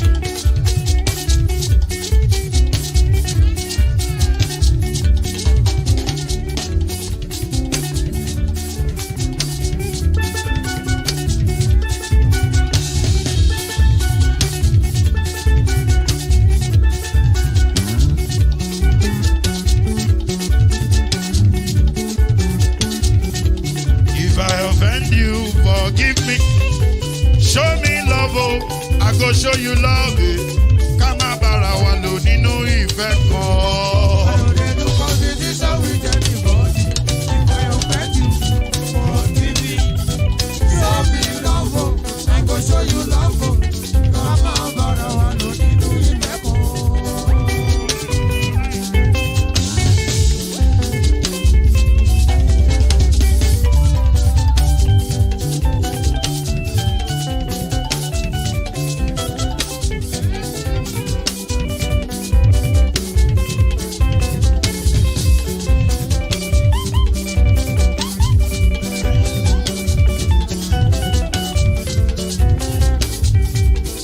No, they do competition with anybody. If I offend you, forgive me.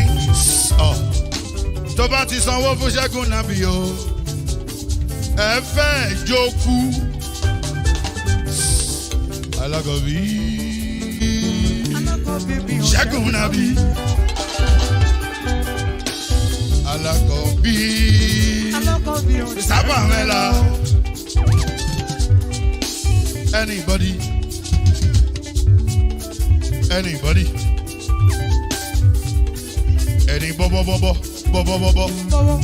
Anybody? Mo ló ń fọlú ó gbà mí bó ṣe rí mi láti kíníṣí délé mọ́ra ń fọdún ẹ jẹ́ ń sọ̀rọ̀ délé o